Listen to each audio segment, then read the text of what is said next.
Yes. The lead Spring Army sends its regards.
Hello, everyone. I'm the Enforcer, and I'm accompanied by Enforcer Matt.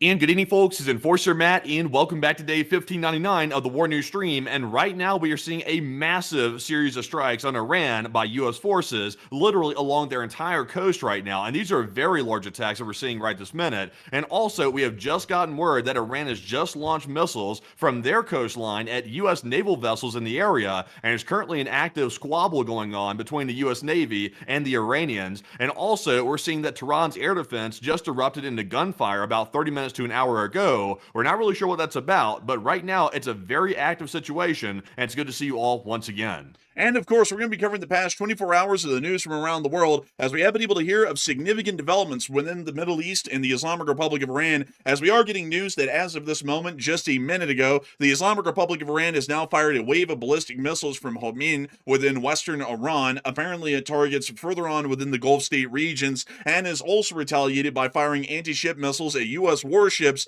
near to the area of the Gulf of Oman.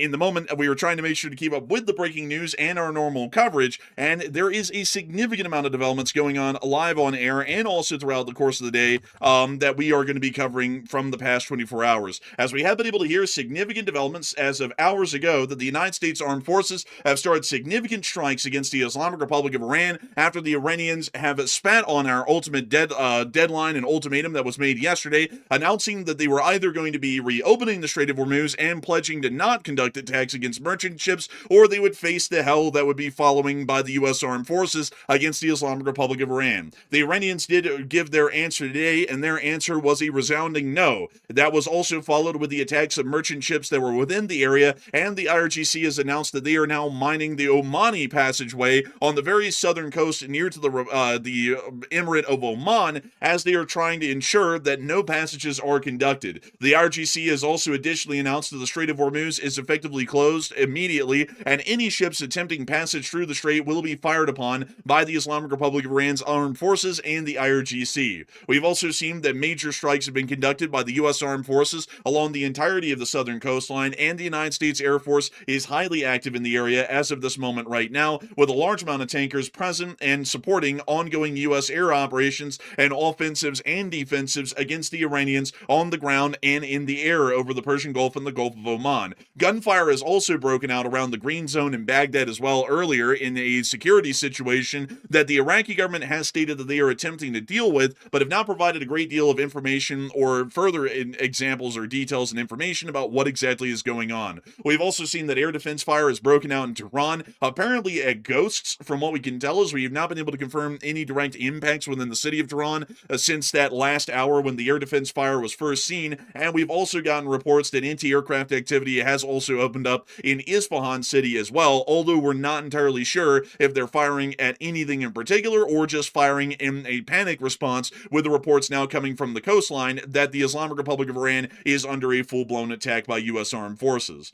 We've also been able to hear that at the same time within the state of Ukraine today, the Ukrainians have been able to destroy another large amount of Russian vessels within the Sea of Azov, and as a result of the crippling blow that was dealt last night to the 28 ships which were heavily hit and damaged by the armed forces of Ukraine, we're now hearing that the Russian Federation has officially suspended all shipborne transits of the Azov Sea and have also announced that the port of Taganrog and Rostov-on-Don will no longer be taking grain shipments, meaning that the Crimean supply situation is now going into a utter and absolute collapse, as the ships that were keeping Crimea on life support will now not be able to make the dangerous voyage through the Sea of Azov and into Crimea. Even with that announcement being made by the Russian Federation's authorities today, several vessels still find themselves within the Azov Sea and are being targeted at this moment live on air by another round of Ukrainian drone attacks, which has already been able to claim another 6 vessels knocked out of action from heavy strikes by those Ukrainian drone forces. Heavy strikes were also conducted against the power grid in Crimea today, while additionally, the Ukrainian armed forces have been holding the line quite heavily and stopping any further Russian advances along the entirety of the active front.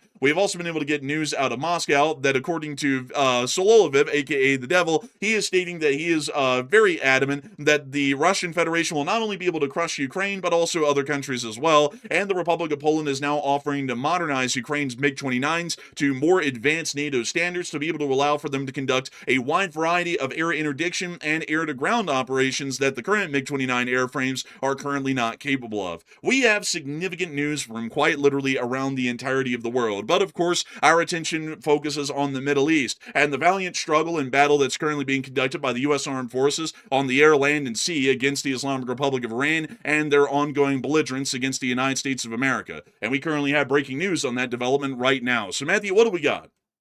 Okay, so the U.S. airstrikes on Iran's coast and also deeper inland as well, that started over an hour ago. We've been seeing the U.S. Literally pounding the Iranian coastline left and right, and it does appear to be larger than usual strikes that we're seeing right now by U.S. airstrikes. So we just got the word literally a couple minutes ago that Iran's response has apparently begun. We have seen some missiles taking off from Homin, Iran. That's the location now we're getting footage out of, apparently showing at least 2 ballistic missiles heading out from Iranian territory toward the Gulf states, and we're not really sure what the target is. I've seen some reports saying that U.S. naval vessels in the area are the target, and apparently these are anti-ship missiles, but we can't really confirm that right now. It does appear that U.S. forces are likely being targeted, but I really can't tell y'all with certainty what the exact target actually is. So, Enforcer, let's take a look at the missiles. This is apparently the first prong of the Iranian response.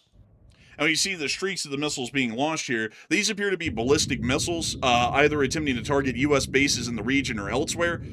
We are also hearing of other reports of anti-ship missiles that have been apparently fired near to Iran's coast against U.S. warships in the Arabian Sea, which at the moment appears to be 2 separate prongs of attack, so we do not know where these ballistic missiles are heading at the moment that have been fired from Homin, but considering that they are within the Western Iranian ballistic missile range, we would expect that they're most likely being fired either against Muwafaq military bases within Kuwait, possible U.S. military installations within Iraq, or even military bases within Saudi Arabia, Bahrain, and Qatar, as these all are generally within a concentric range, or largely an arc of range, from the area of Hameen and the Western Iranian ballistic missile fields that we're currently hearing are firing right now, most likely against U.S. military installations in the region. We've also been able to hear additionally that.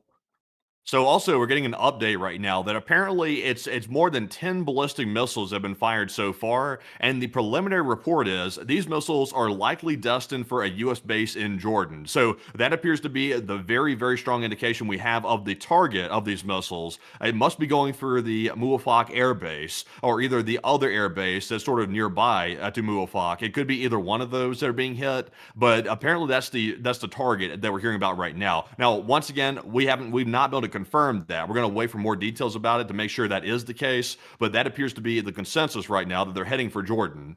And in the meantime, while those missiles are heading over Jordan, we've also been able to get additional breaking news, and we'll most likely get very rapid updates here very quickly live on air of the air defense situation, possibly in Jordan or elsewhere within Iraq, as it seems that from eyewitness reports, these missiles are heading west, meaning that they're heading in a direction that would indicate that U.S. facilities in Iraq or Jordan may be under attack at this moment, or we may possibly see that other forces are under attack in the region within that general part of the northern areas of the Arabian Peninsula. But simultaneously, as that missile attack is happening live on air, we've also been able to hear reports from the Iranian coastline that anti-ship missiles have been launched directly at U.S. naval warships within the northern Arabian Sea by the IRGC and the Islamic Republic of Iran's armed forces along the coastline. We will most likely not be getting any updates or video or picture evidence of these attacks, as the United States Navy generally doesn't publish footage on the internet live, so unfortunately we'll probably not be able to get any specific or particular video and picture updates on this incident, but it does appear that some of the U.S. Arleigh Burke-guided missile destroyers that are currently patrolling within the northern Arabian Sea, most likely directly off of the coast of Oman,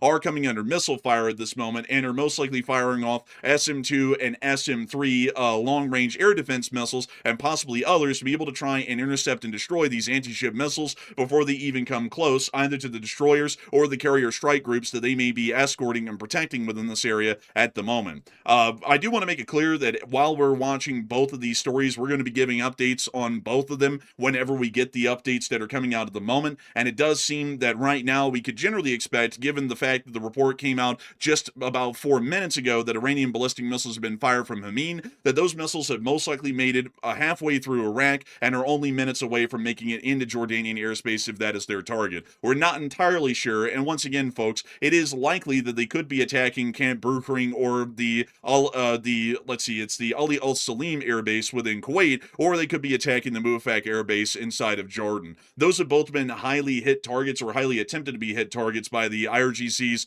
missile forces, and both of them are almost in equal range from Hameen for the larger part, so either one of those could be under attack right now.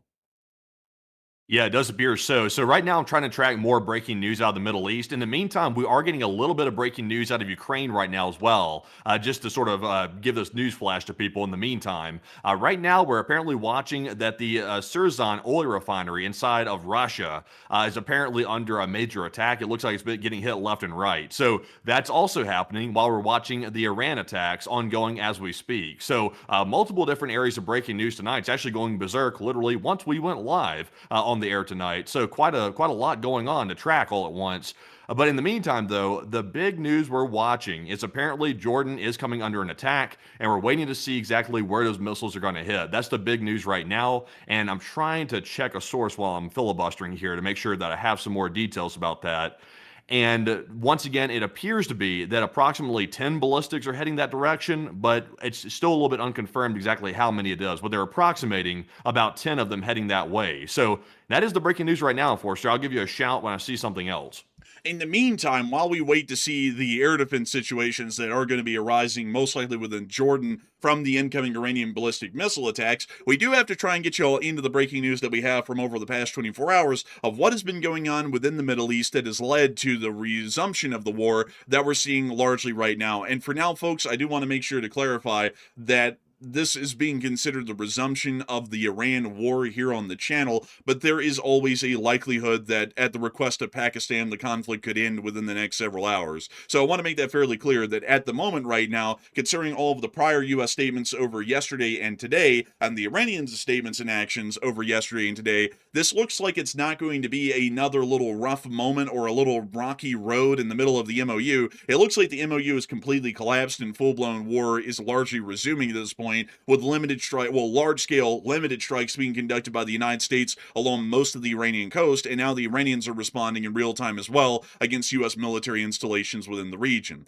So I want to make that very clear before we get into everything that we have, because the situation could always change at any given moment, and what we're seeing right now is no indicator of what's going to be happening in the next few hours. Moving us on from that, however, we did get to hear that the U.S.'s deadly ultimatum, which was issued to the Islamic Republic of Iran yesterday, finally got its response today. And to give a little bit of background in case some people are just tuning in right now and have no idea that there was an ultimatum issued by the Iranians yesterday, they all are just getting into the news today because you're hearing that the war is restarting. Yesterday, the United States of America, via U.S. officials who sent this message to Iran as an intermediary, threatened the Islamic Republic of Iran that they had 24 hours to announce that the Strait of Hormuz is open and pledged that no further attacks against merchant ships would be conducted. Otherwise, if they did not announce that within the next 24 hours, the United States Armed Forces would start to conduct significant strikes against the Islamic Republic of Iran and would resume the war against them, largely with the intention, from what we were understanding, of reopening the Strait of Hormuz. The Islamic Republic of Iran largely did not give a response until about 19 to 21 hours in of the 24-hour deadline that was given to them yesterday by U.S. officials. And the response already came out and was fairly clear by the 19th and 21st hours. The Iranian media had stated the following as far as the Iranian governmental response to the ultimatum. A political source dismissing Axios claims stated that the Strait of Hormuz is located entirely within the territorial waters and land of Iran and Oman. Therefore, any decisions regarding the management of the strait will be made by the respective coastal governments, meaning that the Iranians completely rejected the idea that the Islamic Republic of Iran, the United States of America, had any authority to even issue the ultimatum. Regarding the presence of a Qatari representative in the Iran-Oman negotiations, the informed official stated, decisions regarding the future arrangements for the Strait of Hormuz, according to Article 5 of the Islamabad Memorandum of Understanding, are the responsibility of Iran, which will be carried out in consultation with Oman. According to this informed source, Qatar's presence in the talks is in line with its role as mediator, as well as Iran's exchange of views with other countries in the region in accordance with Article 5 of the Memorandum of Understanding, meaning that the Iranians were quoting the Memorandum of Understanding to claim that the United States had no basis for even issuing the ultimatum, and therefore they were completely ignoring the ultimatum and would continue their course of action within the Strait of Hormuz, unilaterally controlling it and conducting attacks on merchant ships at will if they believed that they were in violation of their perception of the MOU. Before we get into the rest of the developments, we actually have more breaking news, most likely on the ballistic missile attacks, coming out right now. So, Matthew, what do we got? All right, so it does appear that the launch sites that Iran is currently using are expanding right now against the Gulf states and the Western partners in the Middle East. It looks like Iraq, Zanjan, and also Khomeini are being used as multiple different launch sites against Western forces in the region. So we now have visual confirmation of all three of those sites being used. So Enforcer, if you could, go to Flight Radar 24 and let's take a look at the air traffic and see if we can note any weird patterns going on right now. So that way we can get an idea of exactly who's under attack, if we can even determine that at all. So right now it seems, looking at our larger airspace situation, that the Republic of Iraq's airspace does seem to be somewhat active, although it does appear that aircraft are now being vectored around the Republic of Iraq, which is showing us that apparently some sort of a American-led attempt to start clearing out the airspace has already been made, but some aircraft are still flying through the Islamic Republic of Iran or flying out of, the Republic of Iraq at the moment, but the traffic is significantly reduced compared to the norms. It appears that the Kingdom of Kuwait is seeing reduced air traffic as well, and we are now seeing in breaking developments that a Kuwait Airways aircraft that was going to land at Kuwait City now appears to possibly be in some sort of a holding pattern in the air, although it looks like this might also be GPS spoofing as well, because its altitude's continuing to decrease, and it might be on a final approach for a runway at Kuwait International Airport, so I don't want to report that too preemptively that they're closing down their airspace, but there is hardly any flights in Kuwait to speak of outside outside of that. Bahrain and Qatar are seeing normal air activity along with the United Arab Emirates, and most of the air corridors in Saudi Arabia, Jordan, Syria, Israel, and Lebanon appear to be largely unaffected at the moment as well. So if the missile attacks are starting right now, we may see that these airspaces get cleared out within the next hour or the next 40 minutes, most likely, as the civil aviation authorities within these countries will start to announce the airspace closures, given the fact that there are missiles quite literally flying through the airspace, which could pose a significant risk to civilian aviation. So sadly, Yeah. it doesn't look like any response yet. I'm trying to figure out what's going on with the U.S. Navy because we had heard the initial reports that the U.S. Navy was under some type of anti-ship attack, apparently in the Strait of Hormuz or nearby to the Strait, and I have not gotten an update about that yet. So I believe that something's happening between the U.S. Navy and Iran, and that would seem to be likely under these circumstances. But there are a lot of ships in the area. Obviously, there's an aircraft carrier that's near. I think it's near the entrance of the Omani area. Am I correct in that, by the way? From what we know, I think most of the destroyers right now are hanging out directly east of Sur, near to the coastline of Oman in the northern Arabian Sea. So if the Iranians have fired anything at the U.S. Navy, it's highly likely that the destroyers that are engaging these incoming missiles are just off of the coast of Oman to the east in the North Arabian Sea. Yeah, so it's possible that Iran could attack them, and I think they've attacked them during the last spat that we saw between the U.S. forces and the Iranian forces.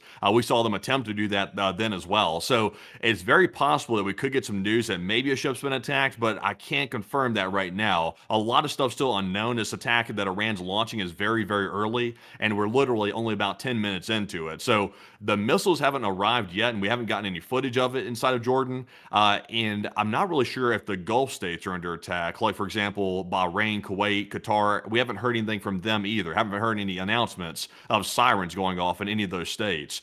So right now, we're just trying to figure out what the targets are. That's still an unknown. It still largely is an unknown. Wait a minute, hang on, we got something here. So this aircraft is still on an approach. I want to make sure to give an update on that because it's now highlighted in this bit of it was like a blue aura around the aircraft markers. So just want to make sure that nothing crazy is going on. This aircraft is still landing, and right now it's the early morning hours. Well, actually, it's it is the early morning hours inside of Kuwait. So a lot of the flights that were going to be taking off might have already taken off for the day, and there might be some approaches still ongoing at this point. It does appear that some aircraft are still heading out of Iraqi airspace and preparing to take off from the ground in Baghdad. And we're also seeing that there isn't any significant changes, at least yet, in Jordanian airspace either. So if these missiles are inbound, civil aviation authorities in these countries are not reacting immediately to the situation yet. And even still, it largely would take the missiles entering those airspaces to prove an imminent danger for them to announce the closure of the airspace. But we have more breaking news coming out at this moment. So, Matthew, what do we got? Okay, so Iranian state media is now reporting that the U.S. has begun a brand new series of large airstrikes near Bushehr, Kangan, Dayur, and Asuleya inside of Iran. All those four actually are right on the coast near the Persian Gulf that you can see right here in the map from open source intel. This is apparently a new round of strikes that's happening in the middle of the Iranian counterattack. So we're seeing an active back and forth right now, a very large active back and forth. So this is getting very heated right now. It's getting more heated than the last attacks that we saw just about 48 hours ago. So I would say it seems like it's back on to me. It seems like they're ready to go. It also seems like if this is the reopening of the conflict, it looks like the U.S. is starting to focus now primarily on a coastal campaign of airstrikes rather than a nationwide campaign of airstrikes, most likely in an attempt to mitigate, knock out, or destroy Iranian anti-maritime and anti-ship capabilities that exist within the area of the Persian Gulf, the Hormuz, and the Gulf of Oman.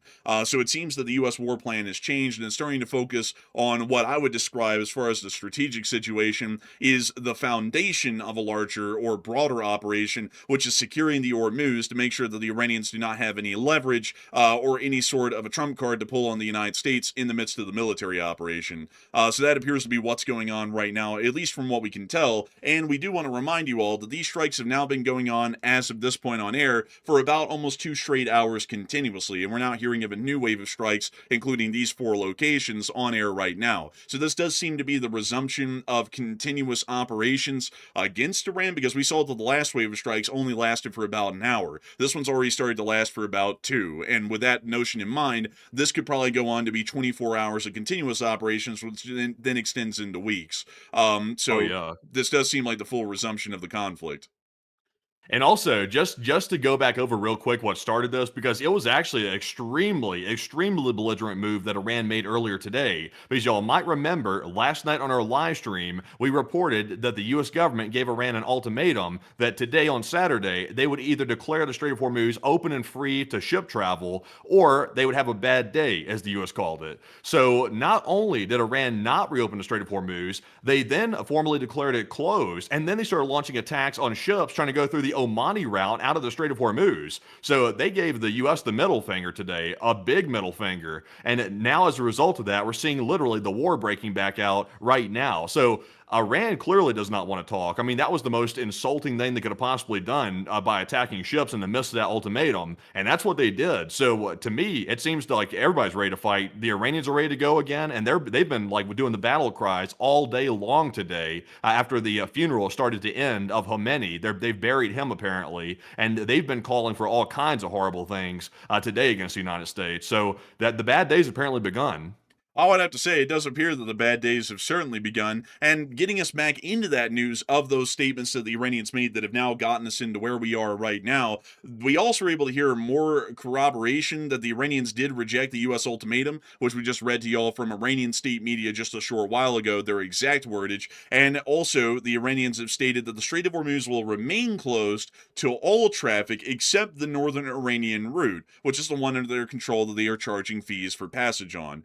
We additionally then heard once more that the Iranians did say that the Strait of Hormuz is closed until further notice, and that this will not be changing at any point within the future. This also includes the Iranian toll paths, which, while the Iranians are saying that that's the only passages that will be allowed, they've currently also closed those shipping lanes as well to any external traffic that is not Iranian. So right now, as we can see, just to give you all a quick update here, outside of the spoofed vessels that have been here for months now, there are quite literally no ships within the Strait of Hormuz once more, and an effective blockade has now been put in place. Even more interestingly, the Iranians, while making these statements, were already taking actions to show that they were operating in bad faith the entire time, as we expected, and not only that, they are now beginning to mine, according to the IRGC, the Omani waterways, as MES Middle East Spectator reported that Iranian special forces are currently deploying mines in the Oman-designated shipping lane. This shipping lane being the only one that is under what we could call Western control or Western influence, of which a decent amount of tanker vessels did pass through over the past several weeks intermittently. We've now seen that the Iranians are now making the claim that they're actually actively mining this area,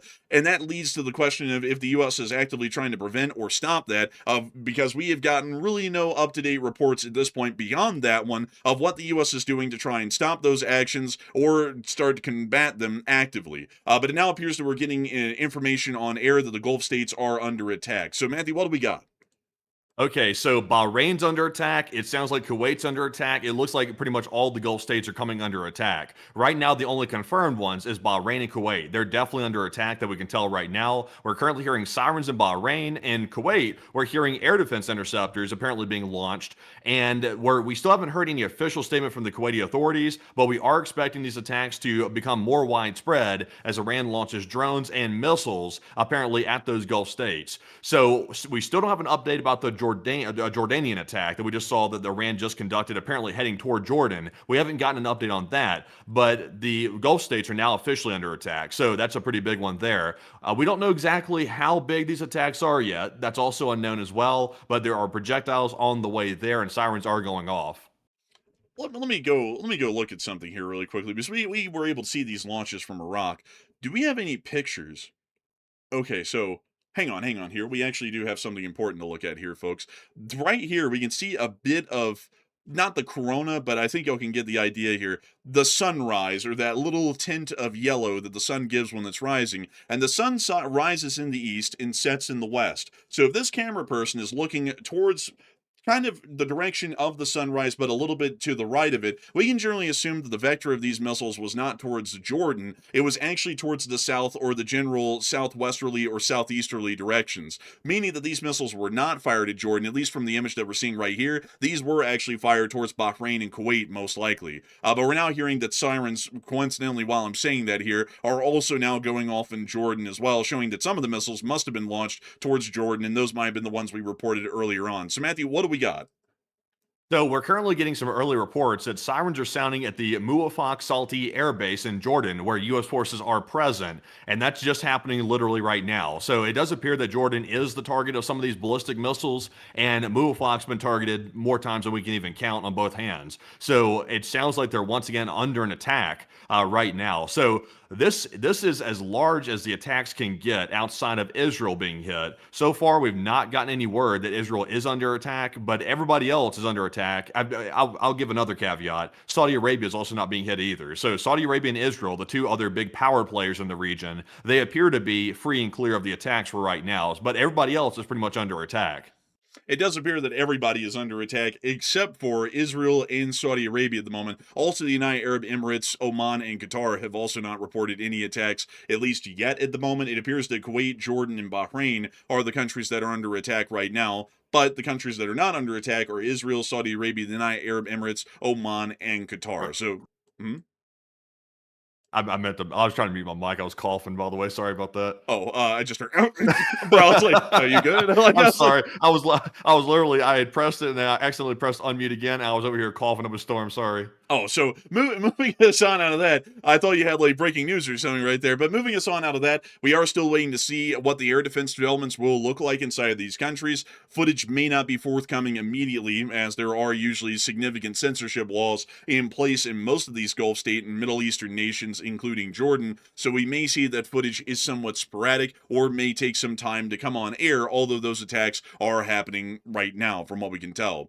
We've also been able to hear that additionally, outside of the Iranian reports that they were not going to be adhering to the U.S. ultimatum earlier on in the day, we've also seen that the Islamic Republic of Iran already started to attack commercial ships that were attempting to move via the Omani waterways, as the IRGC did fire a missile that struck a commercial cargo ship, according to Barak Ravid, who was citing U.S. officials who spoke to him on the matter. We also were able to hear that additionally, warning shots were fired at other vessels within the Omani waterways, once again menacing them into turning around, altering their courses, and heading either back into the Persian Gulf or the Gulf of Oman, but abandoning their passages of the Strait of HORMUZ. A UK MTO report came out just before we went on air of an incident 9 nautical miles east of Oman, as military authorities reported that a container ship had sustained damage to the rear of the vessel, which had caused a fire on board, and the authorities were currently investigating, but this is quite clearly one of the Iranian attacks that we have seen at the moment. We've also been able to hear breaking news that the United Arab Emirates has just come under attack. Matthew, what do we got?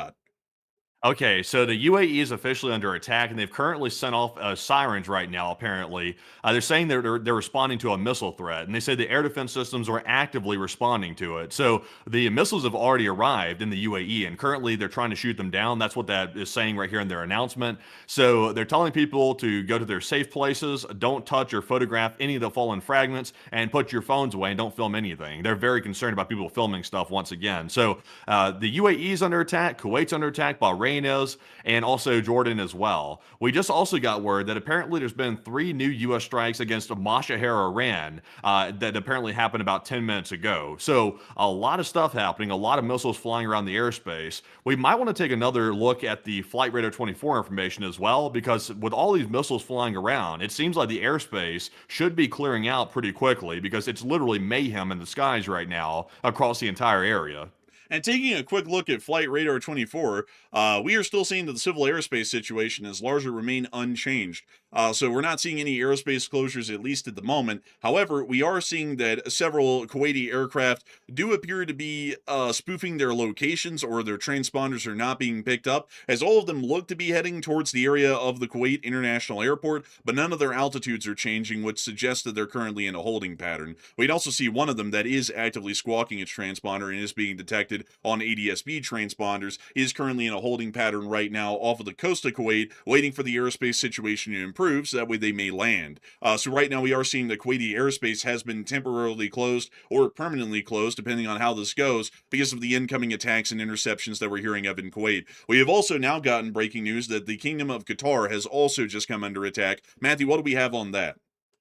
Okay, so all the Gulf states are under attack now. The UAE's under attack, Qatar's under attack, Bahrain's under attack, and Kuwait as well. So they're all under attack. So this is literally the largest attack that Iran could conduct with the Gulf states. Every single one's involved at this point. So a very large attack. We don't know how many missiles are heading into Qatar right now, but I would assume that U.S. bases there are probably under attack. Meanwhile, in the meantime, we just got our first footage apparently showing an Iranian ballistic missile flying over Iraq toward Jordan literally just 1 minute ago. We just got that video and it apparently shows it going exo-atmospheric from what I can tell, and we have a video right now to show y'all here on the stream. And so here's that video showing an Iranian missile flying over the area of, we believe, central or northern Iraq. I haven't been able to do any locations on where Al Diwania is inside of Iraq at the moment. I'm pretty sure that's within the northern Kurdish autonomous regions of the country. But here we can see the missile clearly going exo-atmospheric. The plume of the missile's exhaust clearly is showing that it's outside of the Earth's atmosphere and is heading towards the target, most likely far out west inside the Middle East, possibly even Muwafaq Salti once more from this current missile launch. Or this may have been one of the missiles that is already making its way into Muwafaq Salti's airspace, but the video has just been published as of right now. We're not really sure which. But to give us a proper geolocation on where this was filmed, I believe...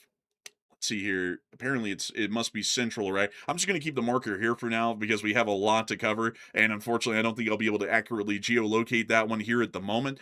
So it is somewhere within central or northern Iraq we believe that footage was filmed, and it does appear that is another missile possibly heading outbound towards Muwafaq Salti inside of the Kingdom of Jordan. We'll be trying to get further information on that right now, and also where these missiles are going to be entering the air defense perimeters around U.S. military installations. But to make it clear at the moment, folks, I am watching actively, and I'm sure Matthew is as well, TSAFAR on one tab, and currently we are not seeing any air alerts coming out of the state of Israel right now. So just to currently list all of the countries that are under attack and to list the ones that are not under attack, the following countries are under an active attack at the moment right now: the Kingdom of Jordan, the Kingdom of Kuwait, the Kingdom of Bahrain, the Kingdom of Qatar, and the United Arab Emirates. So far, the countries that are not under attack are the Sultanate of Oman, the Kingdom of Saudi Arabia, and the State of Israel, which are currently not under any active attacks or threats of attacks from what we're understanding at the moment right now. That situation can rapidly change, however, and we are trying to keep up to date with any breaking developments of further attacks expanding to new countries within the region or larger waves of attacks being conducted against the current rounds of nations that are under attack right now in the Gulf Indeed. states and the Middle East.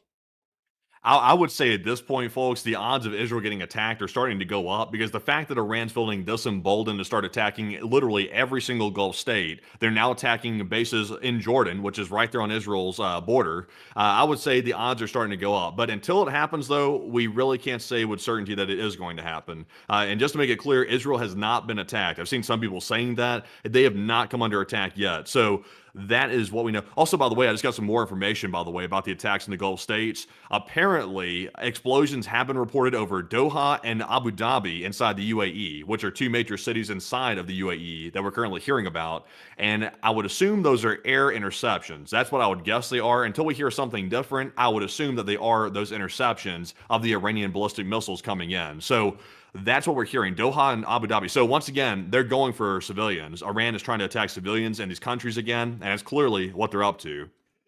It's probably what they're up to, but there are U.S. military installations around Abu Dhabi, particularly the Al Bahouth Air Base, which the U.S. does operate some of our drone forces out of, and we've also seen some tankers operating out of here in the past, meaning that these missiles could possibly be trying to hit civilians and also military installations around Abu Dhabi. And we also know that oh man, I'm trying to think of the name. I cannot think of the name of this airbase right now. In the UAE? Yeah, no, in Qatar, actually. I'm trying to think of the name of this one.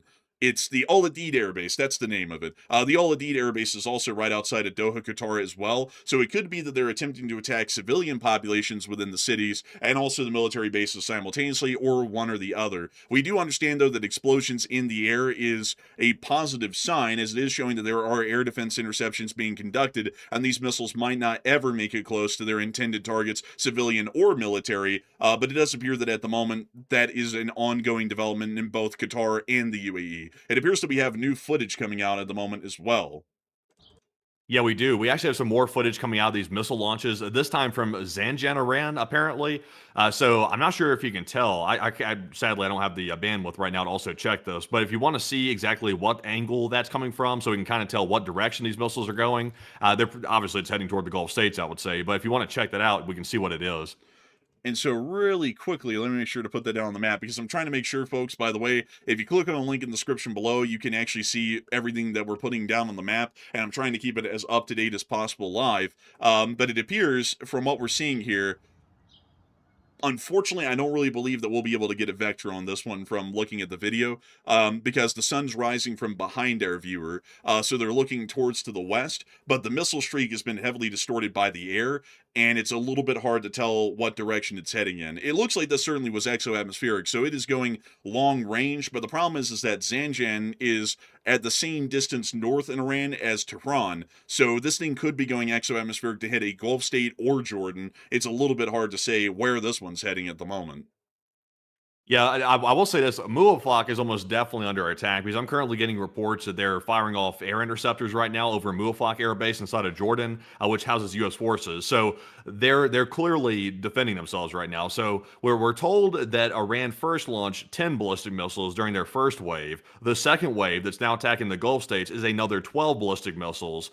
So we're looking at dozens of missiles being fired off, and also the Gulf states are under a combined missile and drone attack. So Iran's also firing drones from the coast as well. It makes you wonder, with all the U.S. assets in the air right now, why we're not hitting their coastline where those launchers are coming from. It seems like they would hit those, but we're not hearing of any large-scale attacks by the U.S. forces on the coast. It appears to be they're kind of sitting this one out while Iran's launching their counterattack. It is a little bit interesting to note that, and also we're seeing that there are a wide amount of missile launches being conducted throughout central western Iran, near to Iraq and also Yemen, which is in what we would call the missile firing range for Iran, as almost all of their TELs operate within this general area of the western part of their country, and we're also seeing them being conducted within Zanjan, which is in the more extreme northern parts of that missile firing range, and yet we have not heard of any reports yet on the ground in Iran or from the U.S. military or any U.S. officials that those TELs and the missile launchers, which are the TELs, are being targeted and destroyed at this point by U.S. armed forces. We're also hearing that anti-ship batteries along the coast are not being targeted as well, at least at the moment, according to reports that have not come out from U.S. officials confirming that those forces are under attack. So right now it seems that the U.S. is striking what I would assume to be stationary targets along the coast that are operated by the Iranian Navy, the Iranian Army, or the IRGC, but oddly enough, they're not attacking the active forces of the Islamic Republic of Iran that are currently firing at U.S. installations or warships within CENTCOM's AOR, which is a bit of an interesting detachment from reality. We would believe that there would usually be normal counterattacks to these sorts of strikes to try and knock out these systems and stop them from conducting further actions in the hostilities, yet we're not seeing that, at least from the reports we're getting at the moment. Yeah, I would say so. Also, getting some reports of explosions at the Al Dhafra Air Base in the UAE. They're currently hearing explosions in that area. Can't tell if it's an impact or an air interception, but there are active explosions over this base right now that we're currently getting word on. So right now, explosions are being also reported over Doha, Qatar. That's also happening as well.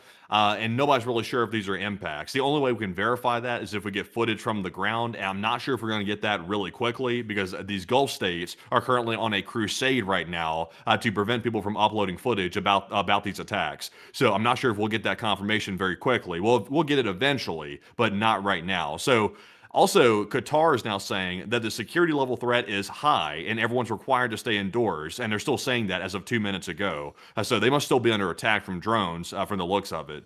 Also, Israeli media is confirming that Jordan is under an active missile and drone attack, and that seems to line up with the reports that we got that Muwafaq Air Base is currently under attack that houses U.S. forces inside that country. So a lot going on. Still waiting on footage, though. It usually takes about 10 to 15 to 20 minutes to get footage of these attacks. Right now, we simply don't have that. But we also hear, let's see, I have a new piece of footage here, Enforcer. Check this one out. I'm not sure where this one is from right off the bat. See if you can tell me where this one's from. Let's see here. This seems to be a generic video. It's most likely authentic, but the problem with it is that it is quite literally a crack of dawn, and from what we understand, the Iranian response only started minutes ago. So this could be an old clip, or this could have been a missile launch we never heard of, but that would be highly unlikely, at least from what I know. Interesting. Yeah, I couldn't really tell where it was from either. That's why I was like, yeah, let's check this out in the air, because I'm not really sure. So we'll have to wait and see if we can get geolocation on that footage here very shortly. But in the meantime, though, still waiting on some more details to come out. Right now, we know that everybody's under attack right now, except for Israel and the Saudi Arabians. But we're waiting to see some more details about it. So right now, that's the breaking news. That's all I have at the moment.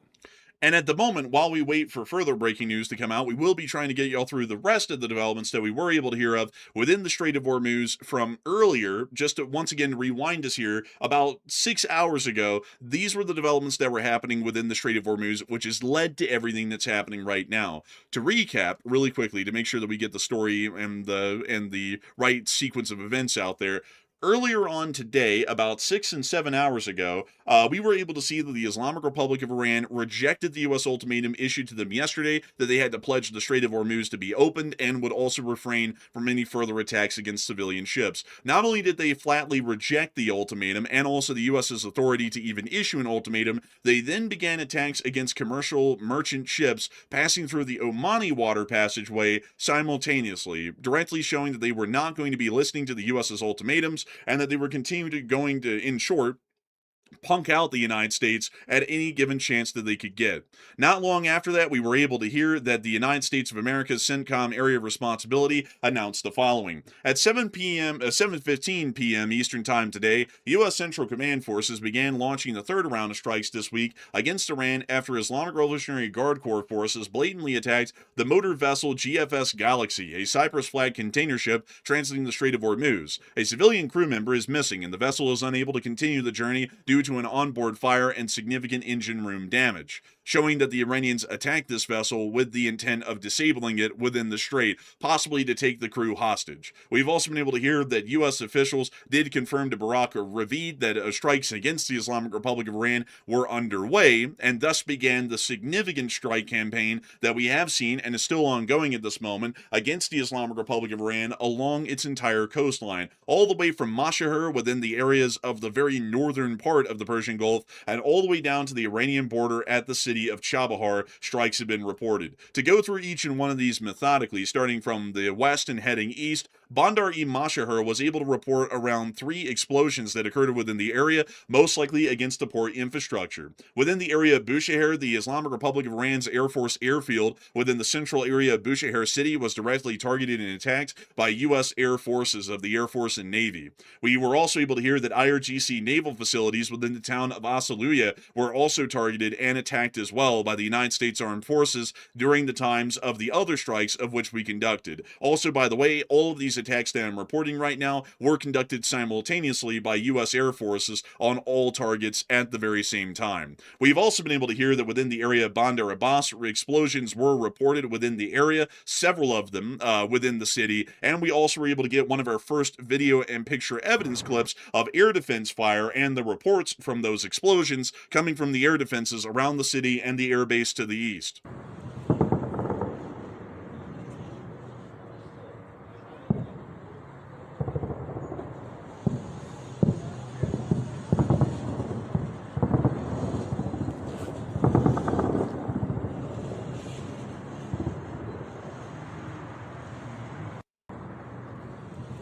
That's the end of that clip. Also, it appears that we're getting some breaking news out of Russia. But before we get to that here, I want to make sure to wrap up our one last report from the coastlines, where we were able to hear that Sarik did sustain several direct hits, apparently from further U.S. strikes. We're believing on the surface search radar that exists within the naval facility. And we also were able to hear of 2 independent rounds within the same hour of strikes conducted by the U.S. Air Forces against IRGC facilities within Bandar-e-Jask. And finally, lastly, we were able to hear that U.S. strikes were conducted conducted apparently around the area of Chabahar and on Kashim Island as well, showing a significant breadth and size of the strikes that have been conducted so far. And to remind everyone, these strikes are still currently ongoing right now, as we did get reports just about 20 minutes ago that Mashahar, within the very western part of the Iranian coastline, had come under another round of strikes again, showing that this U.S. air campaign is still ongoing at this moment. Not to give you all significant whiplash here, but while we are covering the situation in the Middle East and the major breaking developments from here, we also have breaking news coming out of the Russian Federation and another successful Ukrainian drone strike on the Sizran refinery within the area of the Volga River. And so, Matthew, what do we got? Okay, so generally we don't like to get the continuity messed up of our breaking news. We like to cover one major story at a time, but this is such a big incident happening in Russia right now. We're going to jump over there real quick to cover this. It's literally happening right now. The Surzan refinery inside of Russia has been hit so badly that the entire city is filling with smoke right now, and the entire sky is black, and it looks like a thunderstorm just rolled in, but it's actually the refinery that's gone up in smoke, and there must have been several impacts on it, because this is devastating damage that we're seeing right now in Surzan. So just to show y'all that not only is the Gulf states and the Middle East in pure chaos, but Russia's getting hit in some of the largest strikes I've seen in probably the last week. But let's take a look. We see the cameraman here zooming in and showing the smoke cloud that's now forming from the refinery fire over the city. This seems to actually be a little bit south of the city. The refinery, actually, to show you all the geographical location of this and give a quick breakdown of what we're seeing in the video, Sizran is a fairly large city along the Volga River, kind of in what I would call the three sisters, Tolyatti, Samara, and Sizran, which exist around this large U-shaped horseshoe curve of the river. And Sizran has a significant refinery, much like the other two three sister cities, if you want to call them that, here just south of the city. From what it appears, the citizen was filming from their apartment high-rise within Sizran, looking south, and the refinery is burning most likely on these storage tanks in the north, and the fire is being lifted and carried east over the Volga River and on towards the area of Novokubyshev, which is the other major refinery on this side of the horseshoe curve within the Volga River. This might also suggest that some drones have bypassed Sizran, and we're most likely going to be getting further reports of refinery hits within the three sister cities, or even further east near to the Ural Mountains or inside of Siberia. Considering that this attack just happened right now, the rest of the drones are passing by this burning debris on the ground of the refinery and may be making it even deeper. Considering that we saw that the Omsk refinery was hit just about a week ago, it's highly likely that we're going to be seeing attacks across the Urals inside of Siberia in the next several hours. But we now have, once again, not to give you all a whiplash, but we're now moving right back out of Russia and the Sizran refinery attack and back down in the Middle East as we're getting more breaking news out of Qatar, as it sounds like Qatar may have suffered a possible impact of an Iranian ballistic. So, Matthew, what do we got?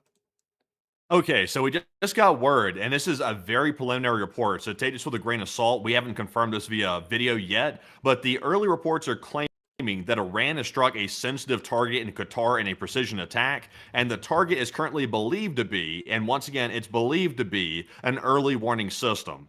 So if that is the case, it wouldn't be the first time that Iran's hit an early warning system, which, by the way, those are highly expensive systems that are hard to repair. But the early reports are they might have hit it. Once again, we can't confirm that, but that's the early report, which is quite concerning to hear. So hopefully it's not the case. But Enforcer, do you know the location that might be stationed at?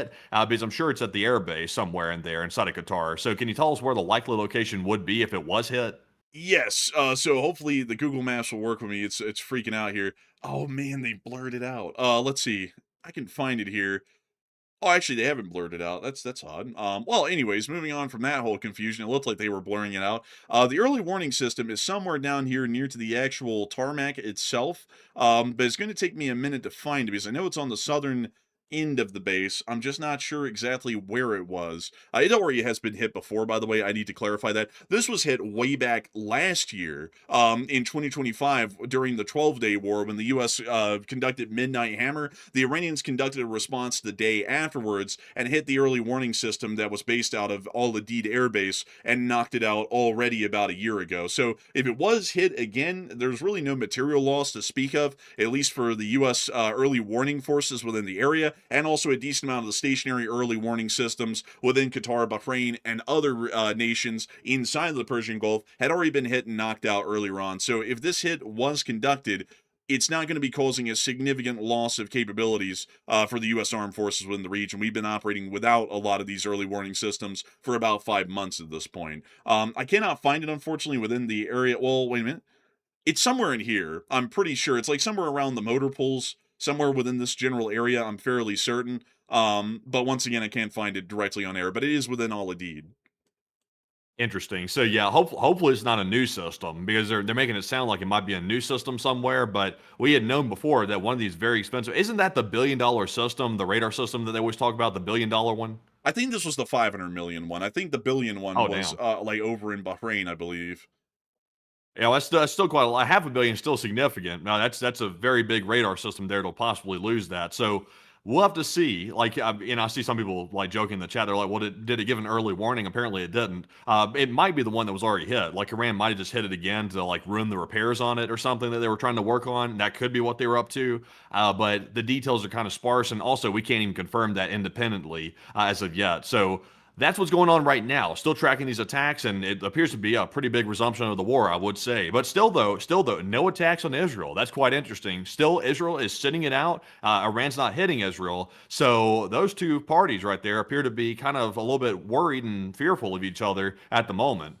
It does appear that that is the case. Quite interestingly enough, also the Israelis might have been able, by their major strikes the last time, to avoid getting some of the heat, at least for now. We are still seeing that on the air alert systems, there is no air raid threats within Israel, and we've also not heard of the home command in Israel issuing any significant warnings of impending attacks by the Islamic Republic of Iran, which usually come hours before a strike even occurs, meaning that the Iranians have a mole, and, well, the Israelis have a mole within the Iranian government that notifies them of incoming attacks, or the Iranians notify them themselves deliberately.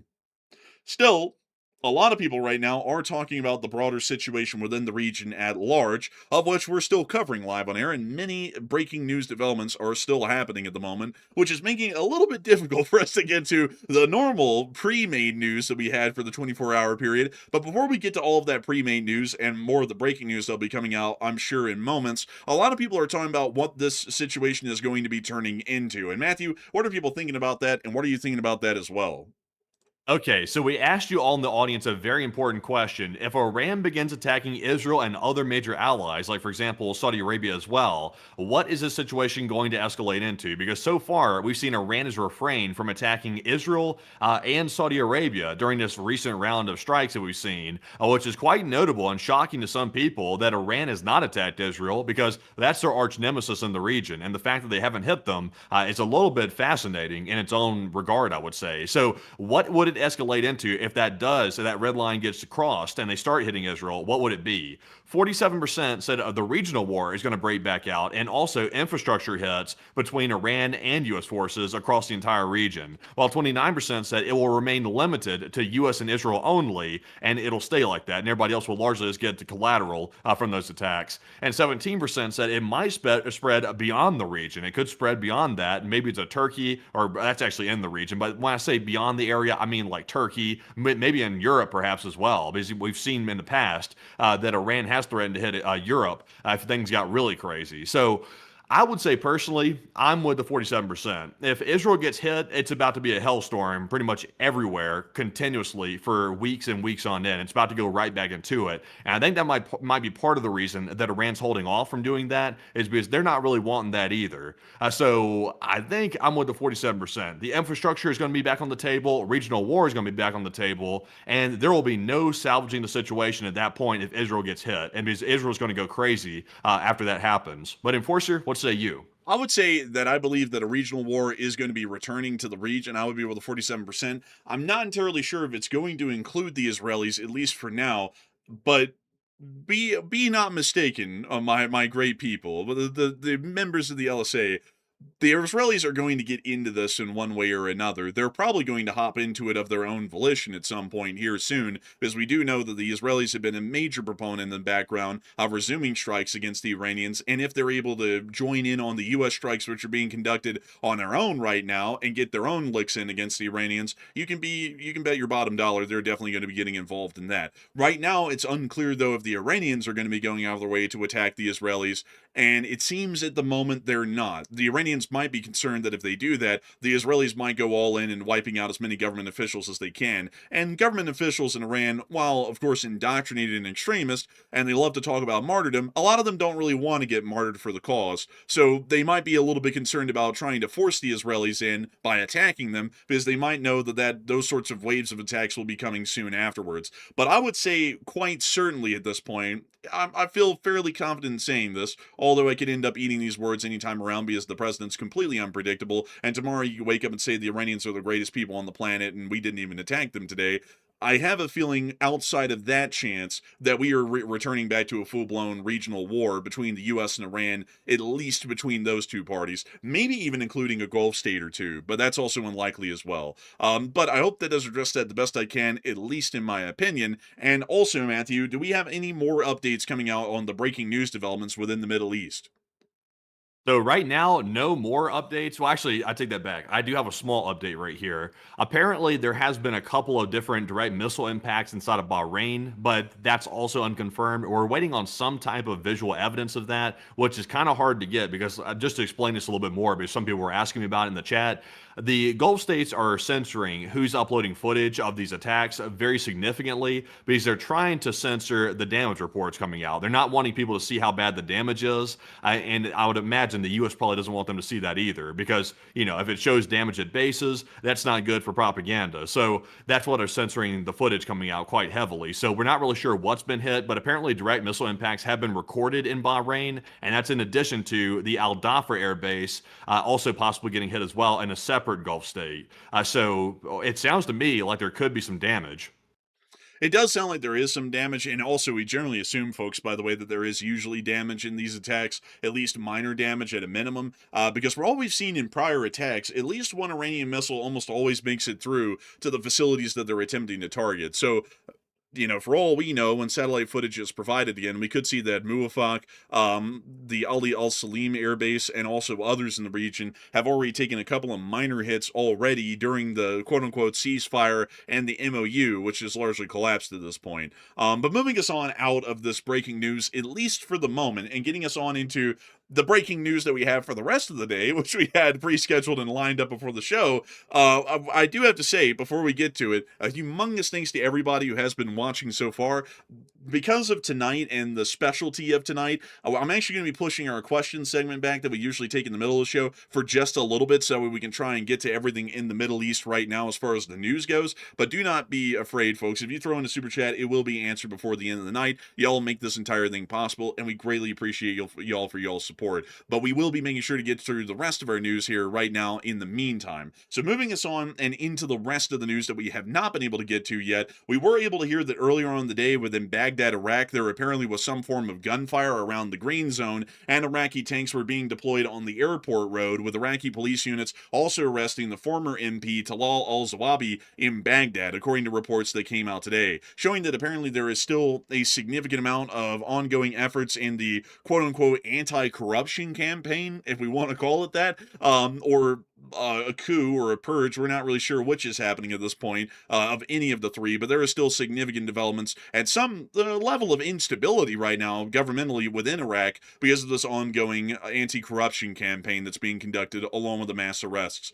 that may have been associated with it. We're not entirely sure. We've also been able to see additionally outside of these developments that the U.S. Navy appears to be moving back in to possibly recreate the blockade line. From what we know, a large amount of these destroyers are on standby right now for the orders in the North Arabian Sea near to the Gulf of Oman, but are not within it at the moment.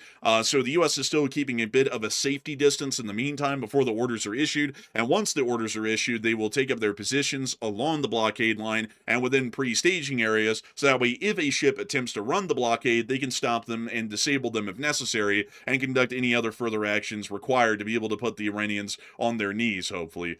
We've also been able to hear further than that, along the areas of the Middle East, there does appear to be some significant developments within the Emirate, or more so the Sultanate of Oman, as reports came out today that earlier the Omanis tried a last-ditch diplomatic effort reaching out to the Iranians directly and proposed splitting the Strait of HORMUZ into two separate shipping lanes. The southern route through Omani waters will operate with a normal free passage, meaning that the Omanis will charge no fees, and a northern route through Iranian waters that will require Iran's prior approval but no transit fees. The Iranians flat out rejected this proposal, and the Omanis did telegraph that to the United States, notifying the United States of Tehran's refusal to accept proposed terms regarding the Strait. This diplomatic impasse has prompted Washington to immediately reinstate sanctions and attempt a resumption of the naval blockade, although we have not heard orders announcing the resumption of the naval blockade at the blockade line at the Gulf of Oman. We've also been able to hear that earlier in the day, significant U.S. Air Force comms were reported within the area, showing that the Air Force was heavily active over the region, showing that strikes were coming, and we can report that those strikes have already been conducted and still appear to be conducted, at least right now. And we also were able to hear some other updates from Tehran and Isfahan, which we'll be getting into here in just a brief moment, but it actually appears that we're getting more reports of Iranian missile launches live on air right now. So what do we got on that? No, I don't know where they're coming from. I don't know that right now, but we're getting some very early preliminary reports. And when I say preliminary, by the way, that means unconfirmed. It's just a fancy way of saying unconfirmed. But apparently, according to what I'm hearing so far, it sounds like Iran might have launched a brand new wave of attacks on U.S. bases in the region. So, for a very down and out force, Iran appears to have some fight left in them, and it looks like they still got some missiles at their disposal, which seems to back up what we were saying the entire time, that Iran was not defeated, the war was not over, and now we're seeing that obviously Iran is now trying to get revenge for their late dear leader for being taken out. Because remember, the Iranians are coming fresh off the funeral of Khamenei. They're fresh off that funeral. They're fired up. They're saying they want to get revenge, and literally as the funeral is winding down and ending over several days, we're now seeing this break out. So to me, it seems like that was the new war cry. The fact that they've had this huge martyrdom festival for Khamenei, that's basically got them riled up to go back at it again. So, it appears to me like it's back on in full. It does appear to me that it's back on in full as well, and it does seem that this next round of strikes appears to be attempting to target possibly the same locations and facilities that have already been attacked in the first wave. Also, to give you all some brief updates, there are some unconfirmed reports of the explosions of Bahrain at Al Adid, and also apparently some initial reports of possible direct impacts at Al Dhafra just south of Abu Dhabi. Once again, to restate that on air, just in case you all missed that before, there are unconfirmed reports of Iranian impacts within Qatar at Al Adid and within the UAE near to Al Dhafra. Moving us on out of that, we've also been able to see that air defense fire was activated around the area of Shahin Shahar, just north of Isfahan, which we're able to hear of in a written report from eyewitness testimony, and we also were able to see video footage that air defenses were active and operating over Tehran. I want to make it clear, however, that we have not heard of any U.S. military activity, strikes, or actions within the area of the city of Tehran. This air defense fire looks to be a knee-jerk reaction by Iranian air defense units, given the reports from the coastline that there were attacks happening there. It looks like they may have been trying to conduct what we would call a shoot and pray strategy, or a spray and pray strategy, where they just fire in the air and they hope that if anything's coming in, they might possibly hit it. So here's the clip from Tehran.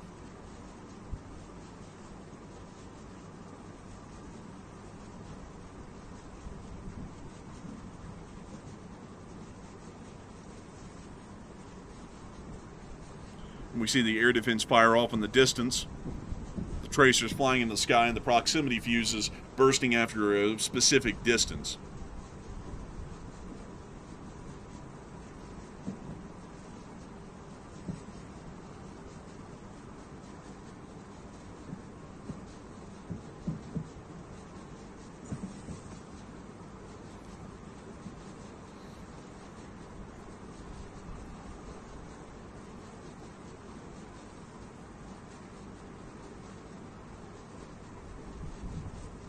Outside of this footage at Shahin Shahar, just north of Isfahan, and within Tehran itself, we have not been able to confirm any strikes to speak of, at least at the moment, within Isfahan or Tehran, showing that the air defense is operating in a more reactionary form within these areas, instead of more of a active form where they actually have identified an air threat or an air target and they're firing at it. So generally, we do not know of any strikes within central or northern Iran. We just know of confirmed strikes along the coastline of Iran that are being conducted by U.S. armed forces. Moving us on out of this bit of news that we've been able to get from the Islamic Republic of Iran, the situation throughout the region is, of course, quite unstable, and a lot of people are seeing that a regional war is going to be returning, and with it a blockade of the Strait of HORMUZ. Currently, it is unclear what the U.S.'s actual strategy and ambitions will be for the resumption of the conflict that appears to have just restarted right now. A lot of people are wondering whether or not the Iranians may have closed the Strait of Hormuz for some other ulterior motives after the ultimatum had been issued, not just to try and get at the United States, but to maybe avenge Ali Khamenei, and also to try and conduct even further actions, that hopefully humiliations in the Iranian mind, against the United States. And it looks like we have a poll on that right now of what people are thinking on that very topic. And so, Matthew, what are people thinking about it, and what are you thinking about it as well? Okay, so after the U.S. gave Iran an ultimatum yesterday, literally less than 24 hours ago, IRGC forces today closed Hormuz in the face of that ultimatum and also attacked ships near Oman. Literally, like I said earlier, a big middle finger to the U.S. officials. And what are your thoughts? What is Iran doing at this point? Because it seems like they're just out for revenge. And it looks like 62% said that's exactly what Iran wants. They want to fight for revenge, and that's purely what it's about. And they're really ramped up on the edge of that funeral that literally just took place. 23% said Iran wants negotiating leverage and they're simply trying to get that leverage by attacking in the Strait, and 9% said it seems like the U.S. started it. And the U.S. definitely didn't start this. Definitely not at this point. This is definitely Iran and their stuff, I would say. So I would say Iran wants revenge. I'm very convinced that this funeral has been basically like a new war cry for them, because martyrdom is a huge thing inside of Iran. And their leader, Khamenei, was martyred in that attack, and they've just rallied around him. And that's the risk when you take out leaders like that, is they could become martyrs. And in Iran, they certainly do. And now it's given them a new war cry, and now they're out for blood. So I'm with the 62%. But Enforcer, what say you?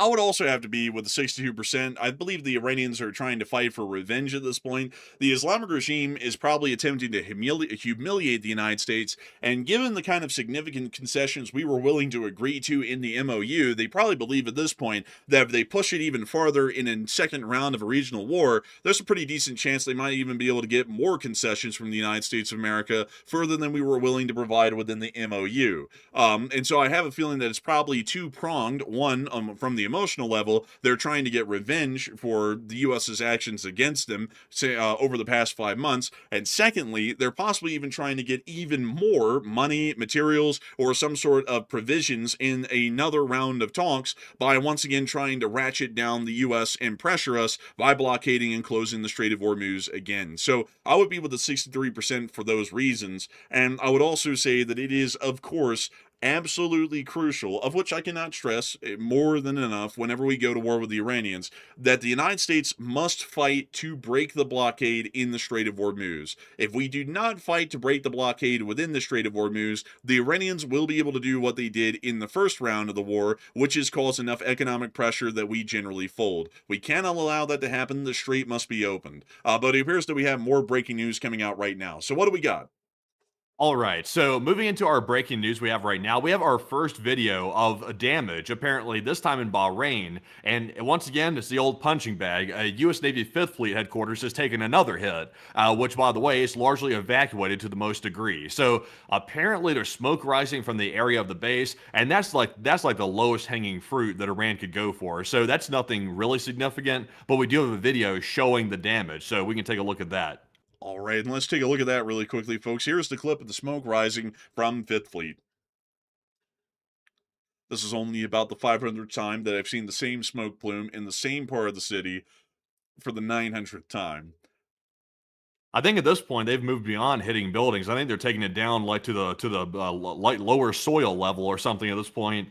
I think this is what they call in those scientific circles the atomic level of destruction. They've hit the same destroyed building 90 times at this point, at least, almost every other day since the ceasefire started. So they're hitting, really, at least to speak of in Bahrain, nothing of any real note. 5th Fleet headquarters has been hit so many times, there's really nothing left there to speak of, and there's hardly any personnel there either to speak of at this point either. But also Oh. additional... Oh, go ahead. Also, we just got a statement here, apparently from the IRGC. They just put out a statement right now, talking about the criminal American regime and their horrible army. So, if you want to take a look at that, they're apparently explaining what they hit. Apparently, at least according to the IRGC, that's the first official statement we've gotten so far. So, to read you all the report word for word of what the Iranian Tasnim News has just put out, which is an IRGC affiliated news outlet and also a state run news outlet within Iran, as all of them are, Command and Control Center and MQ 9 drone hangars have been destroyed at the Prince Hassan Air Base in Jordan. Public relations of the Islamic Revolutionary Guard Corps state the following. The criminal American regime, attempting to impose its will on the Omani government, tried again last night to test our resolve by creating a situation with several vessels on a legal course in the southern Strait of Hormuz. This was stopped by a decisive response from the Navy. The American Army, in an attempt to compensate for this failure, launched an aerial attack against several coastal bases and communication towers on the southern coast. As we had promised, they immediately received a crushing response to their aggression. Valiant IRGC aerospace forces targeted American military bases. In the first phase of this response, they targeted vital military infrastructure and facilities at Prince Hassan Air Base in Jordan, destroying the base's command and control center and MQ-9 drone hangars with several ballistic missiles. The continuation of American aggression will lead to even stronger responses.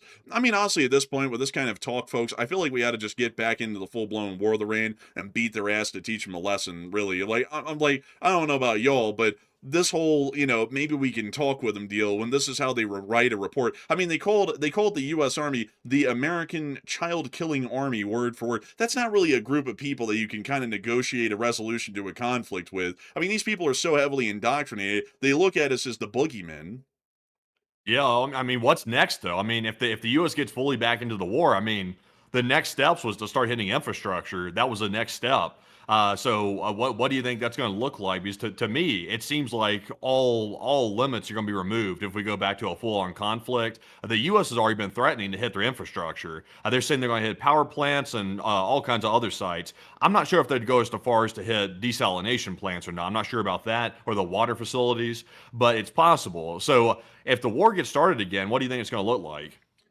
Well, I would say if I was the one responsible for it, I don't know what they're going to actually make it into. But you don't have to hit critical infrastructure like power plants and desalination plants is like step one. Like that's not necessary.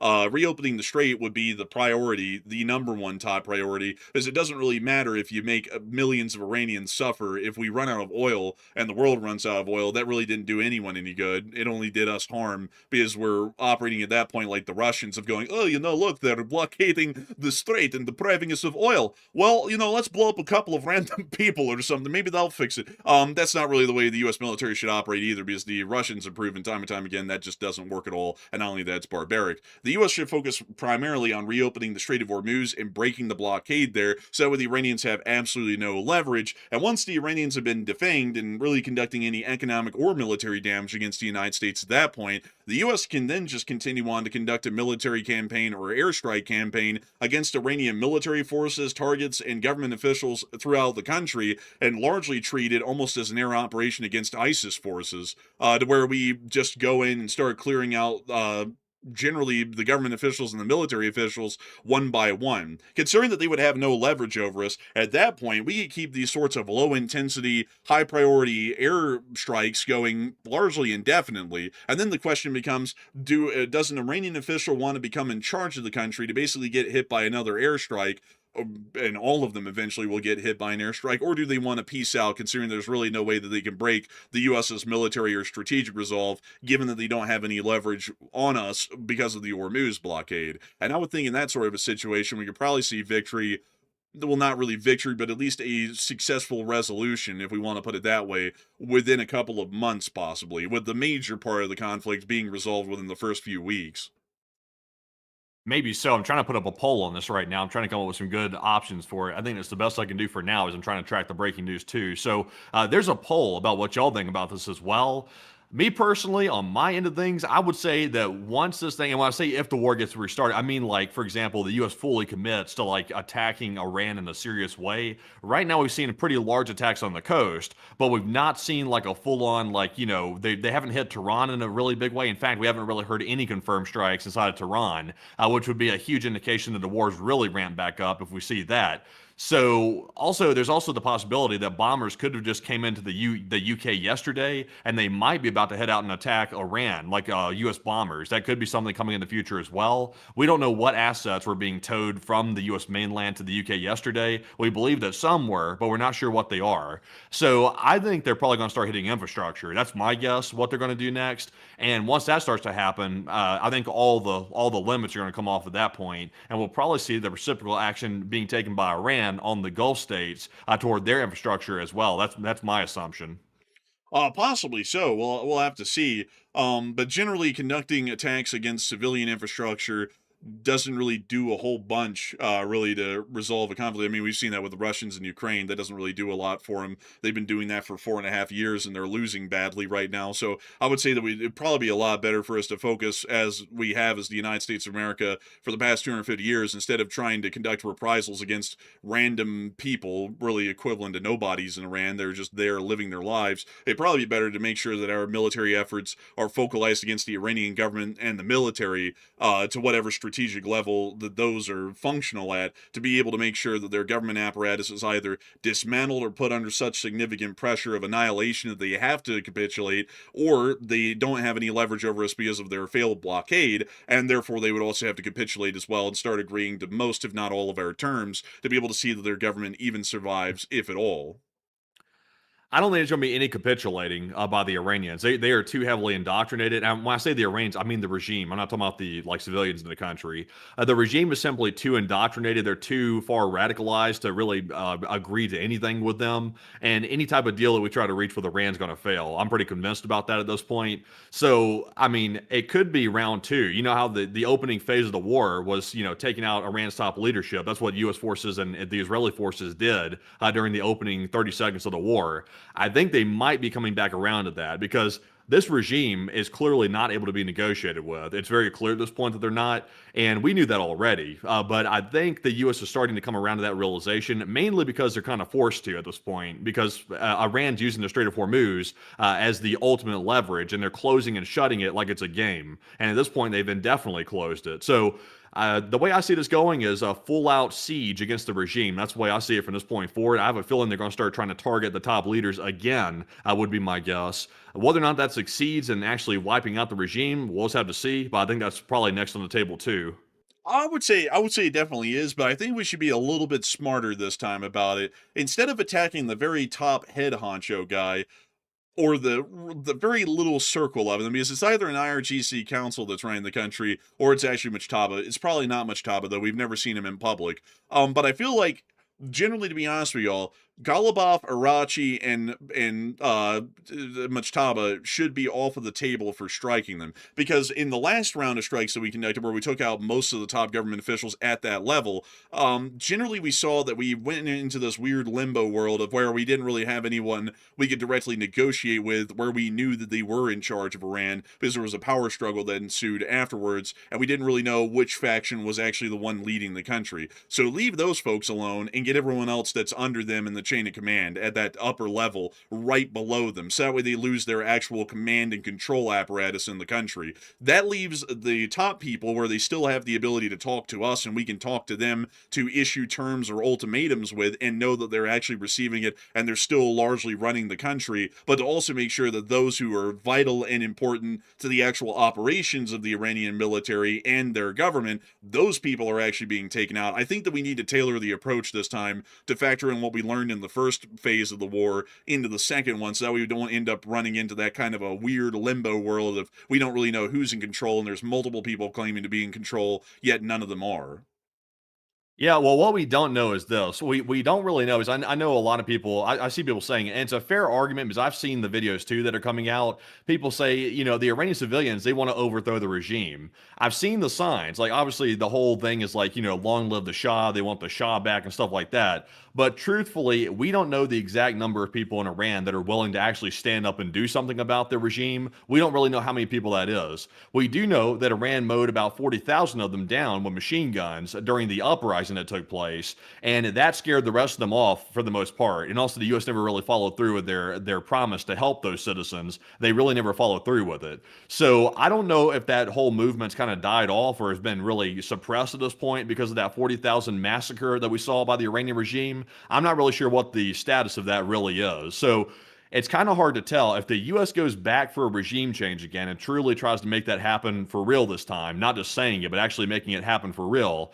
It's kind of hard to tell if the citizens are going to rise up, because without the citizens rising up, then it's going to be nearly impossible to actually change that regime. It's going to be almost impossible unless the U.S. decides to invade Iran, which I'm not sure. I wouldn't really be in support of invading Iran like that. That seems like that'd be getting us involved in a decades-long war that could last for ages.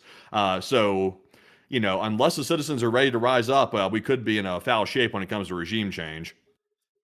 We could be. I'm trying to think of how in the world to make that manageable because Iran has a population of 90 million people, if I'm not mistaken. And if we worked off, let me do some numbers here, folks, because a successful occupational model is one U.S. soldier for every 60 people. So if we take 90 million and we divide that by 60, we would need 1.5 million ground troops to be able to hold down Iran, and they would have to be there continuously. So right now, the U.S. Army is only about 600,000 large. And if we, well, that's the regular army at least. If we mobilize the National Guard and the reservists, we could probably get the number we need to be able to hold the Islamic Republic of Iran down in an occupation for a new government to be formed. But that would be tying quite literally the entirety of the army up. We would have to strip UCOM, Indo-PACOM, and everyone else. So we would have to take the whole 8th Army out of South Korea. We'd have to take U.S. Army Europe and Africa out of Europe, and we'd have to put all of that into Iran, along with the National Guard and the reservists, to be able to try and come up with those sorts of numbers. Or we could conduct a mobilization in the United States, which would be highly unpopular politically, to be able to try and find the numbers to be able to hold down Iran. But that's largely off the table because that's a wildly unpopular notion Oh to yeah. start a mobilization. That would be highly unpopular. I would be against that myself. To mobilize to go invade Iran, that would be an awful idea, an absolutely horrible idea to say the least. And also, really, what's our objective? Like, for example, that's going to be an uphill battle. Like invading Iran and trying to go in there. I mean, let's say the Iranian people suddenly flip and start trying to fight against the U.S. We're going to get bogged down in Iran like Russia got bogged down in Ukraine. That's my guess, because we're going up against a brand new form of warfare. We're going up against drone warfare, and we're largely really not experienced in that yet. We're still trying to get our footing with it. So it might be a slaughter fest for the U.S. forces. And really, so what's the objective? I mean, we're going to invade Iran, get bogged down there for years for what? To try to get rid of the regime that the people aren't willing to overthrow? It's like that seems like a bad idea to me. Our objective is simply to get this regime out of the Strait of Hormuz, to demoralize that regime enough to where they don't feel like they have leverage anymore, and to take away any possibility that there is of them developing a nuclear weapon and a delivery system to actually send that weapon out and attack people. If we achieve those objectives, I would say we're good to go at that point. But invading them and starting that, I mean, that seems like opening a can of worms that we're not quite ready for, in my personal opinion. No, we wouldn't really be ready for that, but there is another way that we can try and manage it. We could try and see about making a multinational coalition to get the manpower we need, at least initially. Like, and I'm saying this, folks, like in the last ditch scenario of a ground invasion, which I think is a bad idea. But if we had to, like, let's say we had to for some reason because there was no other way to resolve the war than that, and we had to go to unconditional victory to be able to achieve an end of the conflict, we could try and get the Saudis on board. They definitely have the manpower. We could see about getting the Iraqis on board, at least to the point of allowing forces to transfer through their country and into Iran. I'm not really sure if they'd be that big on that. They're largely playing the neutrality game these days, so they might not agree to something like that. But if we get a multinational coalition together, and we mobilize a large amount of the National Guard and the reservists, we could find the manpower. But the problem then is that it's a multinational coalition, and depending on the ebb and flow of internal policy within these other countries, we need, by the way, 1.5 million men to hold down Iran for about 3 years, probably, in an occupational government. So we would need 1.5 million men from us and our coalition partners to hold them down for 3 years. And if Saudi Arabia, for some reason, runs into some internal issues, economically or politically, and they go, we have to withdraw our guys, we might get down to like 900,000 men. And at that point, we could start running into problems where these radicals from the IRGC and the Besiege could start to raid unguarded arsenals inside of Iran that we wouldn't have the manpower to hold down, and then we could see something like what happened in Iraq where insurgencies pop up for the next several years. So it has to be done right, and it doesn't have to just be done right during an invasion. It has to be done well following an invasion and in an occupational period as well. And that we run into difficulties with even with a coalition invasion being conducted in Iran. I would say that our best approach right now, trying to remove the idea of a full-blown ground invasion and a partial mobilization going into play, would be to clear out the Iranians' abilities to conduct any sort of actions in the Strait of Hormuz, the Persian Gulf, or the Gulf of Oman, and start conducting strikes from, quite truly, beyond an arm's reach away on the Iranian government and the military. Not the highest officials in the government, but the highest officials within the military and some of the higher up officials within the government, and just keep knocking them out until eventually they might submit. If they don't submit, that's fine. As long as we destroy most of their military capabilities that they can leverage against the coastline, we can generally keep the HORMUZ running and operational indefinitely, although that would still take maintenance and some military operations being conducted almost continuously from that point on to try and keep the situation stable. So, Yeah. those are largely our options, at least from what I can tell y'all right now. Well, also, I see some people in the chat. They're saying, "Oh, you guys, y'all are highly underestimating the capabilities of the U.S. Armed Forces. We could definitely go into Iran with no problem." I get the patriotism behind saying that, but if we're being honest here and we're actually analyzing the situation objectively, the U.S. is not ready for the type of drone warfare that we'd be walking into in that situation. We are not ready for that yet. We will be ready for it in the future. We're not ready now. We're simply not. That type of arrogance is what got Russia into hot water inside of Ukraine. They also believed that, and they jumped right into that situation, and they found themselves in a shit show, and they can't find their way out of it. And at this point, it looks like Russia might collapse because of that blunder. So we do not want to repeat the same mistake. We absolutely do not, because as you can tell, that can bring an entire country to its knees if things start going that badly. It can literally go that foul that it can start bringing the country to its knees. So we're just not ready yet. Tell me this. Are our U.S. forces, are they ready to contend with FPV drones coming after their unit like we're seeing in Ukraine right now? And I would say not. I mean, the U.S. military is still trying to get its understanding of how FPVs even work. I mean, they're still trying to get the on-the-ground units ready to go with that. And, we just can't jump into something if we're not truly ready for it. We need to be abundantly ready before we do something like that, or otherwise the risk is too large. Also, another thing is that saying the U.S. military is capable of it, we're going to sweep them off their feet.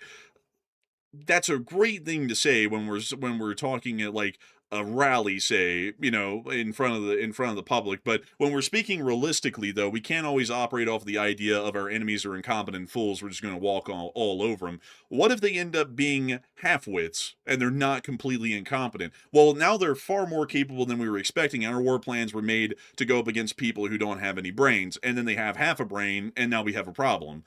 Because all of our war plans are going to start running into difficulties because they were designed to go up against basically a 4-year-old tactician.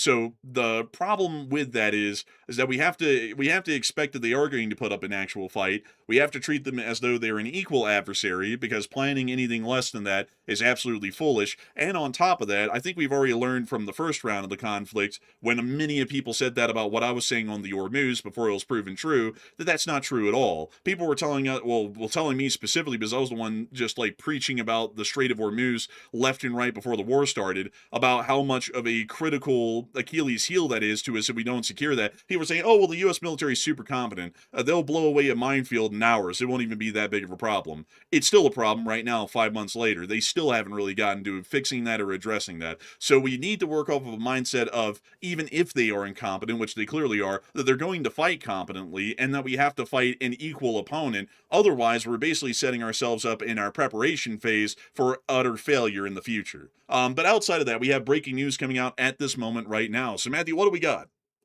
Okay, so a brand new CENTCOM statement has been released. So, Enforcer, can you walk us through that? Yes, and really quickly, let me get that back on full screen. U.S. Central Command completed the third round of strikes this week against Iran, July 11th, holding Iranian forces accountable for attacking another commercial ship in the Strait of HORMUZ. U.S. forces hit approximately 140 Iranian military targets with precision munitions launched by land and sea-based fighter aircraft, drones, and naval vessels. Targets included Iranian missile and drone sites, naval capabilities, ammunition storage facilities, communications networks, and coastal surveillance locations. During 3 nights of strikes this week, CENTCOM has struck more than 300 targets in the direction of the Commander-in-Chief to degrade Iran's ability to attack civilian mariners and commercial vessels freely transiting the Strait. Commercial vessels transits through the vital international maritime corridor continue. It does not. Since early May, U.S. forces have helped facilitate the successful transit of more than 800 commercial vessels and 400 million barrels of crude oil through the Strait of HORMUZ. And we also have some footage here that appears to be showing CENTCOM's air operations overnight, which has just been published. We're going to be turning that down because that was just exorbitantly loud. So here's the clip.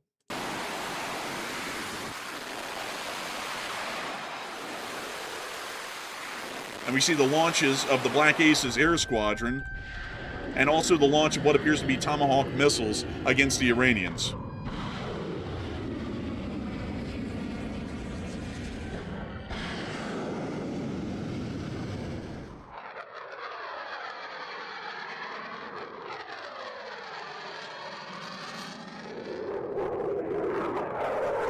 These aircraft are most likely operating off of the USS Abraham Lincoln as the Black Aces Squadron operates off of the carrier. And we can also see footage of the strikes that were apparently conducted against Iranian forces on the ground.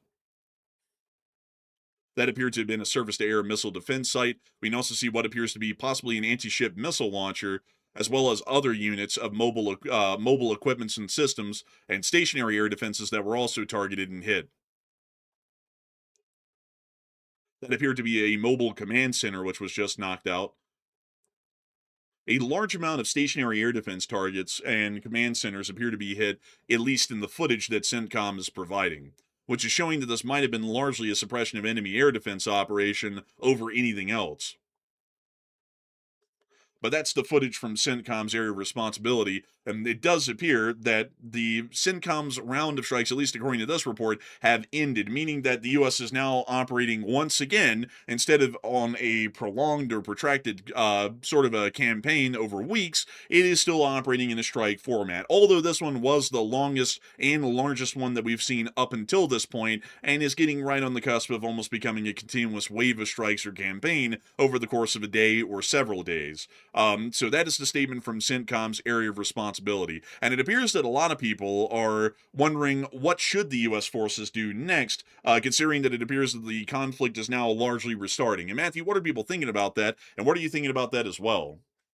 Okay, so what should the U.S. forces do next since the war is fully restarting? It looks like 38% of the audience said destroy Iranian bases systematically over a long period of time, while 36% said attack dual-use infrastructure, and 18% said a ground forces invasion or raid is necessary at this point.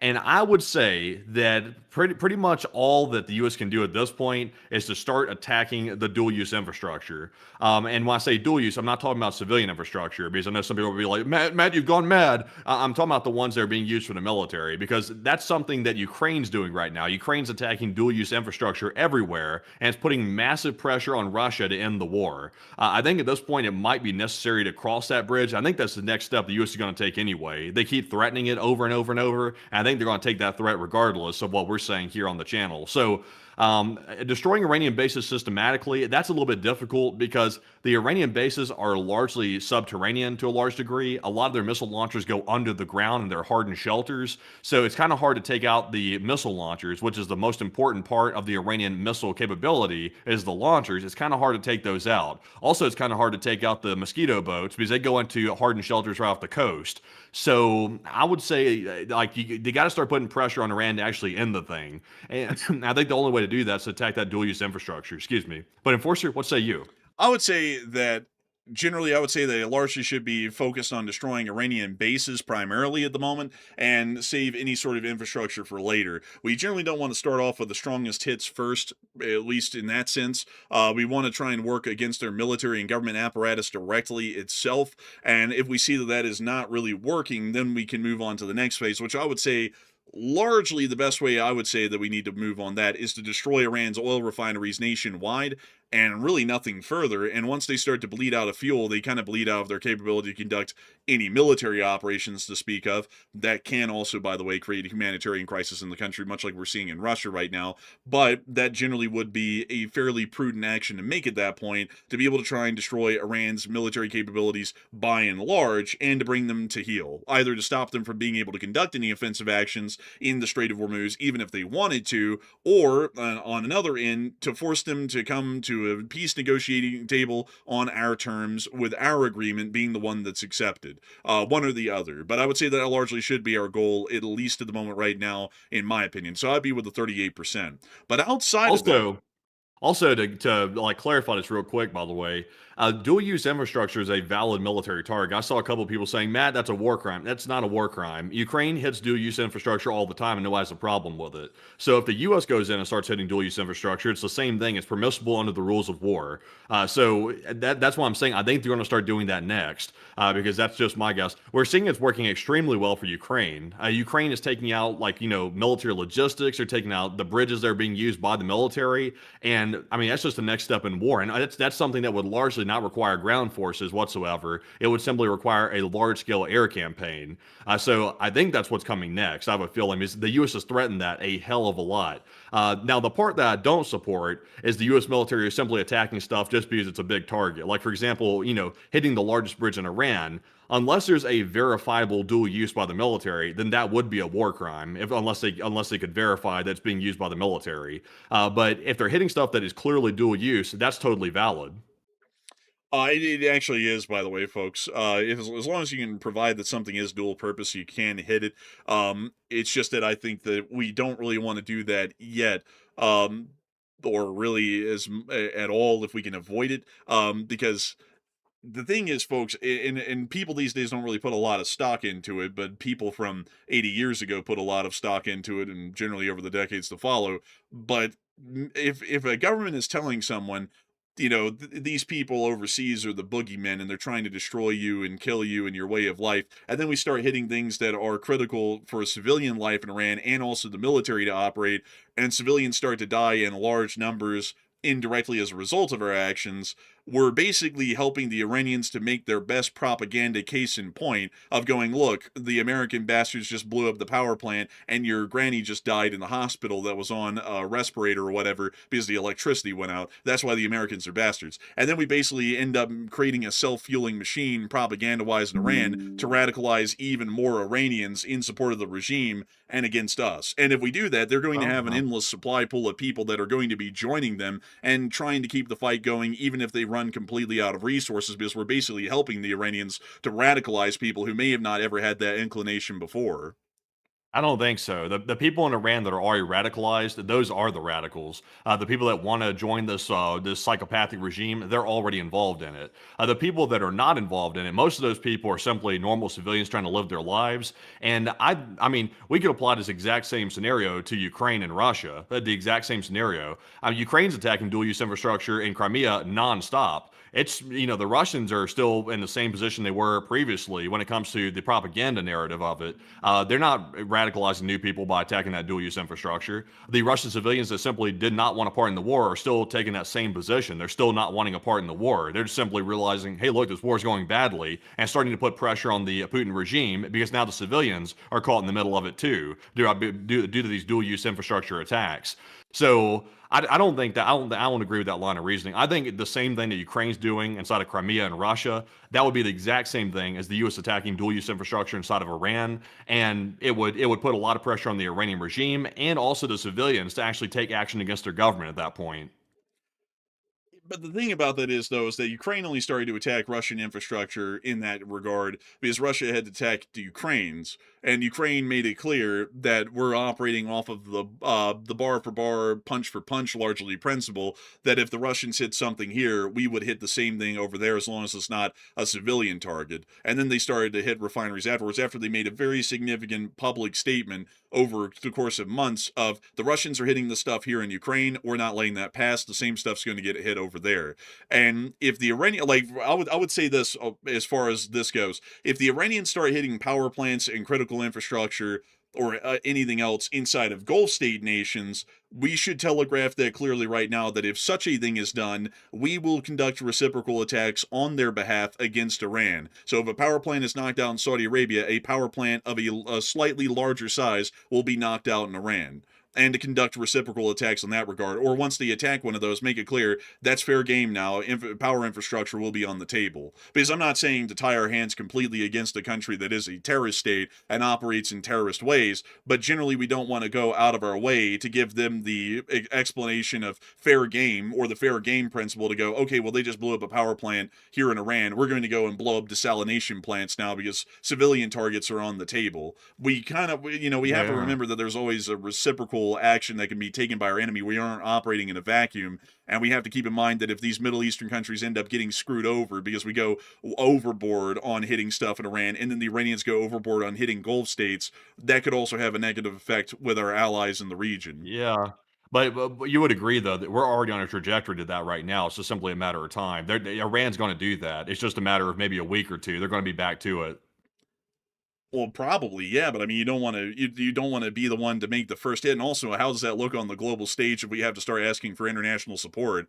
Like if Europe, for example, sees that Iran attacked the Middle Eastern countries first, and then we put out an official statement saying because they blew up these civilian targets, we will now be hitting dual use targets of the same type inside of their country. If that's the way we go about it, a lot of European governments will go, yeah, there's actually a pretty good political ground where we can support the United States if they request support, because the public here in these countries are generally okay with what they're doing because it's reciprocal. It's responding to an Iranian action. If we go over a way to do that, and then Iran does that after the fact, hitting these civilian infrastructures, then it makes it look like the U.S. is the one who has a lower moral ground, and then that could start to change the political trajectory in other allied countries to where those governments don't feel that apt to support us because the public isn't that apt of supporting the United States at that point. And we need to keep those I mean, sorts of things in mind, because if we act like none of that matters, which we already seen the U.S. government has done a lot, it ends up biting us in the end pretty badly. well, yeah, honestly, we really don't need Europe's support. Europe hasn't been involved during the entire thing in Iran the entire time. So I wouldn't call that a priority in my opinion. If they want to feel good about it or whatever, that's just on their end. I mean, largely the NATO is not involved in this. NATO's a defensive alliance. They're staying on their own accord. They really don't want anything to do with it. So, I'm not sure if that should be a priority here. But I'm not really sure what option we have left though, because I mean, the option of hitting Iranian military base, we've done that, and it hasn't really produced any results. We haven't seen the missile launchers get taken out. I mean, they still have a hell of a lot. That's how they're launching these attacks. They still have the drone launchers. They still have massive drone supplies and, facilities. They still have tons of them, and that's how they're able to launch these attacks right now. So our current strategy of hitting bases has not produced any real results. It hasn't. So what we need at this point is something to start putting pressure on the regime itself. The people need to get involved in this. The people need to start rising up against the regime. They need to start putting pressure on the regime. It's worked for Ukraine in the Russia situation. And I think at this point, I think the U.S. is left with no option. I think dual use infrastructure is the next logical target because, like I said, they really can't get to the missile launchers. They're underground. They're hardened shelters that are protecting them. I see some people saying there's an option to walk away. But if we walk away, though, folks, here's the problem. It's a catch-22. If we walk away, we're permanently giving control of the Strait of Hormuz to Iran, and Iran's got us by the balls. So Iran is forcing us to take this next step, essentially. They're forcing it because they're deciding to play stupid, and they're the ones escalating it. Or the U.S. might have to go the extra mile because we're forced to at this point, not because we necessarily want to be there. I think most people would love to leave at this point, but we simply can't. Well, I mean, the thing is, though, is that we didn't really hit any military bases the last time, because if we did, why are we finally blowing them up for the first time now? All the footage we see, especially from the reciprocal strikes and the ceasefire, the U.S. finally started blowing up military bases that they never even touched before during the war, showing that we didn't really hit anything. I mean, the last time we were hitting anything, we were just bombing Tehran every night, blowing up a bridge here and there, blowing up a little government building here and there, which I was stating continuously because we were getting the video proof to show there were hardly any military bases hit. And I was continuously saying then, these aren't the military bases that need to be hit. These are government buildings and government officials and just big headliner things for the news. This isn't going to win the war. We have to hit military facilities. I mean, we haven't even hit any military facilities yet. So it's kind of hard to say, well, we hit the military Well, facilities and nothing happened. We never hit them. well, which ones would you suggest hitting? Because I think the U.S. like they put craters in several of the airstrips of the Iranian air bases. We cratered a lot of their air bases, and we saw in the satellite footage that Iran had filled them in with asphalt. So they had repaired them since the ceasefire came into effect. So I mean, what would be the priority targets, and how would that affect the outcome of the war?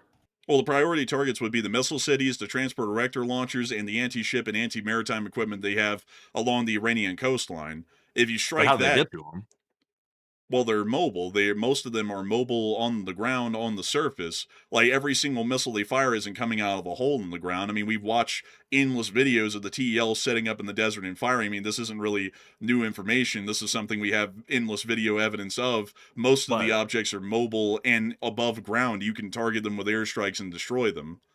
But that's the problem, though. They're mobile. That's the crux of it. They're mobile because Iran is putting them into hardened shelters when they're not being used. So we can't target them. We can only target them during that small window when Iran brings them out of the hardened shelters to launch the missiles. That's a very small window because Iran shoots and scoots. They pull out the launchers, they launch their missiles, and they go right back into hiding. So unless the U.S. is like extremely quick with a huge, overwhelming attack, then to hit those launchers, it's almost like a fool's errand at that point. And that's why the U.S. largely hasn't hit them, in my opinion, is because it's very hard to get that window to actually hit those launchers. And Iran set that up like that intentionally. If they were stationary missile launchers, that would be a lot easier to hit. We could do that systematically and take them out one by one. But these aren't stationary, these are mobile, and they go into hiding. Yeah, they go into hiding. That's why you conduct a continuous air campaign and have aircraft on station overhead 24/7 with drones, because they are eventually going to pull out at some point in the midst of the air campaign, and then you hit them then. Like it's not like the aircraft have to, like there's a rule like it's tennis or something where the US Air Force can only take off once they fired and they're running away. I mean, you can keep aircraft in the air 24/7 on rotations to wait for them to roll out, and when they do, you get them.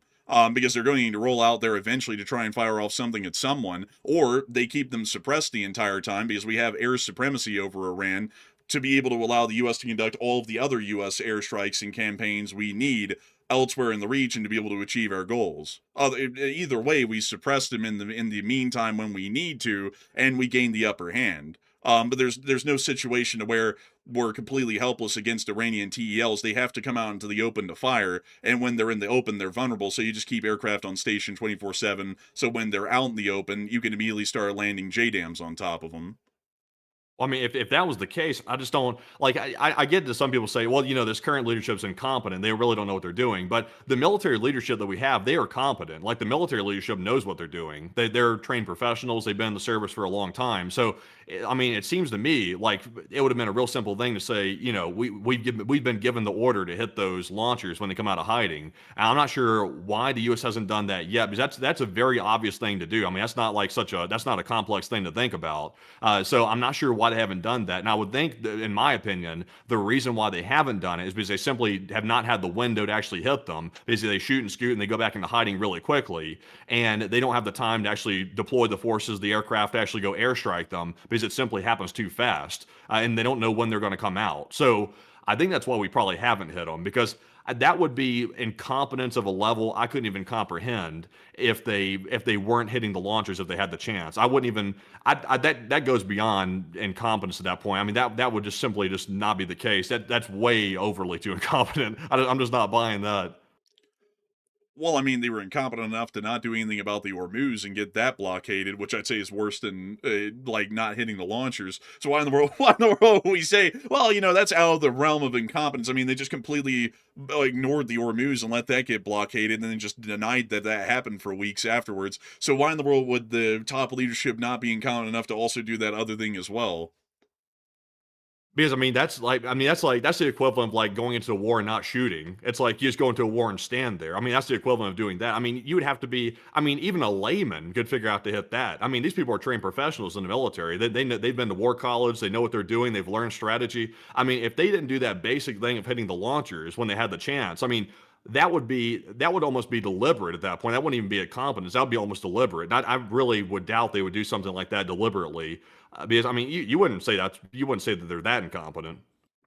Well, no, the military officials are not incompetent, but you have to remember that there's a guy at the top who, may not know what at all he's talking about and may think he knows better than everyone and tells them that's stupid, that's completely pointless, let's just go with this instead. And also on top of that, the Israelis were the ones hitting almost all of the TELs during the war, and they were doing that quite well because, like I'm saying, they were just keeping an active air patrol over that very area, the missile range, as I call it, and whenever they'd roll out, they'd hit a couple of them every single time. And that's the only attrition that they took during the conflict was from Israeli strikes. I think the U.S. only conducted a handful of them, but a few dozen of them were conducted by the Israelis.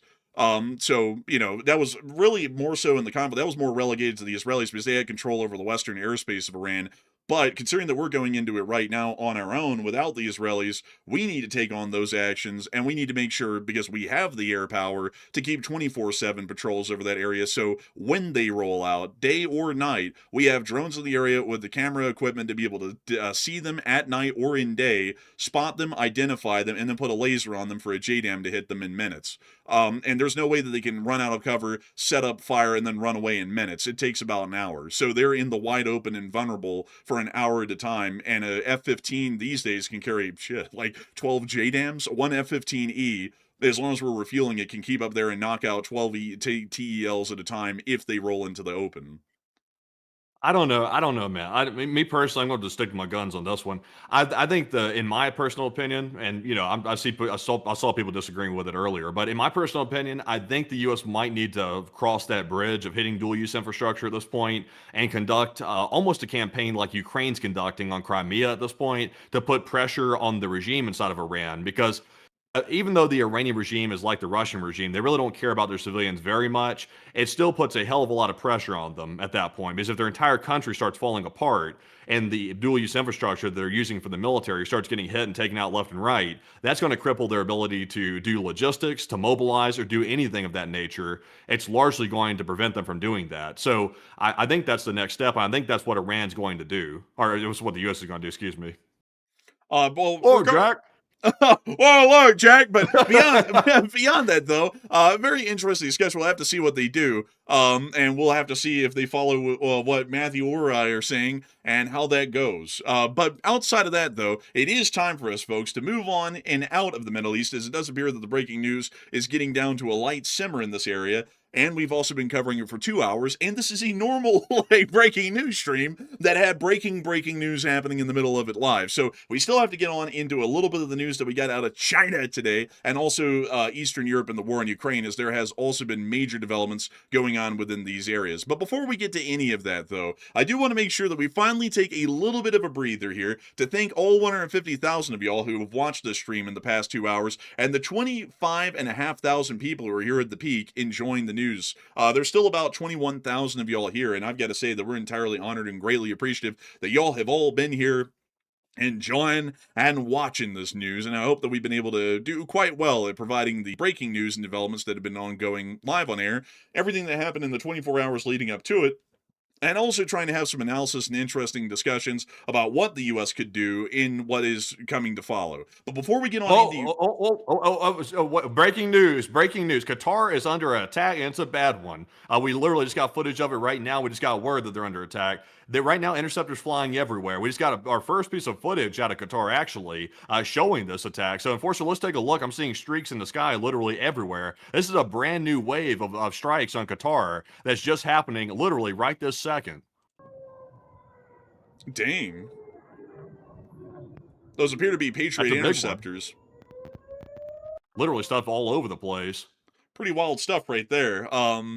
We'll have to see if there are any impacts in Qatar, but it appears that Qatar is under a new wave of Iranian missile attacks as we speak right now. Yeah.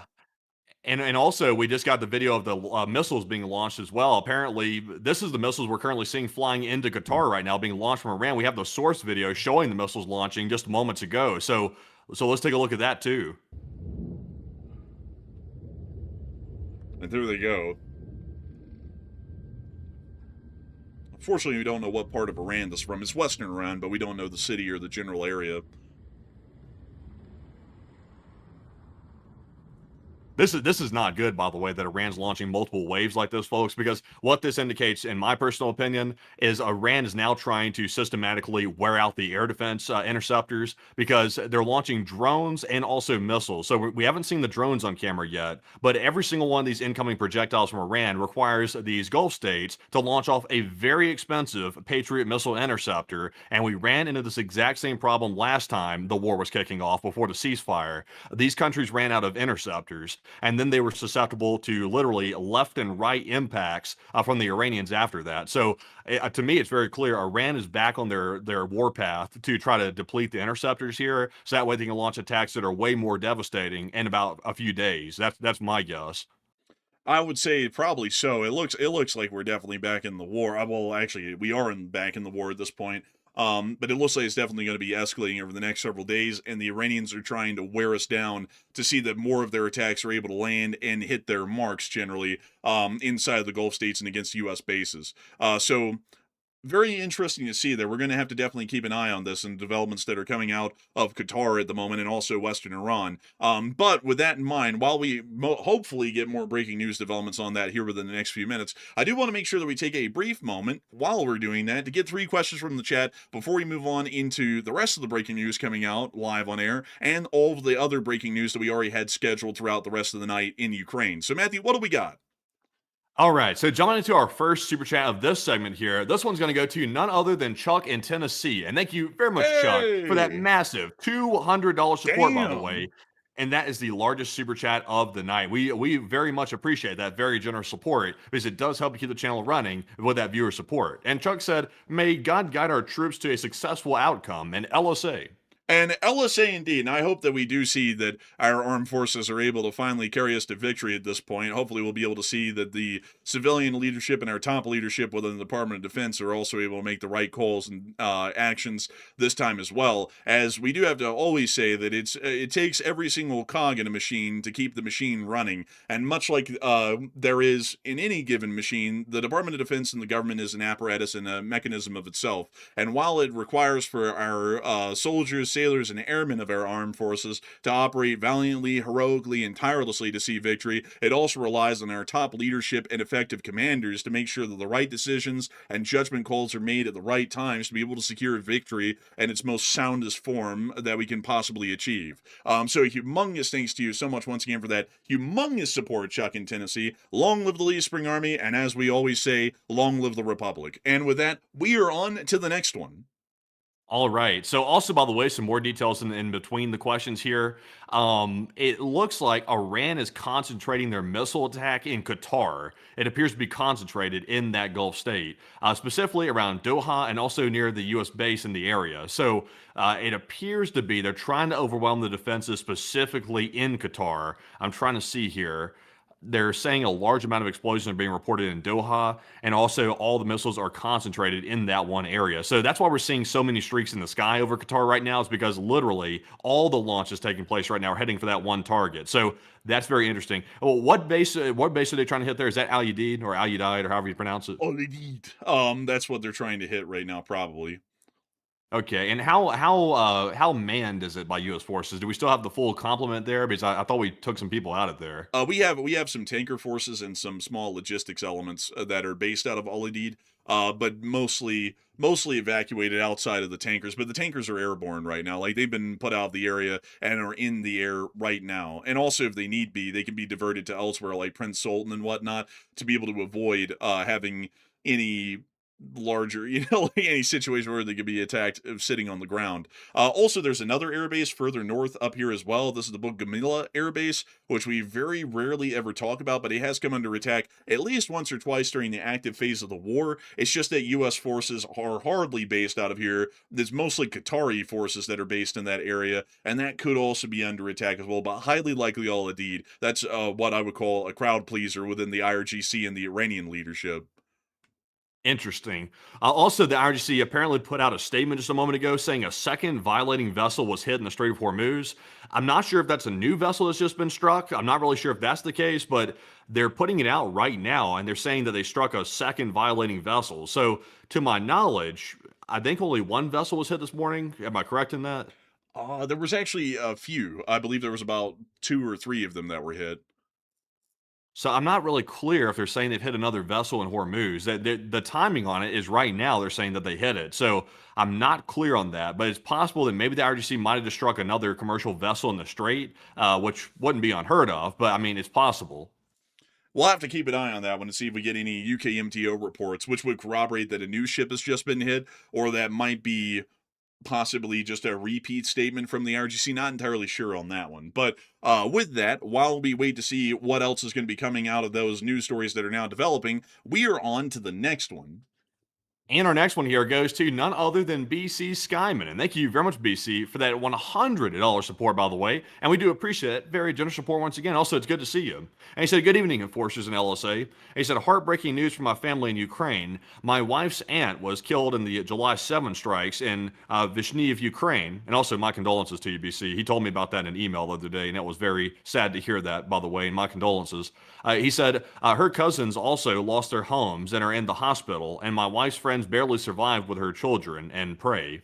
I have to say my condolences as well, BC Scammon. That's very unfortunate to hear, and it is a very unfortunate reminder, really, especially to everyone who's here in this audience, that civilian deaths from Russian attacks are not a fiction. It's a reality. We have people here in the channel like BC Scammon who know people and have relatives who have been killed in these strikes that the Russian Federation is conducting against the Ukrainian peoples living inside of Ukraine in their daily lives. And I've got to say that's very unfortunate here. Actually, Matthew told me about that several days ago, and I've got to say that it's just very unfortunate to hear. I wasn't really sure if you wanted us to bring that up on air up until right now, because I was thinking that's a very unfortunate thing, and I don't want to cross any lines of privacy in regards to that, but that is an absolute incredibly unfortunate thing to hear, and should be reminding us all that such atrocities do occur by the Russian army, not only inside of Ukraine, but also within the occupied territories as well. And it's these very sorts of things that the Ukrainians keep fighting against,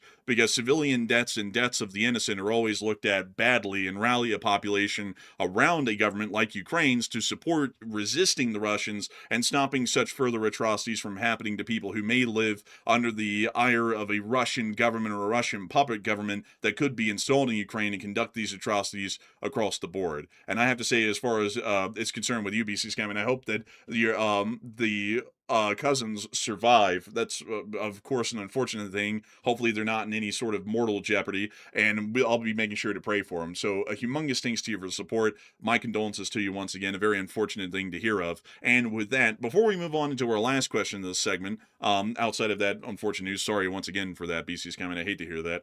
We actually have more breaking news that's apparently coming out from Kuwait at this moment. So Matthew, what do we got?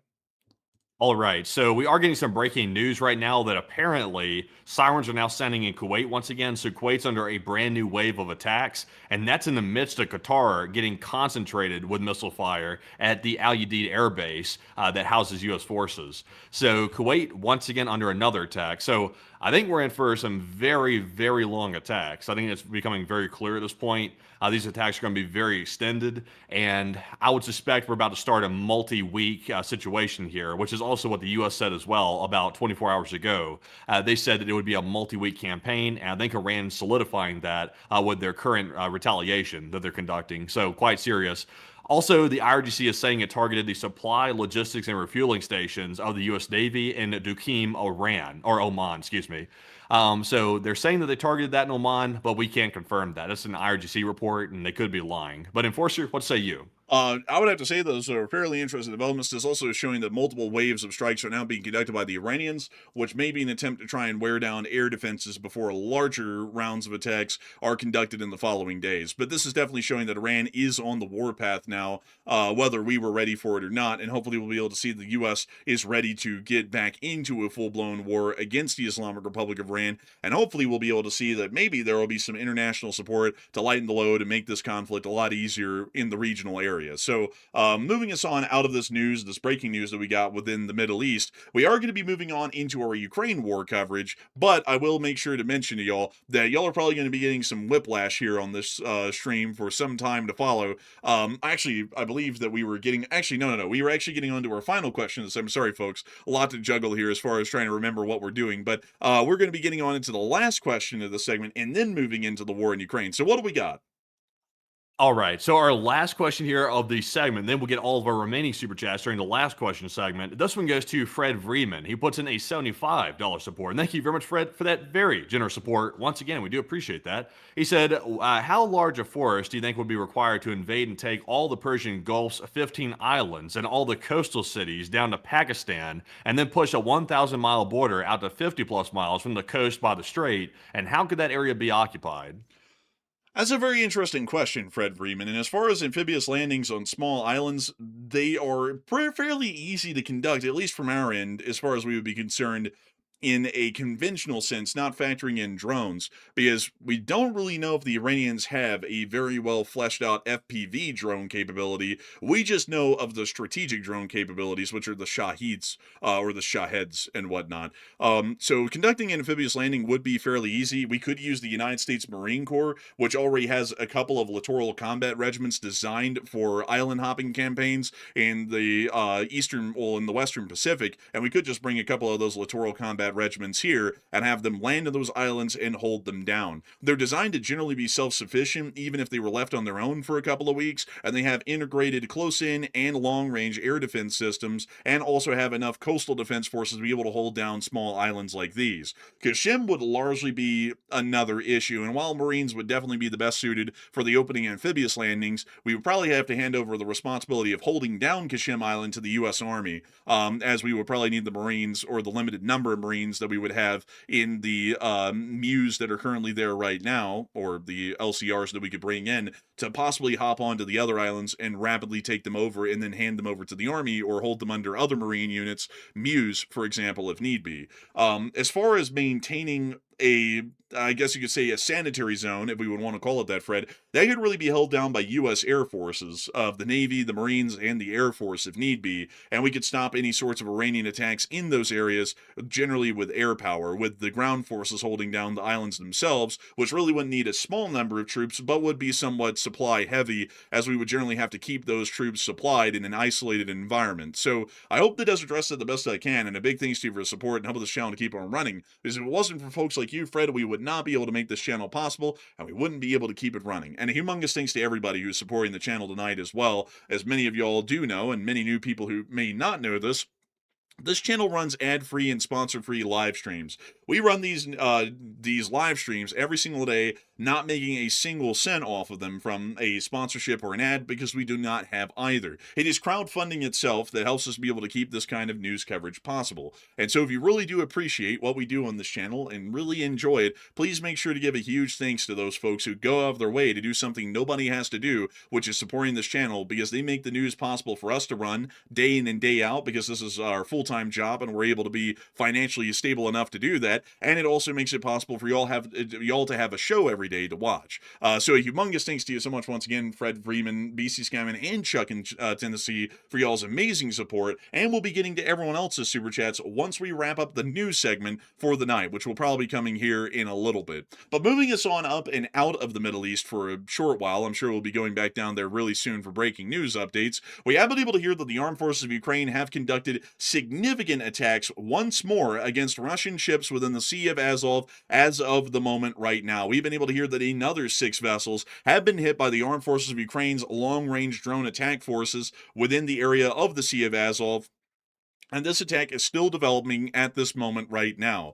However, the number of ships that the Ukrainians will probably be able to hit today is probably going to be quite low. The Russian Federation has announced as of today, earlier this morning, that transits via the Sea of Azov are shut down, and they will not be allowing any more transits through the Sea of Azov until the situation improves, which will be never, as the Russians do not have any active way of combating or defeating these drone attacks that the Ukrainians are conducting. We were actually able to see last night's attack, which knocked out a whopping 28 ships on this clip right here. I'll save you all a little bit of the details, also because we're going to be running extremely overtime tonight regardless, so I'll have to kind of annotate this clip a little bit because it's 4 minutes long. But to show you all here, kind of like skipping through, we can see the 49th ship getting hit. When we skip forward a little bit, we can now see the 56th ship getting hit. Most of these being fuel tankers and bulk carriers that we now understand were apparently carrying grain and other types of grain crops to Crimea to be able to be used in food production and distribution. And we see these attacks continuing on to the 57th, the 58th, the 59th, and on into the 68th vessel. Once again, remembering that we started on the 49th vessel, and we're already on to the 69th. This is 20 new ships that were hit just last night, and there's still 8 more to go.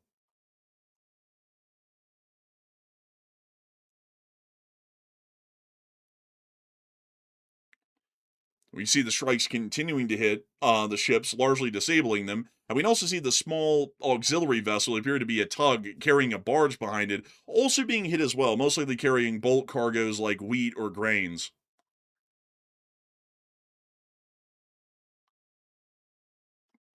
Outside of this, we also were able to get video from the decks of these ships in the midst of the attack, which gives us a whole new perspective.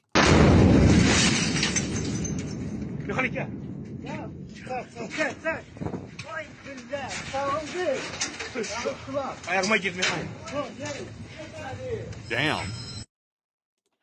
Pretty wild stuff right there. We also have a lot more clips like that. So moving us on into the rest of our news, that's the same duplicate clip right there, so I'll actually be deleting that one. Moving us on from that, we also were able to see what the morning looked like in the Azov from these strikes right here.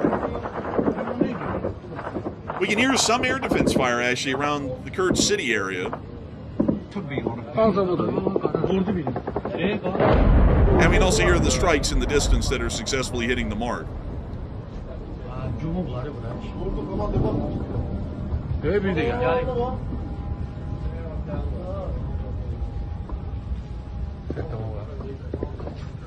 Sertan, yeter de orada vəziyyət. You see the crew is pretty impressed with the air show they're getting for free. We hear the air defense is picking up again as another drone is coming in right overhead.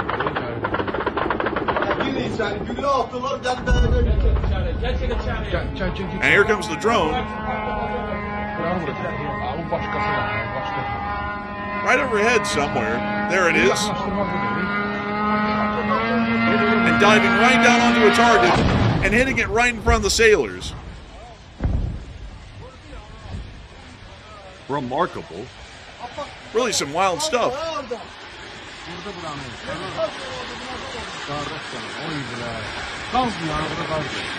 It looks to possibly be a fuel loading dock in Kerch.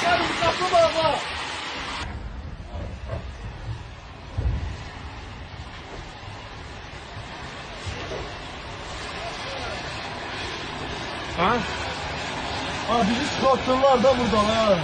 We now hear something else. Sounds like the hissing of gas possibly from the dock. But moving us on into our second clip, we also got this one showing the air defense situation. Before we get to that, we actually have breaking news coming out. So what do we got? Okay, so we are seeing that right now over the skies of Qatar, there is still extremely heavy air defense activity going on right now. Sirens going off left and right, interceptions all over the place. It's extremely heavy air defense activity if you want to show that video real quick. And here's that clip. Not to give you a whiplash, but this is not from Ukraine. This is from Qatar, and is just happening right now. The microphone also apparently has tinnitus. But those are... so it's still going down in Qatar quite heavily, I would say. Also, by the way, some more details. The Iranians are claiming that they struck apparently an aircraft carrier refueling platform in Oman that services U.S. aircraft carriers. They're claiming that they hit that, and they're saying it's severely damaged, but I'm not sure how they're really confirming that. I'm not sure if they're just making that up or not.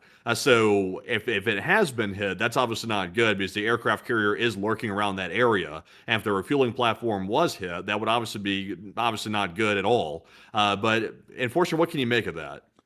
Well, it wouldn't be a refuel. I think you're full of shit. Like, I mean, I'm going to just be completely honest, because it's not a refueling facility that's down at Dukem. They have a little airfield down here, and every once in a while, some of the Ospreys from the carriers nearby will fly over here, and they'll pick up perishable goods, generally like foodstuffs and such, and then they'll fly back out of this airport and back to the carriers at sea. And so there really isn't any refueling to speak of out here that's conducted for the carriers. And if that was conducted, that's done by a tender, from the U.S. Navy. Like, they send a tender around the world laden with fuel to go. Well, actually, hold up. Wait a minute. I just realized something. It just hit me. They're nuclear power, like you just said in the chat, man. I was going to say, they don't even get fuel. They're nuclear power. Like, if anything, that might be for the destroyers. I mean, they'll send a tender around the world for the destroyers, but the carriers are nuclear powered, so there is no fuel needed for them, unless there's uranium in Dukem, which there isn't. Also, by the way, like half the people are saying, it's not nuclear, it's nuclear. Is the one near the coast, is it nuclear? Which one? the U.S. aircraft carrier near the coast of Oman is it a nuclear aircraft carrier? Matthew, they're all nuclear. Like, we literally don't have a Oh, they all non-nuclear are. carrier. Yeah, all of our carriers are nuclear. Okay, so it must just either they're making up completely about this being a refueling platform, or maybe they're talking about the, like you said, the destroyers. Perhaps maybe they're referring to that. But they're saying that they hit the place. So I do know that a bunch of support aircraft take off from that location around this area to go out to the carrier. We see those on flight radar quite often. But the whole refueling thing that appears to be bogus. Man, you know, America and France are actually the only countries in the world that operate only nuclear-powered carriers. But France only has one carrier, so, you know, that's kind of the caveat to that. But every single one of our carriers are nuclear. Both the Gerald R. Ford class and the Nimitz class are both nuclear, and those are the only ones we still have running in the fleet or the Navy right now to speak of. So, like, I see some people saying it could be jet fuel, but then again, a tender is usually just sent around the world in some cases to give them that fuel. Like, they could come all the way from the United States and sail all the way out there into the Arabian Sea, drop all the fuel, and then head back. So I like maybe at one point a tender went to Dukem and picked up some jet fuel, but I'm not entirely sure on that. I mean, we don't really have any proof of that ever before. We have proof that the carriers will send their Ospreys out there to Dukem to go pick up perishable food items to feed their crew with, but we've never seen them go out of their way to go and refuel at Dukem. We don't have any proof of that here on air. So I think they might have hit the airfield, and they're saying that that was used to refuel the carrier or something, maybe. But it seems to me like whatever the claim is, they probably don't even know really what they actually hit. They just hit something there, or they hit nothing there, and they're either lying about it or they don't even understand what they might have been shooting at. Maybe so, possibly. It's just it's what's wild. Like half the people in the chat were like, "It's not nuclear," like just adamant, and then the other half was like, "It is nuclear." It's like, oh my goodness, you know, people get so like offended at the craziest stuff with that right there. But yeah, honestly, I'll be honest, I wasn't aware that every single one of our aircraft carriers was nuclear. That's news to me. Yeah, that's the amazing thing about our Navy, actually, is that we designed them to all be nuclear powered. So that way, the only thing that they rely on as far as replenishments is food for the larger part for the crew. That requires consistent resupplies. Fuel on the ship still requires resupplies for the jet aircraft and whatnot, but I don't believe that that's to the frequency, from what I understand, of the fuel of the food resupplies that are needed, especially for perishable items, which carriers do usually keep in some supply. So yeah, I mean, all of them are nuclear powered. So if anyone in the chat was going mental, going, no, they are nuclear, those are the kind of people that make us believe that most people who say that we're wrong are full of shit. Because it's like, you know, like, honestly, like, I didn't really think about that until a minute in. I was like, well, that's full of shit. I mean, you know, an aircraft carrier, you know, wouldn't go there to refuel and all that. And I was like, well, wait a minute. They're nuclear powered anyways. But anyways, moving us on out of that whole deal, we also were able to see in this clip here more of the actions that were conducted around the Sea of Azov earlier in the morning, getting us right back out of the Middle East and right back into Ukraine. gördüm.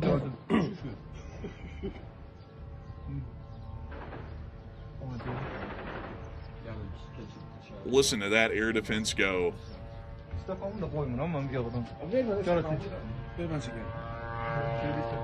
Oh, there it is.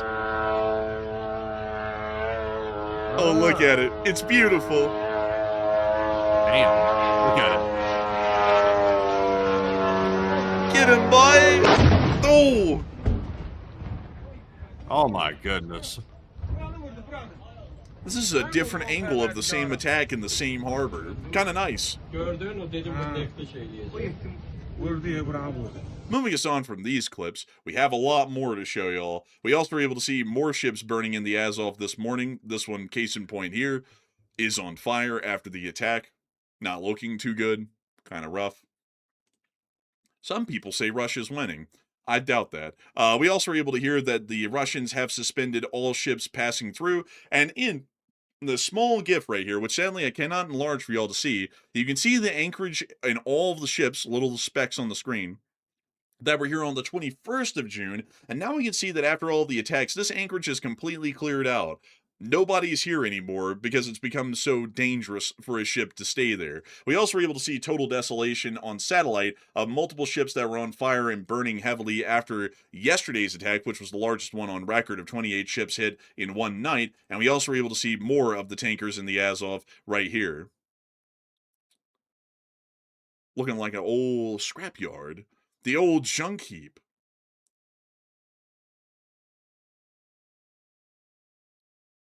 Tough stuff for him, I tell you. Tough stuff, folks. We also were able to see as well that the tankers in the Sea of Azov in these satellite pictures are suffering visible impacts and moderate damage from the Ukrainian drone strikes, and also a firefighting vessel was deployed and used fire retardants to try and put out some of the fires on one of the fuel vessels in this satellite picture, which we can see right here. In general, the strikes by the Ukrainians have been so heavy and so significant against Russian vessels in the Sea of Azov that the Russian Federation has now officially closed any transits into the Sea of Azov via the Don, which is the river heading into this area. Russia has temporarily halted shipping through the channel connecting the Don River and the Azov Sea, according to Reuters reports. Russia has also stopped accepting applications for vessels to pass under the Crimean Bridge since Friday evening, according to Okagora analysts. We also were able to see that as a result of this, the Russian Federation's ports at Taganrog and Rostov are no longer accepting wheat shipments. I don't know what the song was right there. But beyond that, though, we were able to hear that in this post, apparently there are a large amount of grain trucks that had pulled up to the port to drop off their grain, yet the port is not accepting them as there are no ships leaving the ports of Rostov or Taganrog heading down to Crimea to drop off these grains or to ship them out into the broader world, meaning that the last remnants of supply in fuel and food that Crimea was getting in the form of these ships has also completely collapsed as well as a result of the attacks over the past few days on the shipping within this area. The Taganrog fuel depot is also still burning prolifically as well, as we can see in the satellite photography here, showing us the days before the strike, and currently the entirety of the port of Taganrog and this northeastern corner of the Sea of Azov is still burning quite heavily at this point. Inside of Crimea, we were able to hear that Russia is apparently now evacuating top personnel for the threat of drone attacks, and we've also seen that the blackouts have become so severe, you can quite literally see the Milky Way in Simferopol now because of how dark it is. Very few lights are still running in the city, and most of the entirety of the Crimean Peninsula has gone into a near total blackout. The lights you see operating in the distance, we believe, are being run by emergency generators, but even still, that's fairly sporadic, as diesel fuel to run the generators with is very hard to come by, and very little of it still exists within Crimea, meaning that those lights will most likely also be going out within the next several days. We also were able to see that apparently some air defenses did go off in Simferopol very recently from the air defense, as we were able to see here. And in a moment after we get through this clip, we're going to be getting to those loud Iranian statements. They smoking on that loud, the way they be yapping like that. Oh. Well, moving us on from that, Matthew, what are the Iranian statements? So the Iranians are out here yapping up a storm right now. This is Golubov apparently posting right here. He said the era of one-sided deals is over. That's very interesting to use those words, by the way. The deal was one-sided toward Iran's favor. That was the stupid part about it. But we told you, he said, keep your word or pay the price. Reality is knocking. So I mean that's why I'm saying, folks, it might be time to ramp it up to the dual-use infrastructure. That's why I'm saying that, because these people are not going to be negotiated with. That's very clear at this point. Also, by the way, Qatar is being literally attacked non-stop right now. Their air defenses are working literally non-stop, and Qatar just put out a statement saying, praise be to Allah, protect Qatar, inshallah, interceptions inbound. Huh. Well, praise be to Allah. I would say, man, I gotta say, folks, I'm just thinking in my head, a lot of people are gonna say if we start airstrikes, this guy ought to be on the list. I say not. You know why, folks? I think it'd be a lot more satisfying to see this guy be brought up in front of a tribunal for war crimes and crimes against humanity. I think that'd be also a lot better of a look, and also a lot more satisfying to see that we actually put them through a proper criminal justice process, generally, at least in my opinion. But moving us on out of that bit of news with the statements from Golubov, it does appear that the Iranians are still making it quite clear that their attacks will be continuing against the U.S. and Gulf state allies. But moving us on out of that and back into Crimea, we also saw that more infrastructure attacks were still being conducted within the areas of Crimea overnight, as electrical infrastructure was still getting hit. And electric guitar was in the background. Man, honestly. Also, Bahrain's under a brand new attack, by the way, just to let y'all know that. Bahrain's under a pretty big attack as well, in addition to Qatar. Man, someone in the chat said, if you've never served in the military, you don't have a right to make decisions. maybe you would like to tell the president that. I don't think he ever served, but it doesn't seem you have any objections with him making decisions. Kind of one-sided sort of application there. My thing is, if you don't have enough intelligence to understand the First Amendment, then you shouldn't have an opinion at all. That's my opinion. To support the First Amendment, I tried to defeat the First Amendment. Yeah, really. It's like, you idiot. It's like, man, it's like, I guess you're not in support at all of any of the current president or last president's decisions because neither of them directly served or had boots on the ground or any of that. It's like, do you not even know what the hell you were fighting for? It's like you're in the military fighting for the country. You don't even know what the hell you were fighting for, apparently. It's like you're fighting for the Constitution. You say, I will uphold the Constitution and defend it.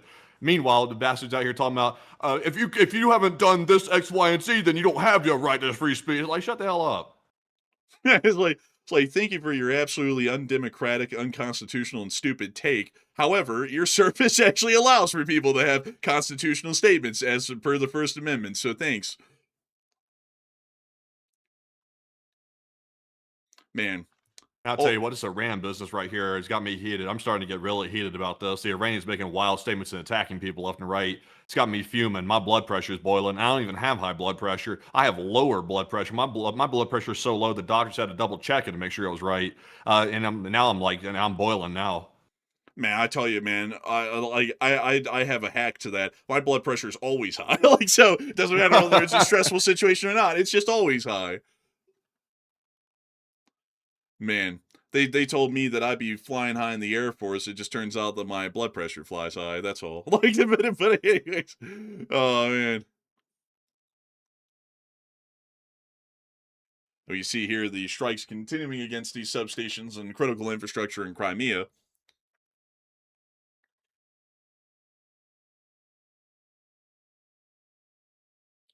Man, I wonder what that guy's opinion of Abraham Lincoln is, by the way, while we watch these substations keep getting cooked. I wonder if he hates Abraham Lincoln because, he led the United States through the U.S. Civil War, but he never served in the military. You know what? You need to sit down and shut the F up, Lincoln, because you don't know what the hell you're talking about. It's like, well, I guess he would. He won the war. What I don't understand either is like, and by the way, it's a small portion of veterans that say that. By the way, I have the utmost respect for veterans. I always say thank you for your service to every veteran that I run across, especially the ones from World War II that are still living, like absolute legends. But the small percentage of military veterans out there that have like this elitist mindset, that's like they serve, so they have like some exclusive right above everybody else to voice their opinion. It's like, it's like, first of all, you don't understand what you're fighting for, number one. Number two, it's like, who the hell are you to go around telling people what they can and can't say? It's like, who cares? I'm like, at the end of the day, I'm like, I respect you served in the military, but it's like, that doesn't give you a free reign to go around being a smartass. It's like, that's not gonna fly. Yeah. Also, someone said, well, Lincoln was in a militia. He wasn't a militia, but a lot of people were in militias back then. That was how, because there wasn't any standing military, the citizens were always generally like slightly formed into a militia, but that's not the equivalent of what you would think of in the modern day. It's not like the National Guard even or anything. It's just, if something happens and we need people, like we can call on you. That's kind of the deal. And even then that was very iffy. I mean, militiamen always served on a very strong volunteer basis, as in, if they ever went too far away from home or they just didn't really like what was going on, they would literally just get up and walk off. And there was nothing you could do really to stop them most of the time. Something they don't tell you about militia service. But moving us on out of that and on out of Crimea, we have also been able to see outside of this news in the Crimean area that within the area of Sizran, the refinery has been hit. We covered this in breaking news earlier on air, but to show this again from the current Ukrainian drone attack, the attack has produced major results. And also, I see all the veterans in the chat. They're jumping out saying, as a vet, we're all humble. It says some of us aren't nice. That's why I made a point to say, I'm like, not all veterans are like that. Because I've known a hell of a lot of military veterans, especially back from Alabama, and none of them had that attitude. It's just like, it's like the ones that are just sitting around fuming or something. It's like, I don't know what's gotten in their system to want to shut other people down from having an opinion just because they're in the military. Honestly, I feel like other veterans kind of jump on them for doing that from time to time too, because they're like, what the hell is wrong with you? Even other veterans are like, what got in your craw? Yeah, I don't really get it. It's like I would say, folks, that like the few people who subscribe to that, most veterans I run into are amazing people, very nice, very chill people, and believe in the principles of the country. But there's also a very few of them who have like this warrior caste mindset of like they're greater than thou. They're like the Vikings or the samurai or something. So they get special rights and everyone else is a third-class citizen compared to them. And it's like that completely defeats the whole reason that you even served. It's like you're a citizen soldier of the Republic. You're not, a samurai or a knight from the medieval era. You serve the country, that's great and all, but you're still a citizen equal to every other. There's no such thing as, something this, that, or another in the United States is supposed to give you a better rights and better conditions or better legal standards that give you privilege over others. That's not at all, I wouldn't respect that at all. Whether someone be the president or whether someone be a janitor or even a homeless person, under the laws of the United States and the Constitution, those people serve to support and protect, they're all citizens and therefore viewed equally under the eyes of the law and the rights that they have under the Constitution. But moving us on from that and into Poland, we also were able to hear that Poland wants to modernize Ukraine's MiG-29s.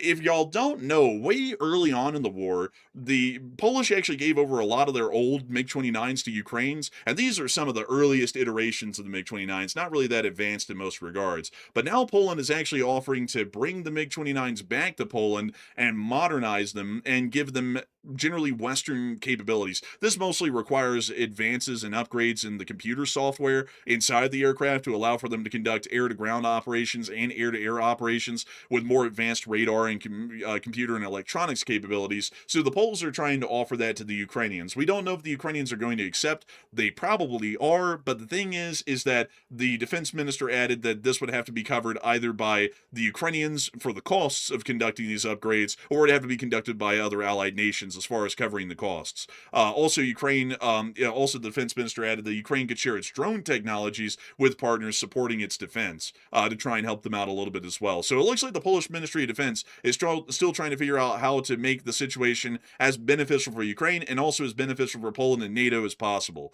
Moving us on from that and on into the Moscow city area, we also were able to hear that the propagandist today, Solovyov, stated the following. Even a complete disappearance of gasoline will not weaken Russia, but will only increase the number of those wishing to sign contracts with the MOD. We'll crush you all into the asphalt then. They'll just have to wait until our other people realize this war affects everyone, and then Europe, just wait. Oh, man. So people are hungry for some gasoline for the car, so they're like, damn, I ran out of gas, I'm stuck on the side of the road, let me go sign up for a conscription real quick. Man, damn, man, I can't get to the grocery store for some bread. Man, I'm hungry. Hungry for money. Hungry for success. Let me go to the recruiter's office. Oh, yeah, I can't get there because the car doesn't have any gas. Damn. I'm sure they'll send a van around for that. I'm sure the Russians can spare some gasoline for the conscription van to go pick them up, would be my guess. How come this guy right here doesn't go serve in the military if he's so apt about it? It's like, this guy's like so, like, he's got that mouth fit on, too. It's like, well, how come he doesn't go join the thing?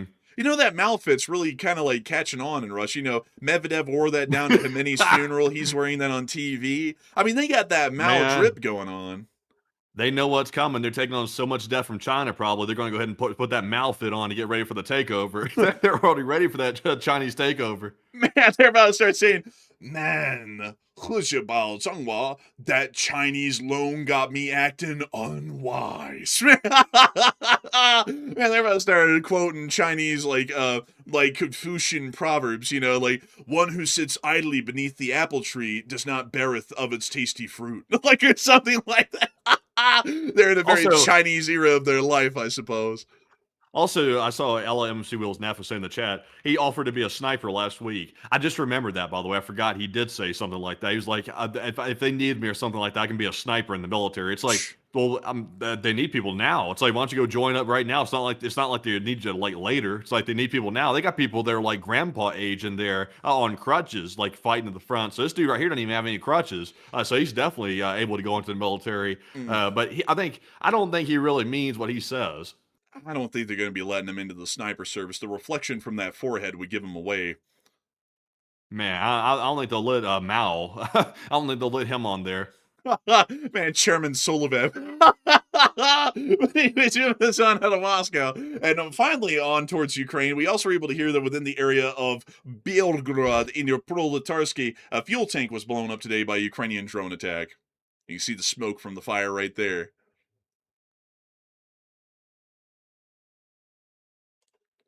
Moving us on from that clip, we have also been able to hear of some other significant developments from inside of Ukraine. Within the location unknowns, we were able to get the casualty report.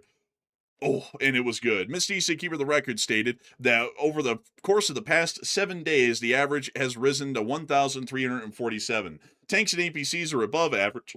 And 74 artillery is tied for 22nd. It's almost like hiccuped live on air right there. But 74 artillery is tied for 22nd. 4 MLRS is tied for 8th, and 3 ground robotic complexes is tied for 15th, which is not shown. And we were able to see that 1,490 Russian soldiers have been wounded and killed over the past 24 hours, along with 10 APCs, 361 supply trucks, 8 main battle tanks, 74 artillery pieces, 1,294 drones, 1 MLRS, and 4 Bobcat skid steers. Quite an impressive day to say the least, and a pretty good one to note. Also, Matthew, by the way, would you like to give a little bit of an update on the Middle East? Because I'm not going to lie, talking for this long without a break, because we had a speech from Zelensky tonight, and I'm not going to lie, man, I'm about to start hiccuping all over the place. Can you filibuster for a minute on what's going on in the Middle East so I can go get a little glass of water? Um, uh, I guess so. Attaboy.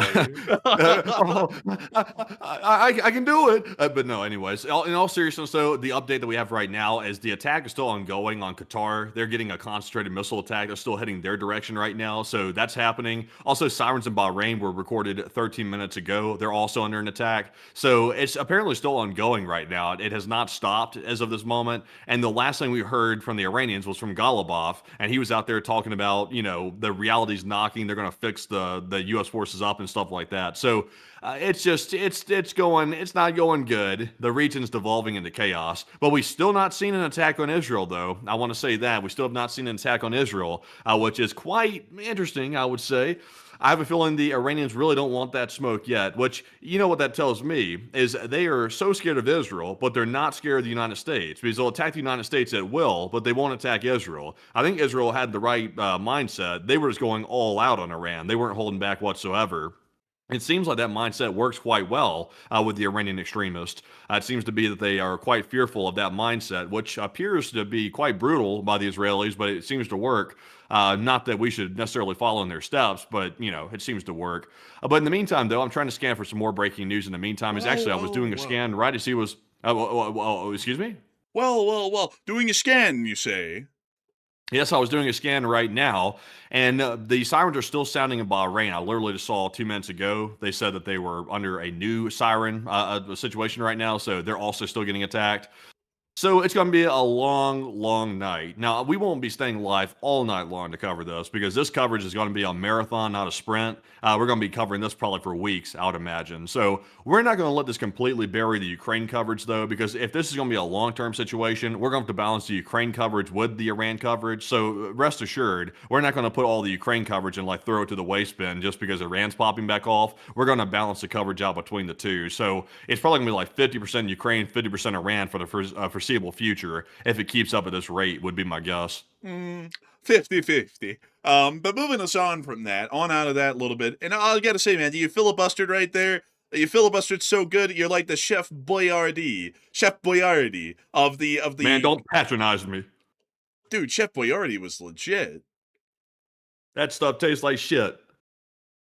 I got to ask you something, by the way, not to get into a rabbit hole here, because we're going to be running majorly over time no matter what tonight, so I might as well do this. I watched something interesting today about Chef Boyardee. Is Chef Boyardee a real person or not? He's a real man. He is. He is, surprisingly enough. I actually thought he was like an imagined thing for marketing purposes. Do you know where he made his name to fame here in America? On the nasty cans of Spaghetti-O? No, in Cleveland, Ohio, where he became famous for his spaghetti. But kind of a cool fun fact. But anyways, moving us on out of that whole deal, it is time for us to get on into some more breaking news that's coming out right now. Matthew, what do we got?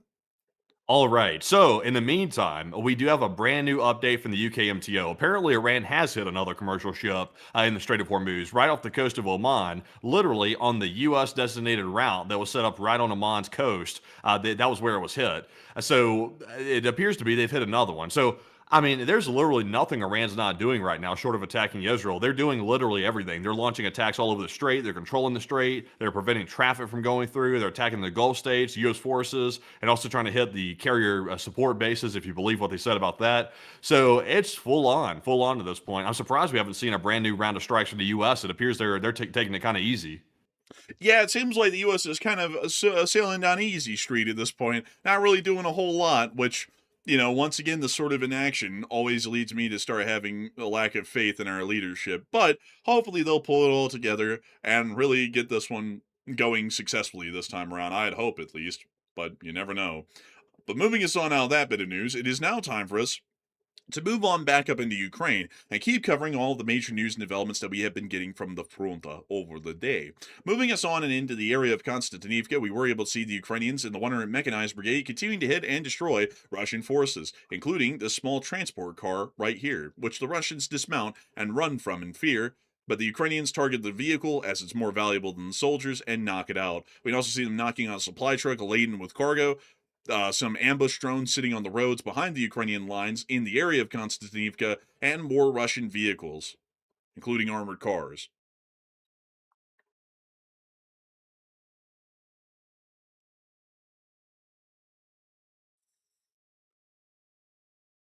Oh, Mm.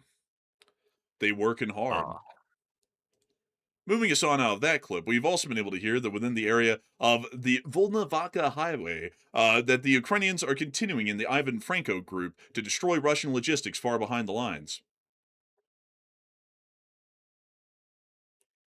We can see them you geolocating. know, I just had a side question. I know we're on the Ukraine war footage right now, but I can't help but talk about our Iran situation at the moment.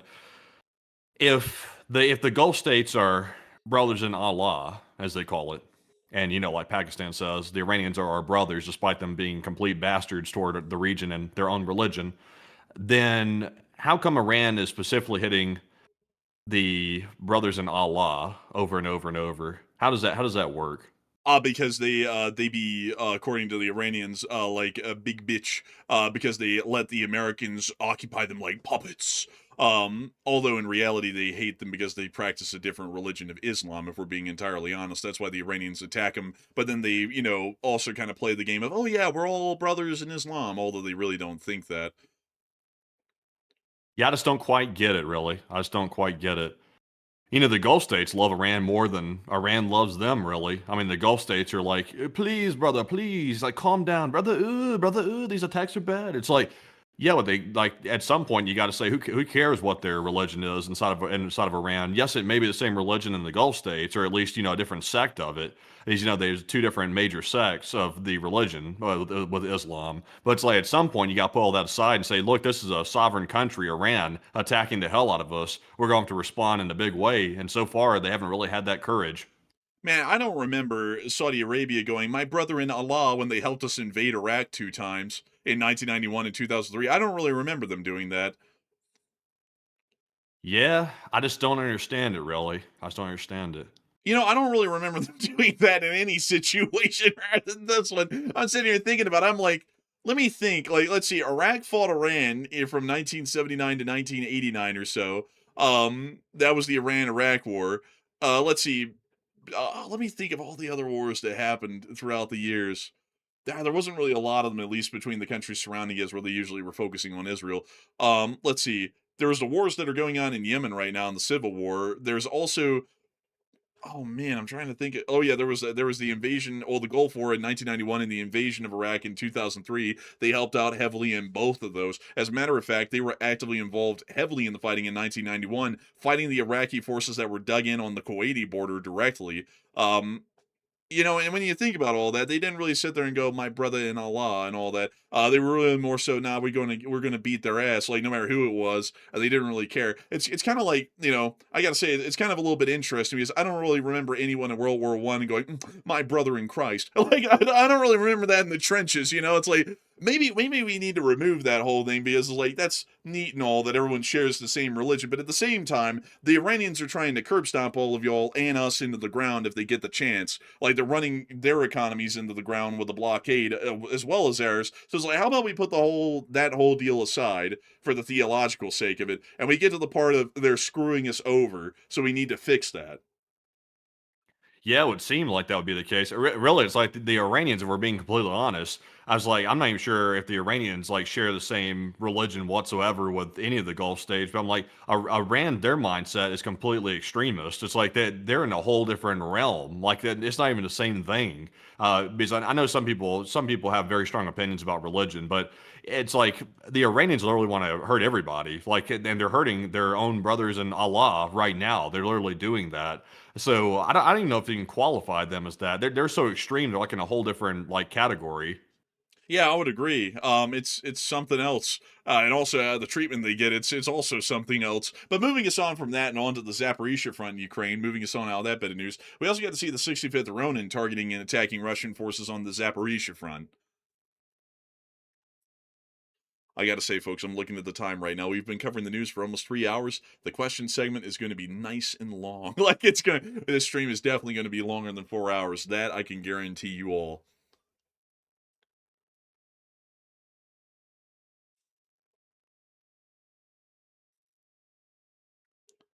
You see them, and also I just saw someone make the whole argument. They were like, "Well, I mean, the difference is that in the Middle East they're all Muslims, but in Europe they're Protestant and Catholics." Yeah, the Muslims have like the same thing that goes on. They have the Sunnis and the Shias, which are basically like the Protestant and the Catholics of the Islamic world.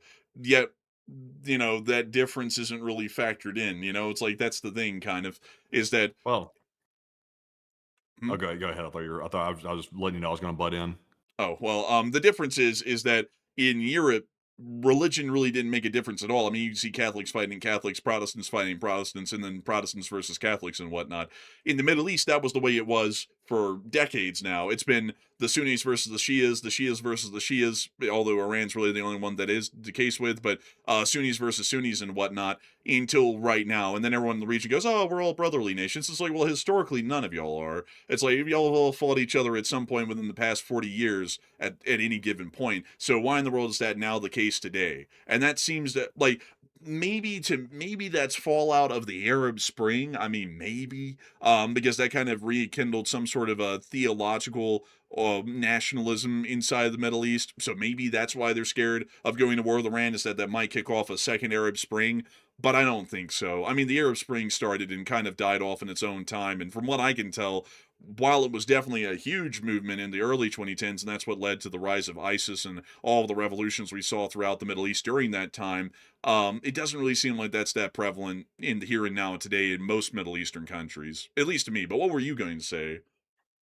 I was going to say it happens in every single religion. Like, with Christianity, there's the lunatics in that too. There was a very infamous church out there that claimed to be Christian, and they're running around putting up horrible signs at funerals and doing stuff like that to deceased veterans and stuff, and just absolutely going berserk. It's like interpretation, it can be the devil, really, because when you have a bunch of people that believe to like understand something, and then they put their own spin on it, and then they like develop a new sect of the religion or something like that, you start getting obviously extremists in the mix, because there's always lunatics in there that want to take things to the extreme. And I would say Iran qualifies in that. Like, instead of like taking the whole thing and saying all these people are evil, it's like, there's always an extremist in the bunch. People have a right to believe whatever they want to believe, but you don't have a right to be an extremist. Yeah, I mean, and also I also to address this, because whenever these sorts of discussions come up, someone always goes, "Religion is the cancer of society." No, like, people are going to do whatever to separate themselves and create conflict. If it's not religion, it's the lack of religion that creates the conflict, and how they believe in their lack of religion. Like communism, for example, the communist states support state atheism, and yet there would be conflicts and also strife inside the Soviet Union because you weren't loyal to the party at that point, because then the party supplants the religion, and requires your loyal devotion and purpose in life to be dedicated to it. So no, like, the religion is being used as the crux of the matter in the Middle East right now to be the excuse of inaction by some of these countries. But if it wasn't that, it would be something else in some other area of the world, or in the same area of the world at that same moment in time. And also, I got to say, like, we don't get into religious arguments here. As far as this is going, this is just their foreign policy stance, using that as an excuse. And we're saying, well, that never throw as an excuse before, but we're not trying to get into which religion's right, or is any religion right, or is no religion better. That's not an argument we do here on this channel. That's also banned, by the way, is a point of discussion, just to let people know. But moving us on from that, we also have news from the area of Melitopol showing that massive power outages are now occurring not only in the areas of occupied Zaporizhia, but also within Kherson as well. So we know that the entirety of the southern front at this point is completely without power. And with that, folks, it's time for us to move on up into Kyiv and cover the speech from the president of Ukraine, President Volodymyr Zelensky, here on this day of 1599 of the war. And so, without further ado, here is the speech. Speech! Шановні українці, українки, щойно були детальні доповіді по ситуації у місті Вишневе після вибуху на складах і пожежі від удару російських ракет. Служба безпеки України та Офіс Генерального прокурора в межах кримінального провадження перевіряє всі обставини трагедії. Сьогодні генерал-майор СБУ Поклад доповів перші результати. Хто на яких посадах в Укроборонпромі допустив, на жаль, що склади зі зброєю були у Вишневому. Пряма заборона цього і нормами закону, і рішенням Ставки. Все це було порушено. Конкретні посадові особи відомі, позиція держави, кожен з них має бути притягнутий до справедливої відповідальності. Ми всі розуміємо, що таке час війни. І кожен керівник повинен відчувати, що від його рішень чи бездіяльності залежить життя людей. Керівники двох державних підприємств діяли всупереч закону, всупереч рішенню Ставки та посадовим інструкціям. Слідство перевіряє діяльність заступників керівників, які відповідали за безпеку. Є також інші посадові особи, чиї дії та рішення теж будуть проаналізовані. Служба безпеки України спільно з іншими правоохоронцями має перевірити і інші подібні підприємства. І кожен керівник підприємств на своєму рівні повинен гарантувати, щоб не було повторення таких трагедій. Є в Україні належні місця, щоб зберігати зброю та зберігати боєприпаси. Це все визначено, щоб не було поруч житлових будинків. І відновлення зруйнованого має відбуватись швидше. Це стосується не тільки Вишневого. Звісно, багато залежить від якості роботи в громадах та роботи в областях, але і на рівні уряду є що виправити. Будуть найближчим часом рішення. Сьогодні говорили також дуже детально по майбутньому Укроборонпрому. Структура велика, в неї входять десятки підприємств, одне з яких розмістило той склад у Вишневому. Звісно, внутрішні процеси в структурі Укроборонпрому щодо контролю за діяльністю підприємств та директорами мають бути більш сильними. Друге за цей день. Готую зміни на дипломатичних напрямках. Потрібна нова якість роботи з партнерами України для виконання домовленостей про постачання зброї. Домовленості, які є на рівні лідерів, повинні виконуватись значно швидше і повніше. Сполучені Штати Америки і домовленість про ліцензії для виробництва патріотів, Європа і наша робота з партнерами, передусім для виробництва власної європейської антибалістики, а також інші проєкти саме такої захисної співпраці. Також пакети підтримки для України, які були оголошені, але станом на сьогодні не реалізовані повністю. Сьогодні росіяни завдали удару балістикою по Україні. Основна мішень була Київ. Був страшний удар російських бомб по Сумах, ракетний удар по місту Одеса. Мої співчуття усім рідним та близьким загиблих. Увесь день шахеди та інші удари, інші ударні дрони по Харківщині, по нашій Дніпровщині, громадам Сумської області, Донеччини, Херсонщини, Запоріжжя. Між оголошенням пакету підтримки для України і реалізацією не мають проходити тижні. Це відповідальність усіх в державі, хто займається дипломатичною передусім роботою. Українським воїнам потрібно більше засобів, більше можливостей, щоб захищати життя, щоб захищати людей від російського зла. І важливий моральний зміст цього дня, 11 липня. У цей день щороку Польща та Україна вшановують пам'ять людей, мирних людей, які були вбиті у час Другої світової війни на Волині. Сьогодні представники української держави взяли участь у спільних молитвах із представниками польської держави і тут, в Україні, і в Польщі. Україна робить свою частину для чесного встановлення фактів щодо убитих в ті роки. Там, де були села і де були загиблі, проводяться пошукові роботи. Україна зацікавлена, щоб їх прискорити. Вже за 2 дні почнуться ексгумаційні роботи на території сіл Острівки та Воля Островецька. Повна правда та християнське вшанування загиблих – це те, що потрібно. Потрібно не забувати і те, що зараз, у наш час, Україна та Польща мають одну спільну загрозу. І це смертельна загроза для нашої незалежності, для наших держав, для кожного міста, для кожного села. І зветься ця загроза Росією. Говорячи про те, що було, ми повинні не ставити під сумнів майбутнє наших народів, майбутнє України, Польщі, майбутнє усієї нашої Європи. Я дякую тим, хто додає безпеки. Дякую кожному, хто з Україною. Слава Україні! And And Heroam Heroam Slava. Slava. Also, by the way, just to clarify, before people are like, "Oh my God, Enforcer Madden, Enforcer Madden," it's all a joke. It's all a joke. It's a prank. It's like do not take that seriously. We're just kidding He around. thought it with was each a joke. He thought it was a joke, but tonight's the night that we're setting the record straight. He said, sir, it's been a misunderstanding for such a long time, sir. He said, we have to have a good understanding. He said, dumb people don't like me, sir. Dumb people, smart people don't like me either. It's a strange thing, that right there. It's almost like a universal hatred. They call it universal because it's not the universe, it's universal. It's a strange thing with that. Third rate, they call them third rate. Third rate losers. Fake news, what a jerk. Get a load of this guy. They see what he's saying. Everybody wants to say they had dinner with Matt. It's an old-fashioned phrase. Some say it's beautiful thing. People just love to lie. They love to lie and say they had dinner with Matt. I don't know why. They just love to do it. They said, sir, can we have dinner with you, sir? It's not about the dinner. It's about being with Matt. That's what they say, sir. That's what they're telling me.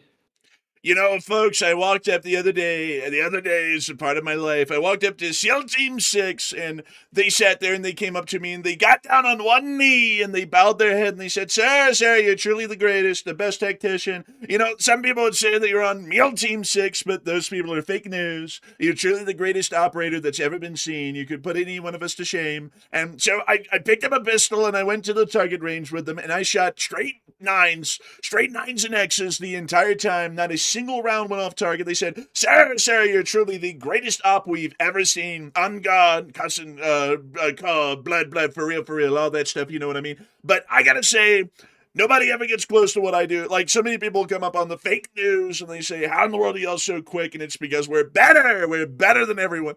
But anyways, all jokes aside. It's a strange thing. I got up this morning and I left out the door and I said, sir, look at how he's beautifully going out that door. He turned the knob and the handle and went straight out the door. It's a beautiful thing. The cameras were outside. They were waiting to see it. They said, sir, nobody's ever quite opened a door and walked out of it quite like you, sir. When you walked out that door, the ground shook. They said it was on the Richter scale. We don't know who Richter was, but he was a good man. He knew about the scale, and he put me on the scale. So, of course, he's a great man.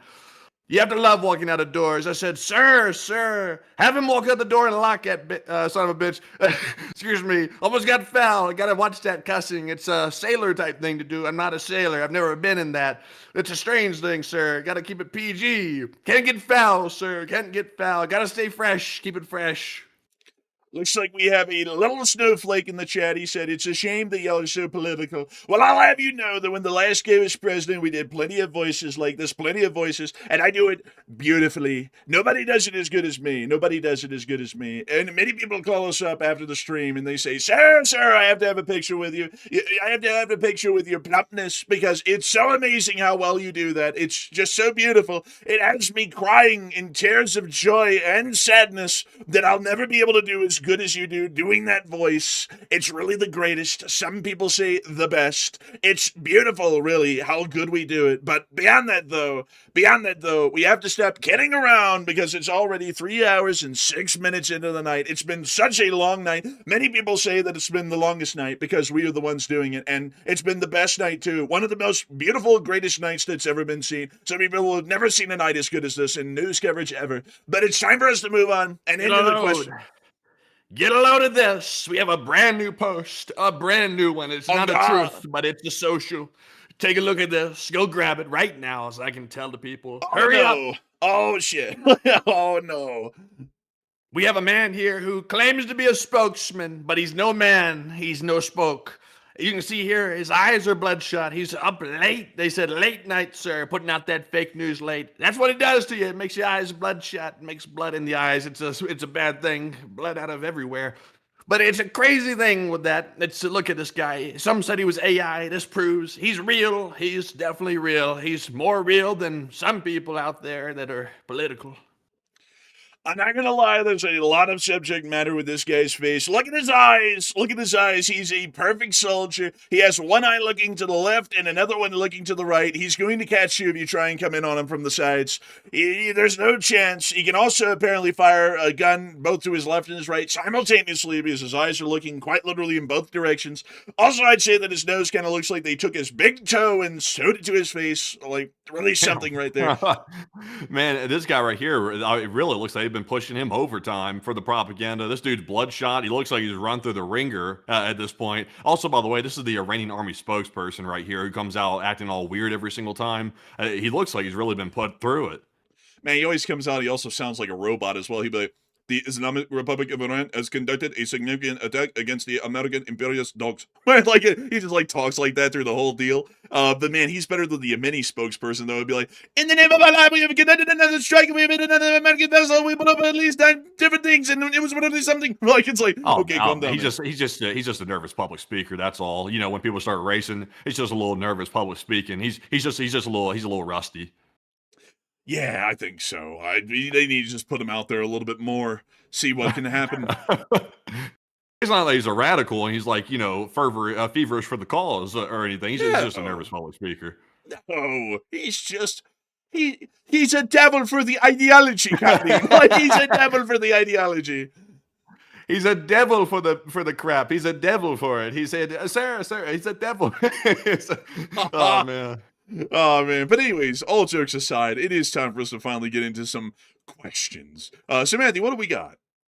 All right. So jumping into our super chat questions, our live chat questions, and Morse code decoders of the night. I'll admit, folks, this one's actually got me kind of worn out tonight a little bit. We were tracking breaking news for almost 3 hours straight, actually.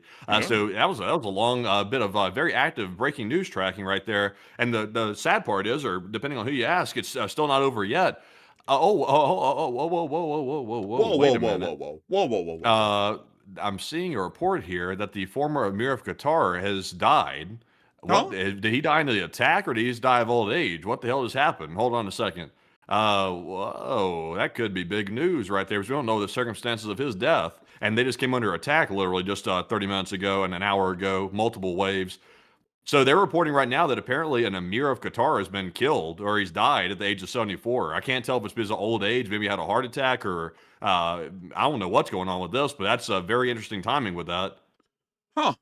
I'll have to find out if there's anything. I mean, if they just killed an Emir of Qatar, I mean, if Iran did that, I think the Qataris might hop in on this one, brotherly nation skit or not. Yeah, let me see. Hold on. I'm trying to get some more news about this here, because they're saying he died. He's obviously 74, so I mean, it's not like he's a young man or something, but let's see here. Let's see. Amir Qatar. Wow. So yeah, they're saying that he has passed. That's what they're reporting here. They're saying he handed over power to Tamim bin Hamad Al Thani, his son, in 2014. So yeah, apparently he is deceased according to Arab News, and also according to Iran International. Apparently he is deceased. He passed away apparently just now. So that's very concerning, to say the least. We'll have to wait and see if he was taken out during that attack, or they're not saying how he died. They're not saying how he died at all. They're just reporting his death, and that's it. So that's going to be something to watch for sure. Also, by the way, I had to go pull this up really quickly. An Emir of Qatar is actually the monarch of Qatar. So this would be the former reigning monarch of Qatar. I'm guessing apparently they don't have a right of succession that occurs when they die. I guess they can just like give it up and hand it to the next of kin before they die and kind of just retire in a sense. But also to show you all what I found here, this is apparently a picture of the Emir of Bukhara in 1911. I'm not going to lie, these emirs are kind of like dripped out, honestly.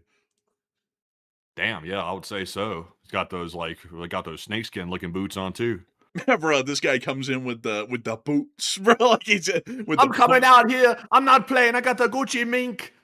man. Like this guy. I mean, honestly, man, if this guy showed up in a place, I don't think you'd have to question if this guy is like the ruler. It's like those kind of look like expensive clothes, like the dyes on them. They're very vibrant. I will have to admit though, I'm not gonna lie, that is very dripped out. I'm not even going to deny that. I would say if someone pulled up on me in the Middle East and they were dressed up like that, I'd be like, there's no question this guy's in charge of something important. Also, someone just said Casio. Oh, come on. I mean, not well. I mean, kind of. I mean, it kind of does look like him a little. I mean, it's kind of wild though. Queso. Casio. I don't know how to pronounce it, but Casio. he's a It's cool watch guy. brand. Well, yeah, it's Queso. He's a cool guy. I mean, this guy kind of does look like him, though, in the face a little. Like, this is like, honestly, that's uncanny, really. Yeah, actually, that's a good point. This dude, it looks like he's about to sit here and be like, we the best! DJ Amir! we number one! DJ Khan! Look at me! Oh, man. Oh, dripped out, though, I will say. But anyways, I will also say, by the way, Queso, cool guy. I will admit, though, the person who pointed that out, that does actually look like him. Like, that's actually a good pointer right there. But anyways, moving on from that, it is time for us to get on and into the questions. So, Matthew, what do we got? What do we got here? All right, so jumping right into our Super Chat questions, our first one is going to go to Based Soda, who puts in a $50 support. And thank you very much, Based, for that 50. We do appreciate that. He said, hold up, did the orb come back?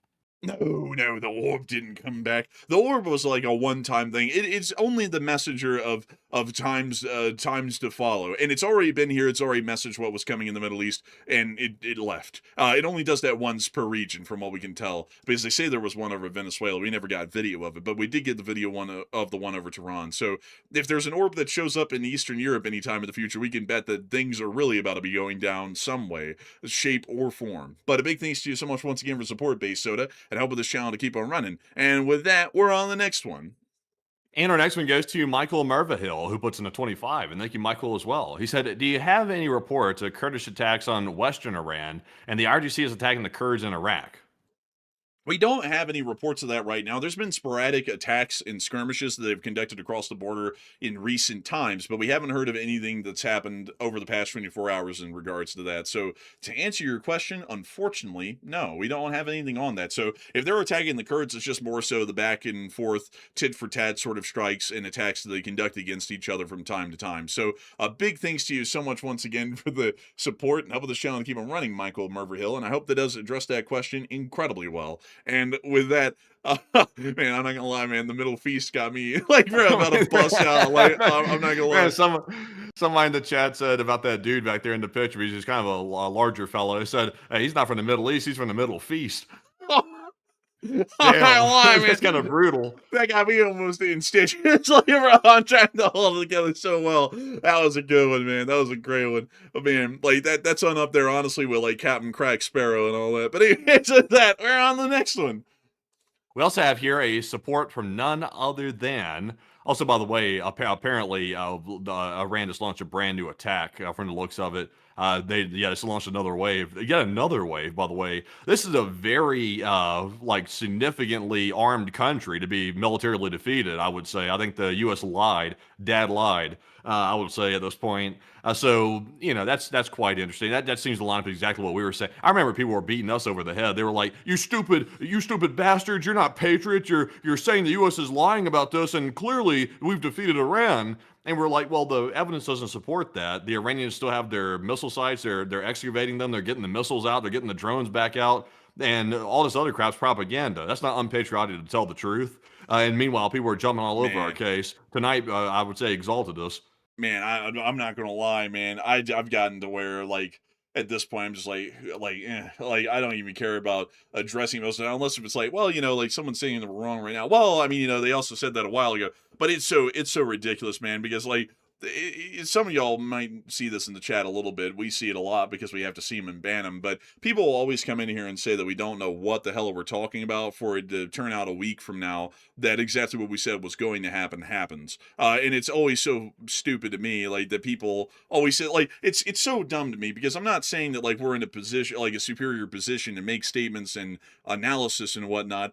But we do this as our full-time job. Like we don't work a job and then get off of work and be like, oh, I'm gonna sit back and just kind of like relax and look at this stuff. Like this is literally our livelihood here doing this thing. And so we look at something and we're like, that seems to be this and that and that, and it's going to turn into this. And then somebody comes around who like reads TikTok headlines. They're like, you're so damn wrong. And it's like, how do you know? It's like you hardly even spend like, you don't have a career doing this. Not to say that like career people doing this always have the answers. A lot of them are wrong, but it's like at the same time, it's like I can back up my stuff with receipts. Like most of these people who say we're wrong, they just like back it up with feelings. Like when we say Russia's on the back foot and they're losing pretty badly right now. No, they're not. They're winning. Why? Because they're cool. It's like that's not analysis. It's like we are not wrong for your own personal feelings. You're wrong for having biases. Like, that's how I look at it. But anyways, with that, we're on the next one. All I gotta say is thank goodness Iran's decimated because otherwise they might launch some devastating attacks if they were actually intact. But moving on to our next one here. This one goes to Chuck in Tennessee who puts in a 20. And thank you, Chuck, for that support. Once again, by the way, very generous of you. He said LSA now and forever. Hey, and long live the Elite Spring Army, and Elite Spring Army now and well into the future. The Elite Spring Army will never truly die. And so a big thanks to you so much for the support and helping this channel to keep it running. I hope that does address that well. And with that, we're on the next one.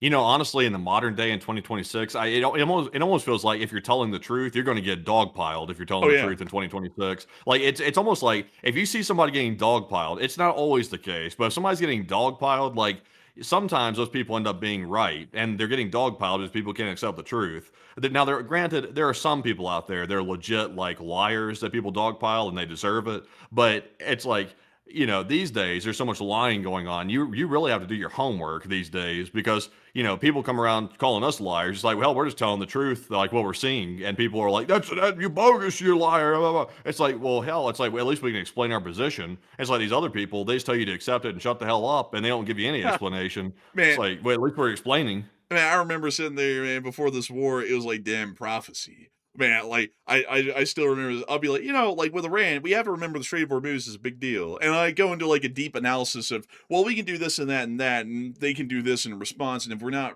reacting to that right, they could really get us economically. Like they could hurt us badly in economics, but they really can't hurt us militarily. And so many people, folks, just went off like threatening to beat my asses, just going mental, literally, like just absolutely going bonkers, going cuckoo cuckoo. I mean, every word that you could say. You damn idiot, you're an anti-American and you hate America because you just said that there's a way that they can get one over on us. And I was like, no, I'm not saying it for that reason. I'm saying that because we need to keep aware of that and make sure they can't do that. And then a lot of those people want to say, well, I'm full of shit because if they mine the Strait, we'll literally clear out all the mines in literally 20 minutes. It won't even be a problem. Like, we'll control the Strait. And then what happened?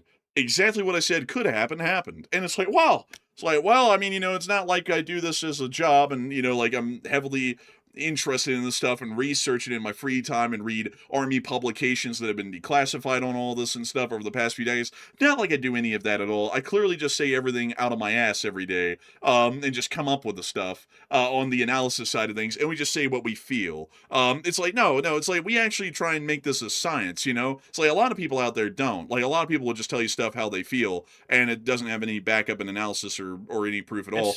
But it's like we actually do it as a job.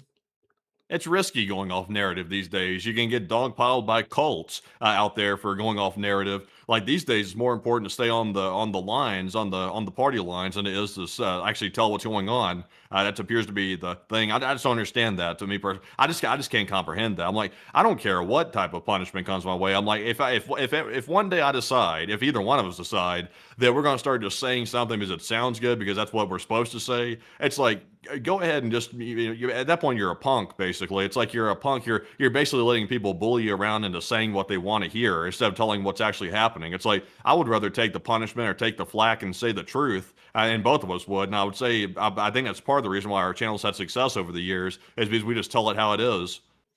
Yeah, I mean, also and everything. Like it's like if we didn't know what we were talking about, it's like then people would generally catch on that we're full of shit. But the thing is that we've made it far because we're not full of shit. And enough people who've been around for a while, like many of y'all have, will say something like, if this happens this way, it's going to turn out like this. And it always almost ends up happening in that very way, or it's very close to it. And it's like, that's why, like, hate to say it, that's why we're kind of generally successful doing this, is because enough people have been around long enough to hear us say so many things that some people would say, oh, you're just yapping or bullshitting, to see that it would eventually end up coming true within the next few weeks, that people were like, well, they actually have something going on where they actually kind of know what they're talking about.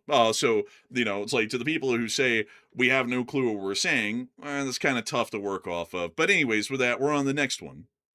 We also have here a $50 support from Blind Man. And thank you very much, Blind Man, for that $50 support. And we do appreciate it very much. He said, remember to have some light when look at dark things. Therefore, change of topic exercise. If you could organize a concert, which 4 artists would you get? And I would have The Fat Rat, Alan Walker, RV Knocked, and Jim Yosef. Love their music. And LOT, LSA, and thanks.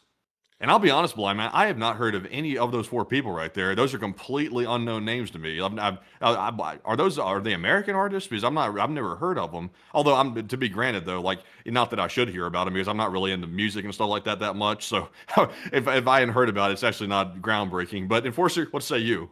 I mean, honestly, if I had to get 4 artists, oh man, I'm gonna sound so goofy. Like, I'm gonna sound so. It would mostly be classical composers. I mean, I usually listen to like operas or pretty old orchestral scores from like the 19th and the 7th, like in the 18th centuries, and some modern music, but not really a whole lot. And if it is, well, modern is in like getting on up to the 1950s, but most of it is like patriotic music, orchestral compositions, or operas. Because I find that kind of music very interesting. It's very mechanically intricate. There's a lot, like, you can keep listening to them over and over, and you can find new things to focus on. Different sections of the orchestra or different instruments that are doing different things to emphasize certain parts of the score. Really cool stuff, at least to me. Did it, did it have to be living? Did the 4 have to be living? Uh, I don't know. The question didn't answer that, so I guess you can pick the dead. Yeah, so, yeah. If I could put 4 of them in the same room, living or alive or whatever, just like hypothetically speaking, I'll put Coldplay in the room. I'd put Frank Sinatra in there. Let's see here, U2, the band, and also let's see here, what the hell's another one? The 4th one. That's getting tough on the 4th one actually, because I don't listen to a whole bunch of music. Kenny Chesney, just to mix in some country. That's the 4 I would pick. I would pick, let's see here. Let me think. I'd probably pick Mozart. He had some great stuff. I would pick Gustav Holt. If y'all haven't heard his compositions before, great stuff. Let's see. Can't really think of any others. Like, I'd probably pick an orchestra, like the Eric Rogers chorale. It was a great one. It was amazing. Like, a lot of the patriotic music that I listen to comes from that orchestra because they had such great renditions of them. And probably the 4th one, I mean, not even kidding, it'd probably be Budapest Scoring doing our music in the intro, because I legitimately love the music we have in the intro. Every night we listen to it, I'm never like, God, it's that same music. I really like it. Well, it was made, like, it was basically custom made to my taste, so I always thought it was really good, and the composer did great. Marcus Barilari did, and he's really the big credit of why that sounds so good. So, I mean, I'd listen to that. So that kind of be the 4 I can pick off the top of my head. But a big thanks to you for supporting Double the Channel, keep running. Really interesting side topic there, and I hope that does answer that fairly well. And a big thanks to you so much once again. And with Man, I'm not gonna lie. Some people are in here like, oh, I think these people are trolling, not the guy by trolling. They're like, damn, man, I thought you'd like pick like King Von and Killa Killa and people like, oh hell no, like, hell no, y'all are out of your mind. If you notice, all the people I picked are very calm, like very like calm type stuff like that. Like I'm not a huge fan of like modern music. I feel like modern music, like there's some decent stuff out there, but I feel like more modern music's kind of lost its soul. It's become more commercialized than it has like actually like artistry behind it. Like because it's become too electronic. Like I like electronic music, but I don't like everything to be electronic. Also, I see a lot of people bringing in a whole bunch of good recommendations, at least that are my taste. Like Mitch Miller. Mitch Miller was a very good orchestra. Like Mitch Miller's orchestra. Also, Glenn Miller was amazing. Like we're talking about like 1940s swing era big band music. Glenn Miller is amazing. A lot of his music is incredible. Also, he was one of the most popular people. Bing Crosby is a guy. Bing Crosby is a great musician and singer. Like he was really good. He was the one who sung the song, "It's beginning to look a lot like Christmas." He was the guy who did that song in a whole bunch of hours. I mean, he had a really good singing voice. I would have nowhere close to a good singing voice at all like that. Many of you all know. And a lot of people are coming up with really good recommendations, like especially from my type of music. I've listened to a lot of the stuff before, and it's peak to me. Some people say Wagner, who was a composer, was good. Honestly, folks, I've listened to it, and it's way too much into the Gothicism, or Gothism, if you want to call it that, of the 19th century that came around in the Victorian times in Germany. It's a little too whimsical for me. Like I like things that sound really smooth, or they're really proud and powerful sounding. And those are the kind of songs that I go for, or something that really sounds like foreboding. Like if y'all have ever listened to Mozart's Don Giovanni, the opera, the last act when the statue of the Commendatore shows up to basically kill Don Giovanni. Well, not really kill him, but send him to the afterlife. He had a choice in between picking the right path and asking for forgiveness at the last minute, or going to hell. He picked going to hell. Don Giovanni did. But that last score was very powerful and very deep. Like it actually, like in the lyrics, it was like, man, that's a crazy decision to make at the end. Because not to spoil the opera, if y'all ever listen to it, not that a lot of people listen to opera, but Don Giovanni went to hell. Like he knew he was dying, and he was given the choice of being forgiven and going to heaven, even though he was an irreprehensible person, or even living in his evil ways to his very last and burning in hell, and he chose to burn in hell. It was a very interesting decision. Really something that Well, sticks with you. how do you feel about like hybrid classical and like dance, like not dance, but like electronic music, like a hybrid between the two? Like the piano guys. I don't know what this genre is. Like it's like classical music, but they've added like kind of like a rhythm to it. Like more of like a modern like type interpretation on it. They add like percussion to the background of it, so that way Oh it has no. like rhythm. No, You don't like that? I don't like it, because like when you listen to the stuff pure, like you don't have to add all that. Like all that stuff is like trying to add bells and whistles to something that is truly an artwork. Like when you listen to them in their raw form, like it's like, man, there's so many little things to pick apart, and you can like, and they're personifying the emotion in the song, like, and you can just really, like, you can really kind of feel it when you listen to it in its natural form, and it's like, wow, it's like they really found a way to put emotion into music with this kind of stuff, and without any words spoken or anything, at least in non-opera compositions. And it's just really fascinating to listen to that and pick it apart, like this instrument making this chord makes this emotion, and it's a part of this larger sea of emotions that's conveying. It's so fascinating. I find that music just really fascinating, because you can sit there and really think about it while you're listening to it, and there's a lot that you can pick apart, and you can keep listening to it, and there's always new stuff to hear in it.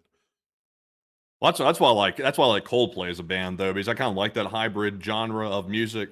Like it's more of like a symphonic sound. Coldplay's like huge into strings and stuff like that, so I like that aspect of it. It's very symphonic, but they also have like a electronic element to some of their songs too. A couple of their songs were actually produced by a Swedish remixer who unfortunately passed away a while back, whose name was Tim Bergling, who was known as Avicii. And he was an electronic dance music producer, and he actually produced like several of Coldplay's songs that were actually some of their most iconic songs of all time, which were that hybrid like symphonic sound versus dance music EDM sound. Interesting. I like that because it has rhythm behind it. Because I was a percussionist, I used to play like drums and stuff like that, all the percussion instruments. So when you add rhythm behind it, I can detect like all the different sounds like within the song, especially with like good headphones or good speakers. I can tell like what instrument like and all that stuff like that. I see a lot of people like hating the hell out of Coldplay. I can understand if you don't like their new songs. Their new songs are not that great, to be honest. They're a little bit weird, to be perfectly honest. But their older stuff's pretty solid, like when they were a new band. you know but like I would say that's like very fascinating, but like to get to like argue the orchestral thing, like, have you ever listened to Mozart's Requiem? Have you heard the story behind it? Like, that makes it so fascinating? I haven't heard the story behind it, but I've listened to those tracks So before. so Mozart was actually dying. Like, he knew that he was dying when he wrote the Requiem, which also includes Lacrimosa, which is the last piece of his Requiem because he died in the middle of composing it and it was never finished. So he was dying and he was writing a Requiem of basically like the emotions and the feelings of being in his final days. And when you listen to it with that kind of a lens to it, you can hear like the melancholy and a bit of the sadness behind it and also the urgency of knowing that time is running out. It's just really fascinating listening to that because it's like this is the compositions of a musical genius that was living his last days and he knew it and he wrote this. It literally died basically in bed still trying to compose Lacrimosa, which was finished by one of his students, which will never be known. I like some people say it was Bach, but they're not really sure. But when you listen to it, it's like, damn, it's like that's just really something. Like listening to that, and knowing that, and listening to the emotions that were conveyed. It's so interesting to me. And also another thing is, folks, is that I hardly understand the lyrics to any songs ever. So lyrics or not doesn't really matter to me. I more so listen to the actual instruments that are playing to pick up on the emotions that it's trying to convey. But like orchestral works are incredible to me. Like it's so fascinating to me too that they've kind of died off and people don't really care about the instrumental range and the scope that an orchestra It's too can much provide. work. Well, It it's requires too expensive, much yeah. well, yeah, it requires way too much, effort. Like, people these days, like, if you can sit down with, like, an electronic drum machine and, like, beat out a rhythm, like, you have a song in, like, today's modern musical standards. That's just the way it works. Everything's, like, electronic, synthesizers, drum machines, and stuff like that. To actually have symphonies, you have to have people that have been through years and years and years of training. They have to be masters at their instrument, and they have to be able to work within a team to actually bring the piece together. And there has to be a composer that knows how to actually orchestrate all those people all at once. So it's a lot more labor intensive, which is why me personally, I enjoy it and appreciate it a lot more because there's a lot more work that goes into it. And just bringing the piece together itself and actually performing it's an art in itself. And then the songs on top of that. Yeah, I mean, it's a lot of work, but it turns out so well. You know, and there are orchestras out there that still do it. It's really just that it's not a popular genre anymore. And if it is popular, it kind of exists in the way of, oh, you play this old orchestral score again, like you do it again and again and again, like the classical pieces. And there's not really a lot of exploration in it anymore. But that's also why I say Gustav Holt is really cool because Gustav Holt was a composer in the very late 19th and early 20th centuries. And a lot of people don't know this, but a lot of the famous movie tracks, especially from Star Wars, took heavy inspiration, humongous inspiration, George Lucas did at least, from Gustav Holst's The Planets composition. And so if you listen to it, like for example, Mars, which is the exact score that was used a lot in the original Star Wars movies and heavy inspiration was taken from it, it's conveying the emotions of each planet, like as far as Gustav Holst saw them, and also their Roman names gave them. Like Mars, the bringer of war. It brings like the composition is made to make you think of the emotions that pertain to war, like the ferocity behind it. And then Jupiter is a jolly composition that makes you think about, you know, really more so like grand parties and festivities, light emotions, happy times. It's just really interesting to listen to that stuff and hear all of the swirling emotions and the instruments that come through it. But that's getting really nerdy because I like both me and Matthew have musical backgrounds to an extent a little. Like I was huge into playing a myriad of different instruments and loved learning new songs and understanding them and like trying to get behind the emotions in them. And Matthew also did percussion as well and did that a whole lot. So we both, you know, I think have like more of a like not really a technical, but a slightly technical understanding of music. And that's what makes it just fascinating to me, from my end, I guess. I think that's where it comes from. That could be where it's coming from, possibly so. But with that, we are long into the night, and so we had to keep it moving. And with that, we are on a great super chat, by the way, and I hope that does answer it well. And that was one hell of a fun rabbit hole. And with that, we're on the next one. We also have here a $20 support from Winston Smith, and thank you, Winston, for the 20. He said, "We are all enforcers here and love the channel and the great community and love Ukraine." Hey, and thank you so much for the support. And everyone's a member of the LSA. And we thank you so much for the incredible and kind words, Winston Smith, and helping this channel to keep it running. Because if it wasn't for folks like you, we wouldn't be able to keep this thing running, and we wouldn't be able to make it possible. So a huge thanks to you so much once again. I saw Ella McWheels Nava. Before we move on, one quick answer. Element Wheels Nava said, what instruments? First thing I ever played was the trumpet. Then after that, I moved on to bagpipes, and then I also played accordion, tin whistle, which is super easy, so that kind of doesn't really count. And then balalaika a little bit, which is a Russian 3-string guitar, or really an Eastern European 3-string guitar.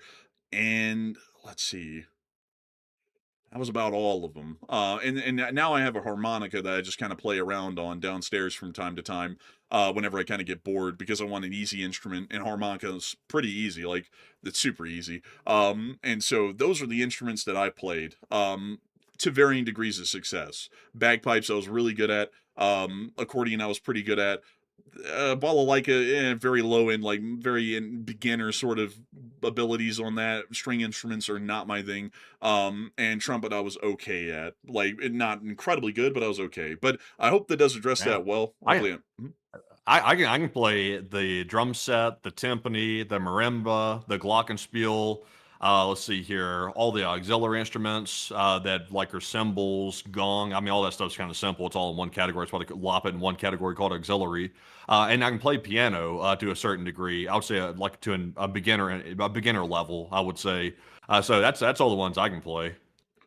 that's quite a lot of them. Like, quite a lot of percussion instruments. But yeah, we both have extensive backgrounds. Also the marching snare too, and the bass. But I do have to ask, isn't that just like, slamming the drumstick onto the drum head?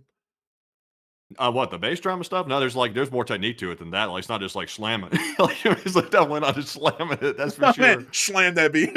Like, man, slam that thing. But I mean, that's a pretty extensive. Also, I see someone say pipes. Really? Yeah, actually, I haven't played them in years. The last time I played them was at a funeral of someone that I knew, and honestly, they kind of put the only time I really ever played bagpipes was at people's funerals, and so it kind of gave it a bit of a negative feeling to me. Like, whenever I pick it up, it'd be like, I get to play this every once in a while in like a fun way, but most of the time it's pretty sad because someone I've known or someone who's paying me to go play at a funeral, and I was like, I don't really, it just picked up such a bad connotation in my mind. I was like, I really don't want to do that anymore. So I haven't played it in years. I still have it though, like, it's still here. But the one that I had the most fun with, but haven't played it a lot either in a while, is the accordion, because you can do so much with an accordion. That's basically like an orchestra in your hands. You can play so many different chords. You can do so many different things with it. I had a fun time with that. Like, I played all kinds of music that I knew. Like, it was like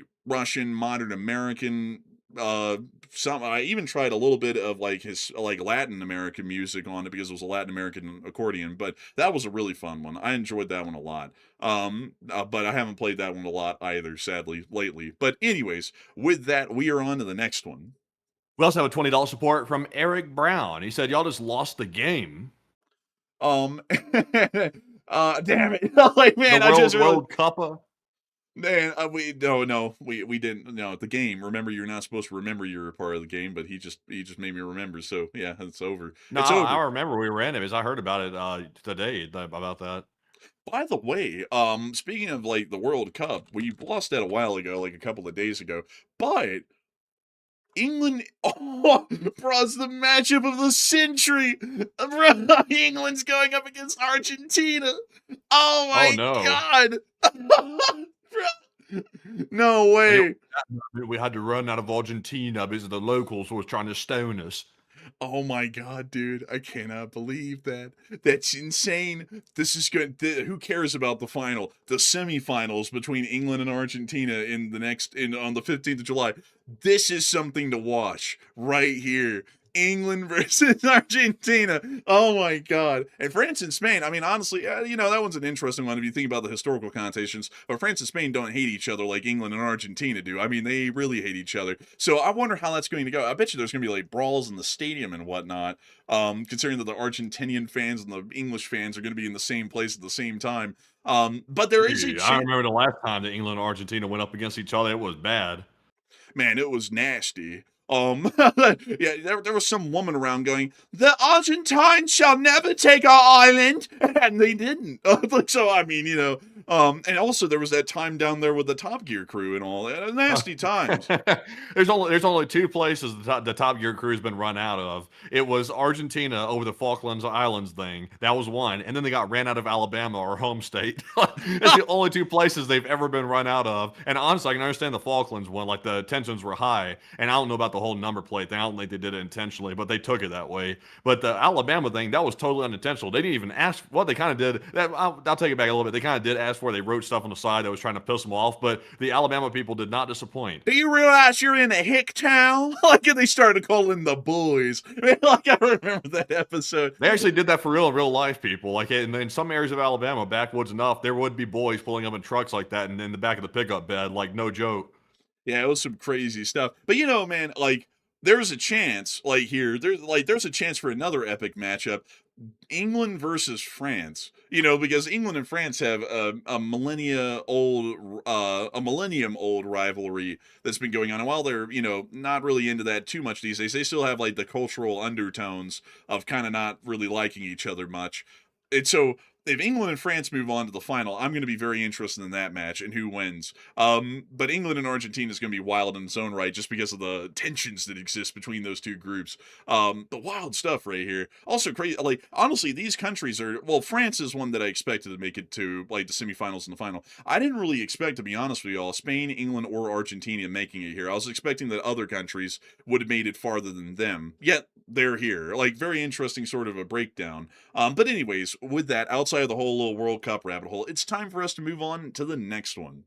And our next one goes to Ben 20 Sniper, who put in a 20. And thank you, Ben, for the $20 support. He said, "Hi, Enforcers. Keep up the brilliant work. I think it's time to unleash the Marine Corps on Iran's ports. They are extremely capable and must be chomping on the bits to prove their mettle with air support. They will succeed." Maybe so. I always say, though, that we always need to be careful about where we deploy our forces and what battles we fight in, because we always have to remember that our men, some of our men and women who are serving in the forces will not be coming home from these battles. And so we always need to make sure that if we're putting them somewhere, we have a pretty decent chance of victory from the onset, and also that the losses will hopefully be minimal. But the big things to your support and help this channel to keep it running. I hope that has addressed that well. And with that, we're on the next one. We also have a 20 from Lori62. And thank you, Lori, for the 20. And they said, "Thank you, Enforcers, for the hard work in LSA." And LSA, and a big thanks to you, Lori, for the support and helping this channel to keep it running so we can keep this hard work going. And a big thanks to you once again, and we're on to the next one. We also have a 20 from Peter Burrow, also known as Flash1. And thank you, Flash1, for that 20. He said, "Hello, Enforcers. I would like to start a swear jar and just getting a head start. And great reporting. I enjoy what you both do in LSA." Starting a swear jar, that's an interesting concept. I mean, we do swear from time to time on the show. I suppose, I suppose we can do one. But a huge thanks to you for the support and helping this channel to keep it running. I hope that has addressed that well. And with that, we're on the next one. We also have a 20 from Two Old Coots. And thank you for that support, by the way. Two old Russian aircraft. But they said, "Finish the job." I'd agree. Finish the job. And a big thanks to you for support. I hope that has addressed that well. And we're on the next one. We also have a 20 from SFPG1, and thank you as well, good sir. He said, "Good show, boys, and what do you think the next step is after the weekend? More tit for tat, and a out-of-nowhere ceasefire or boots on the ground and ending this, and LSA and glory to the worm." I don't think that the U.S. is going to be giving tit for tat. I don't think they're going to be doing that. I think it's going to be ramping up a little bit more serious. That's my guess. But I say that, but then there's always the possibility that the U.S. gets worried because, you know, Monday, you know what happens on Monday, people? The markets reopen. That's what happens, not anything else. The market opens on Monday. That's what I meant.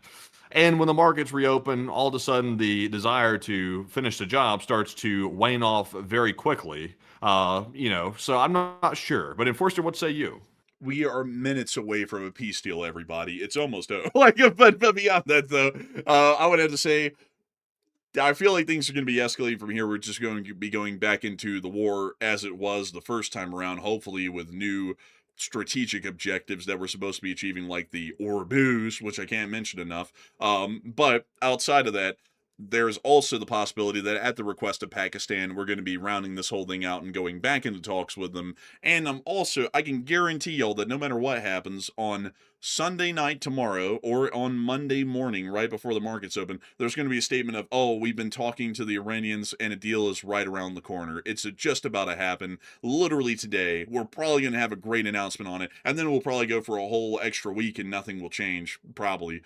So I hope that does address it the best I can, and a big thanks to your support and help this channel to keep it running. What? And I got a legit question. I'm not even trying to be funny with this. What the hell does tit for tat even mean? Like, has anybody ever really sat down and thought for a second what the hell that even means? I mean, everybody says that like without thinking twice about it. Tit for tat. What the hell? well, you see, What's the you give a legit little, mean though? Like, you give a little tat and you get a little in return. what is it? Let me pull this up real quick. Tit for tat meaning. It says equivalent return of an action, typically a retaliatory one. It means getting even, but that's not like the origin of the phrase, though. Let me see. A tit for tat origin. Let's see here. It evolved in the mid 16th century from an older phrase. Okay. Tip for tap. Okay. Which meant blow for blow. Man, you're getting a kick out of this one. Like, man, like, So let's see here. So let's see. It says linguistic changes and desire for alliteration altered the phrase into its modern form. The earliest recorded use of tit for tat is found in the writings of the English playwright John Heywood in his 1556 parable. Okay, I guess so. I guess basically what that means is it's just a saying, I guess. Nobody really knows where the hell it came from or who started it or anything. But it used to mean tip for tap, blow for blow for blow, and now it's tit for tat. man, man, you give them some of the tip for the tap, man. Like, it got worse. It got actually, believe it or not, the phrase has actually evolved into something less explicit over time. It started off blow for blow, then it went tip for tap, and then went tit for tat. So, actually got better. You want to know the origin of another famous saying here in America? You've heard the saying before, there's no such thing as a free lunch. Do you know where that came from? No. So back in the saloon days, especially in the western part of this country where we're at today, there was actually a thing called a free lunch, and they existed in almost every single saloon because saloons would compete for business, much like everyone does these days, and they would do that by offering a free lunch every day at lunchtime. So you could walk into a saloon and get a free lunch. But it's not really a free lunch because to get access to the lunch table, which usually was really good food, like it was actually high quality stuff, you would have to buy a drink at the bar to be able to get access to the free lunch. And it was expected, it was customary at the time, culturally accustomed at the time, that you would have to basically pay whatever the amount of food you ate in the quote unquote free lunch by buying an equal number of drinks in value. And so that's where the phrase, It's not there's free. no such, That's a scam. well, yeah, that's why the phrase, there's no such thing as a free lunch came around, because that's what it was specifically referencing, is the saloon free lunches. Yeah, that's just a straight up scam.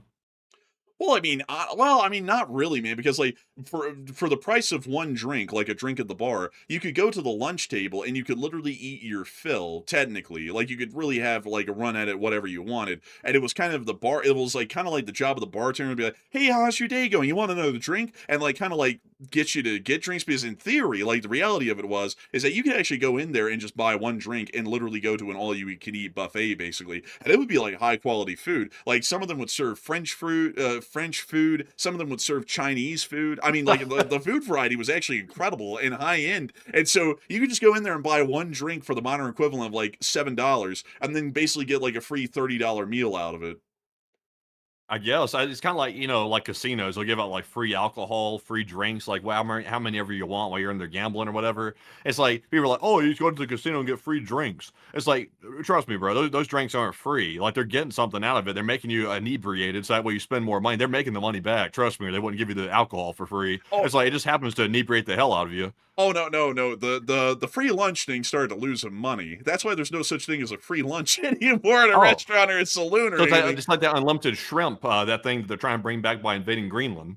Yeah, yeah, literally like the unlimited crab legs and all like all that stuff. Like it's literally that reason because like in San Francisco, which was really big into it, they were like, damn, it's like we got to get rid of this thing. We're losing money. And that was even by the early 1860s that this was already happening in. And so they all got together, all the saloon owners in San Francisco, they're like, we got to get rid of the free lunch. And they were like, but we can't because there's a couple of these saloons that hold out and keep offering the free lunch. They're going to eat our shirts. Like in the long run, they're going to outcompete us. So we just got to keep offering this thing. And so they kept offering, but eventually these saloons just kept going under because they had to compete so much that the price of the free lunch could never be compensated no matter how many drinks people bought, which would send the saloons under and they would shutter. So that's the reason Yeah. why they're not around anymore.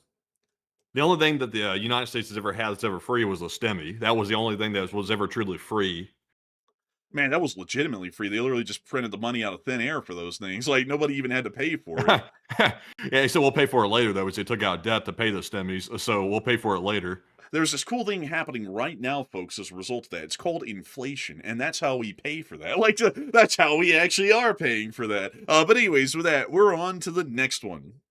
And our next one here goes to Chuck in Tennessee once again. And thank you very much, Chuck, for that 10. He said, I'm not rich, but as a vet, I appreciate the answering of my questions in LSA.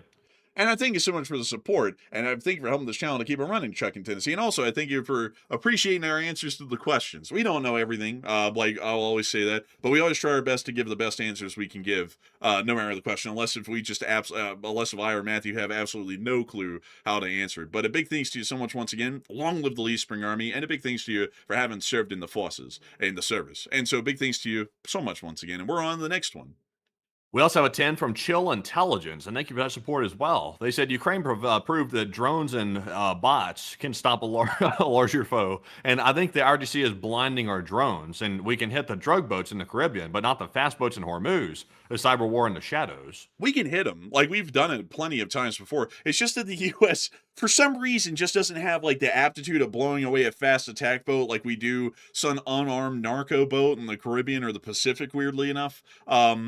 But we can blow them away. We've done it before with an Apache with a couple of Hellfires. Just like I was saying, I literally said to people, I was like, the easiest thing we could do is just send a couple of Apaches out there on patrol and hit them with Hellfires. They'd be completely defenseless against that. And everyone went, oh, no, they wouldn't. And then one day, like, out of the blue, CENTCOM only did this once. They sent out 2 Apaches, blew away 8 fast attack boats, and the Apaches went home with no damage. Like, it was a very unfair fight because the attack boats couldn't even see the Apaches. But we can do it. Like, there's no electronic warfare really to speak of to stop the boats from getting hit. We can easily hit them, and we've proven time and time again that whenever we just kind of get the volition to blow a couple of them away, the U.S. military can. But a big thanks to your support and helping this channel to keep it running. And with that, we're on the next one.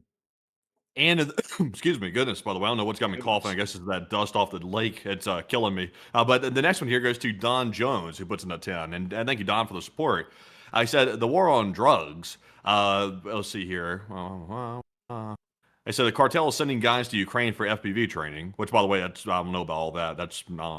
I said China can't poison the U.S. if we have safe options for addicts and chronic pain patients. I'm not pro-drugs, but we can do better.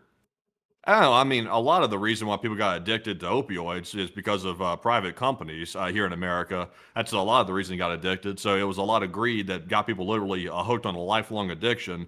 Some people, by the way, it's like a misconception these days. Some people are drug addicts by choice, and some people were prescribed something, and then they didn't realize how powerful it was. Then it got a hold of them, and then biology and chemistry took its course, and they got addicted to it, and it wasn't really their choice.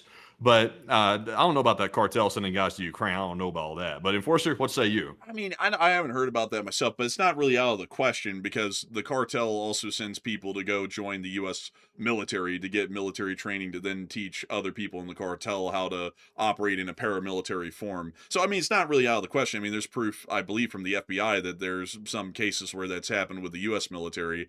So I wouldn't say it's out of the question. It's just that generally the cartel kind of keeps people within the local area. Well, when I say that, within the continent or within the continents over here, I've never really heard of them sending anyone over all the way into Europe to do something like that. it's not out of the question. I mean, like, there maybe that's happened once or twice, as it does happen here in the States anyways, but I haven't heard about that myself. But a big thanks to you for support, and I would agree that we certainly could do better in trying to provide help and assistance to those folks who've unfortunately gone down a bad path, either knowing it was a bad path and now they can't escape, or they just inadvertently entered it due to ignorance. I wish we could help them out a little bit better. But such things as that are very tough because it's a psychological battle at that point, and our understanding of the human mind, while much more vast now than it ever has been, is still only a drop in the bucket of how to really defeat those sorts of psychological triggers and desires that those sorts of drugs bring around in the form of their addictions. But big thanks to you for supporting up with this channel to keep it running. And with that, we're on the next one.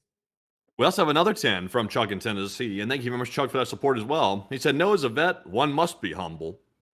And I would agree. Generally, everybody ought to try and be the best. Like, if someone comes in though and is like an asshole, I mean, you know, like like going off on them a little bit, that's totally fine in my opinion. But like, you know, people who go around just, you know, or like, you know, I gotta be an ass on everything and act like I have a right to do something that everyone else doesn't. It's like I don't really get that. Like, as far as my opinion is, people can have opinion, whatever opinion they want here in the United States. Here on the channel, though, that doesn't mean that you get to come on here and say you support Russia, like you're going to get banned. But as an American, if you want to support Russia, I think that's absolutely stupid. But you have a right to do that, you know, and you have a right to do, or well, really not do, but believe or say anything you really want, no matter how reprehensible or great it is.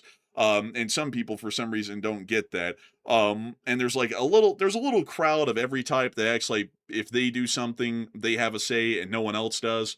But it's like, really, if you're a citizen of the Republic and you have a vote, you have a right to have an opinion on that and vote however you want.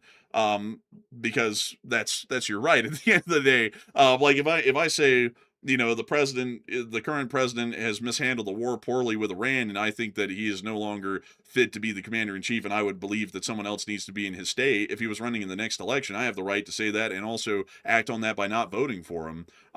Much like someone has the right to say he's doing great and amazing, and I think he needs to be the commander in chief, and if he's running the next election, if he could, which he can't, I would vote for him again. You know, it's like that's the democratic process, and therefore, since you're going to be voting on someone who has to address all of these issues, you have a right, no matter what you've done in your life, to have an opinion or a say on all of these decisions, whether that say makes any sense or not, which is always subjective. But a big thanks to you so much once again for support and helping this channel to keep it running. And with that, we are on to the next one. And our next one goes to Matt Jaffe, and thank you very much, Matt, for that 10. He said, why is the Oman Air Force flying across the strait toward Iran, flying the foreign minister back? I wouldn't know, unfortunately, Matt Jobby. Sadly, I would have to declare ignorance on that one because I'm not apprised of that situation at the moment, unfortunately. So, a big thanks to you for your support. And with that, we're on the next one. And also, by the way, I see everybody talking about addiction in here. It's you know, addiction's a crazy thing. You can get addicted to anything. If something causes a release of dopamine in the brain, that can cause an addiction, a chemical addiction to whatever activity you're engaging in. Like for example, technically speaking, if you watch our stream and you get a dopamine release from watching a stream because it's satisfying to you, technically, if it becomes a habit over a couple of weeks, that could technically be classed as a real addiction. Not that it's like something purposeful. It's just the way it works. Which is why, for example, if you get used to seeing people or like people that you love and things like that, and suddenly you don't see them, I mean, that can also cause like a form of that withdrawal as well. It just depends on how strong the dopamine hit is. Drugs produce a massive dopamine hit and all kinds of other chemical interactions. So that's why it's so hard to get off drugs, because it creates such a massive, overwhelming dopamine hit. It's unlike anything. It's unlike social media addiction. It's unlike any type of addiction. But yeah, social media can be an addiction too. If you like scroll through like short videos constantly and do doom scrolling, that can become an addiction, because every single time you doom scroll, you're chasing that dopamine every single time, and you get addicted to it. And then when you get off of it and try to stop doing it, then you feel flat. Then you feel like really messed up because you're missing that dopamine. It runs your dopamine receptors. It makes them have a higher threshold. Yeah, that's actually true. You know something interesting though, folks. A while ago, it was I think it was a good while ago at this point. It was like almost 2 years ago. Remember, Mandy, when I got that really bad cough, like extremely bad cough, and it wasn't going away, and then they prescribed like that opiate like cough medicine thing. like to me. I think so, yeah. That stuff didn't do crap. Like, I mean, I remember, folks, I just stopped using it after like a couple of days, but it's like, this is doing literally nothing. It's still as bad. I just completely stopped using it. I think I was It kind of was very lucky. low dose. Yeah, it was low dose, but I think I was quite lucky in that regard because there are some people who can get a low dose of that stuff and they get hooked. And I took it because it's like, this is just so bad. I got to try some, even at this. And I was like, there's some risk with this, but it literally did nothing at all. And so I just stopped. I just stopped using it. I think we like I didn't even drink, like I didn't even like use all of it. So I think we just had to like toss it or pour it down the drain or something. Yeah, I remember the first time I ever really heard about how bad opioids was. It was actually an experience at the veterinarian's office when we were taking Mr. Corgi in when he was a really young pup and he was having some health issues. He had this like really bad cough that wouldn't go away, like kennel cough or something like that. Yeah, it's So we kind of brought cool. him into the yeah, it was that. We brought him into the veterinarian's office way in the backwoods of Alabama, an old country veterinarian. And he had examined the dog and was like, he's got kennel cough. So the best we can do for him is try to give him some pain medication to try to relieve the pain and hope he gets over it because it's very progressed quite badly. So he was like, so I'm going to prescribe some opioids for Mr. Corgi.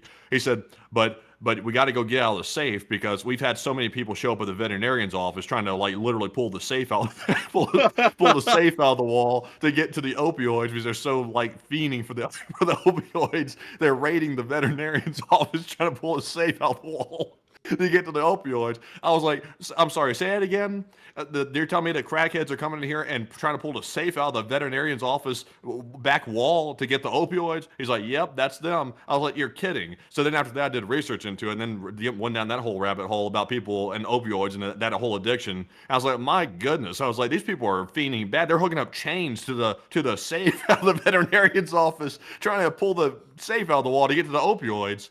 Man, that was crazy. I remember, man, that remember, like, he said, okay, you just, like, take a couple of drops, you can put it on your finger like this, and he showed it, and then he, like, rubbed his finger around Mr. Corgi's mouth for a brief moment. He's like, okay, you can do it like this, or you can, like, drop feed it. And then Mr. Corgi, like, he was, like, a tiny puppy at the time, folks. He was like, meow, meow. And then as soon as that guy did that, man, remember, he just sat there and just, like, his eyes got wide, he just stopped making all those noises. He's like, whoa. Man, like, I was like, damn, that stuff must be strong. He slid out of the vet. Mr. Corgi literally went down on all fours and slid out of the vet. Yeah, he legitimately did. Poor Mr. Corgi though, he had a bad case of the kennel cough, and the vet told us later, after a couple of years, he was like, honestly, I thought the dog was going to die. He said he was so bad off. That's why I was giving him that stuff because it was like he's probably not going to live long anyways at this point because he was that badly sick.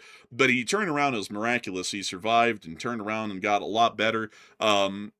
Opiates, I don't know, maybe he helped him, I don't know, but anyways, he actually suffered from withdrawals from that stuff. Remember, Matthew, when like we gave him the last bit, he got really aggressive for like a couple of weeks. Like he was like biting Yeah, he us was. really hard and stuff because he was frustrated from the withdrawals, like he was suffering from it as well.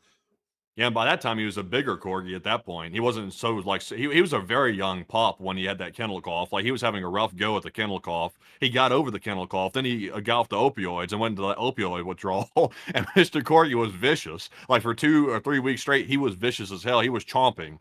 You couldn't mess with him. Like you couldn't even hardly pet him. He was chomping so hard. He would just like chomp. But after the 2 or 3 weeks, he got over it and he got back to normal. But yeah, he went through it for a while. Yeah, like man, that was a wild time. But then Mr. Corgi grew out of it, and he became a very chill dog, a very very great dog. He was amazing. But anyways, with that, I hope that has addressed that well. Interesting little side story about that. And with that, we're on the next one. So it's the cocaine corgi. It wasn't nothing like that. But anyway, so our next one here goes to Elfhednar, puts in a 5. And Elfhednar said, why hasn't the UAE started creating a canal from the Persian Gulf to the Gulf of Oman? Seems like that ought to be a priority given the circumstance. There's a formidable mountain range along the entirety of the UAE and the Omani coast, which would make that difficult, if not impossible, with modern engineering capabilities. It would be extremely expensive, and if the Strait of Hormuz is resolved and is reopened, then that investment was largely for nothing, and the most ships wouldn't pass through it because the voyage would only be a few hours difference, either by using the canal or just going around the Strait of Hormuz. So that's really the reason why they're not working on that at the moment, from what I know. But a big thanks to your support. I hope that has addressed that well. And with that, we're on the next one. And we also have here a 5 from Jason Curling. And thank you, Jason, for that support. He said, do you think Iran will destroy own oil if they're losing to the USA and do mass economic damage? And Afghanistan burned oil wells in the early 2000s so they couldn't be captured. It's possible that they could, but I'm not entirely sure. It really kind of depends on the situation. Like if they're collapsing so rapidly that it's within like a couple of days or a couple of weeks, they probably wouldn't have the chance. But if they see that it's something that's coming around and they kind of have time to prepare, they definitely could do something like that. So I hope that does address that well. And a big thanks to you for support and helping this channel to keep it running. And we're on the next one. And our next one goes to Jack Alive, who puts in a 5. He said, Pandora's box is open, and boots about to be put on the ground, and airstrikes don't conclude wars, and Germany showed that in World War II. Unfortunately, airstrikes really don't conclude wars, if we're being completely honest. I'd have to actually tell you you're right. I would hope that they can, but as the Houthis have shown, and also everything else has shown, that the U.S. has airstriked within the past couple of months, it doesn't really fix much. So I'd have to agree with you. Sadly, though, that means that we're going to be entering a reality where there could be significant U.S. Fatalities or casualties for the larger part, which is something that is not palatable even to, like, I say even to us because a lot of people look at us as, oh, they're the warmongers, but like really though, it's like if we can avoid putting people on the ground somewhere, that's the best sort of solution. And generally avoiding war whenever we can is also the best approach as well, unless if it's absolutely necessary. But because of poor actions and decisions made in the U.S. leadership, here we are, and we now have to deal with the situation as it is, and that's most likely an inevitable reality and a fact of life at this point. But a big thanks to you for the support and help with this channel to keep on running. And with that, we're on the next one. We also have a 5 from Aaron Adams, who said that the people really wants a new government and wants to be free, and I think they are more willing to fight for their country as long as we do our part. Maybe, but the thing is that we were kind of hoping for that at the start of the last phase of the war, and none of them rose up because we kind of like lied to them. I'm trying to find a way to say that where I'm not having to go allegedly, like allegedly. We basically lied to them because we told them to rise up in January, and that if any hair on their head was harmed when they were rising up and protesting against the Iranian government, that we were going to come in and save them. And 40,000 of them were killed, and we didn't help a single one. Oh of my! them. Lindsey Graham passed away. What? I'm trying to make sure this is legit. It looks like it's coming from his Twitter page. He passed away. No. What? Hold on a minute. No, that can't be true. What the world? Passed away from a brief and sudden illness? What? Is this legit? I go to his Twitter page. Now, I'm checking his Wikipedia. It looks like he's still alive. Like, because Wikipedia hasn't updated anything. He's dead. I mean, his Twitter could have been hacked. Nah, it's a statement. It looks like it's being reported for. No, he's dead. This seems so sudden. I mean, he was literally just in Ukraine 2 days ago. I'm kind of doubting this. I think there is something up with this. I'm seeing it being reported by what appears to be his communications director on Twitter. If this account is accurate, I think he's actually deceased. Let me try to pull this up somewhere else. Let's see here. That's so mind-boggling. I'm not sure if I can comprehend that, but let's see. Whoa. Let's see here. They haven't updated it elsewhere. It was literally posted on Twitter 4 minutes ago. Wow. But I mean, the thing is that usually, like, Wikipedia updates information immediately on this kind of a deal. Like, if Wikipedia is reliable for anything, it's reliable for a date of death. And it says that he was born in 1955, but it doesn't have a date of death. And I'm not saying that Wikipedia is like the arbiter of truth here, but like when Queen Elizabeth died, that was literally updated in like 30 seconds from the announcement. And this hasn't been updated in minutes. Bro, it's like it's on his like official Twitter page though. It's 6 minutes old and it's like a straight up like release like on the page. That's crazy. Like sudden illness. Like I mean, what illness? Like he wasn't even sick. Like yeah. I didn't even hear he was sick when he was in Ukraine. He was there like literally just a day or two ago. We covered it. Maybe he was hiding some illness that he had or something he didn't want the public to know about, possibly. But I'm having a bit of a hard time understanding that. Hold on here. No, I mean people are reporting he's dead. The opposite. Huh. I can't even comprehend that. Like I didn't even expect that.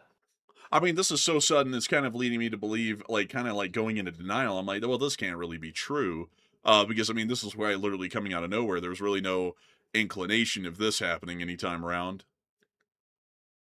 Damn. So, wow, that's remarkable. That's something. He was literally just in Ukraine. There was literally a photo of him holding one of the interceptor drones, literally like less than 12 hours ago.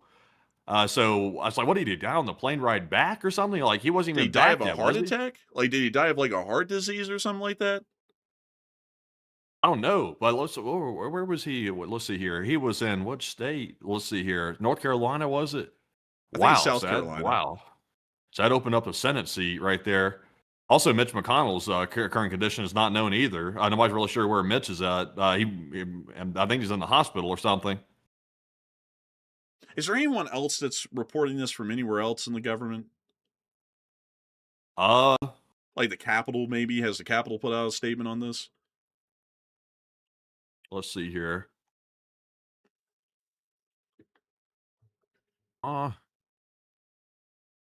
so his office is reporting it. Man, it looks like his spokesperson's reporting it too. Let's see I don't here. know, man. It seems legit. I think he was 71 years old. Yeah, apparently. I mean, it's kind of on up there in age. Someone said they updated Wikipedia for a date of death. I'm not seeing that yet. And I'm not like I hate to have a fascination with Wikipedia here, but I mean I've seen them. I saw them update Jimenez's time of death literally within a minute of the announcement coming out that he was officially dead. So you know they're usually pretty quick with that sort of a thing on Wikipedia. So and also I see Nick B saying his official Twitter feed says yeah, but I mean, like the thing about that is though, like I hate to say it probably irrationally, I'm kind of a bit in denial about this because I mean, So, you know, we had literally just seen him in Ukraine literally just like 12 hours ago, like Matthew was saying. It's kind of a little bit wild to hear he's just up and dead right now. so I see Miss Deesa saying the politicians' reps confirmed that Lindsey Graham is not dead. Who's saying that? Like which source is saying that? Because I'm not seeing it. It said, let's see here. It said Miss Deesa saying another hoax. Some people are saying it's a hoax. I mean, put out by his official page, and a spokesperson seems to be backing it up. At least unless their Twitter pages have been hacked or something. That's kind of what I'm Let's see thinking. here. It's nice. You see, some people are saying that mainstream media is reporting it's true. Maybe mainstream media is like reporting on what his page put out, and they're thinking it's true. I'm having such a hard time accepting that. It's like that's so out of the blue, like so random. It's like that almost seems like a whack, like that's actually happening. I mean, you know, we're going to be on air for a little bit more, maybe 10 minutes. If he's really dead, the president is clearly going to be saying something on Truth Social. Like like this would be something that will get an immediate Truth Social reaction. So maybe that confirm it. And if there isn't any response on Truth Social, then he's not dead. I mean, I assume, like, you know, because maybe this is hacked. I mean, like, it's rather short, you know, like this whole thing right here. Let's see here. Also, when they announced this through a more official channel rather than his Twitter, Uh, It looks like they've updated the Wikipedia. It looks like. are you seeing that right now? Because I keep checking it and it doesn't look like it's changed to me, at least yet. Mm, let's see here. It says in office January 3rd to July the 11th. So But it's dated. Oh wait, actually no, it actually did update for me now. Like it says it on Wikipedia now that he's dead. And I know a lot of people are saying, well, anyone can change anything on Wikipedia. Usually though, they're very accurate with dates of death. Like I haven't seen that inaccurate yet. Like you know, every single rumor that Trump's dead, like they don't like put a date of death immediately up. Usually it has to be confirmed. So I mean, Wikipedia. Not to say that like they are the arbiter of this whole deal, but Wikipedia is saying he's dead. His official Twitter is saying he's dead. Um, you know, so I don't know. Like, also, I don't know what to say. also, someone said AI says it's a hoax. It has AI doesn't update quick enough for this kind of stuff. Like, it might tell you it's a hoax for a whole day, and he might actually be dead. So AI isn't really reliable in this metric. But, oh man, I mean, I'm not gonna lie, man. If he's dead, I mean, that's crazy. That means there's going to be a snap election for his seat also coming up here in the midterms. I thought somebody just got appointed in the interim.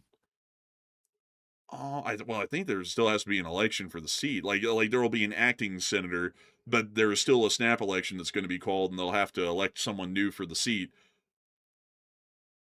I guess. Let me try to see if I can find some more stuff. I'm kind of fascinated. Like, we don't cover politics, but obviously a senator dying just out of the blue like that's crazy news to say the least. Let's see here. See his Facebook page. Let's see if they're putting that. I'm not logging in all that junk. Let's see here. Ynet News is reporting it. That's I think that's an Israeli outlet. Let's see here. Yeah, they're all referring back to the X post. So that appears to be the only thing that's catching my attention. It's a little bit skeptical. Is that it's all coming from the X post. Um, let's see here. The Jerusalem Post is reporting he's gone too, but they're also referring back to the X post. So it appears to all be depending on the post from Twitter. So I guess unless his account was hacked, it appears to be legit. Let's see here.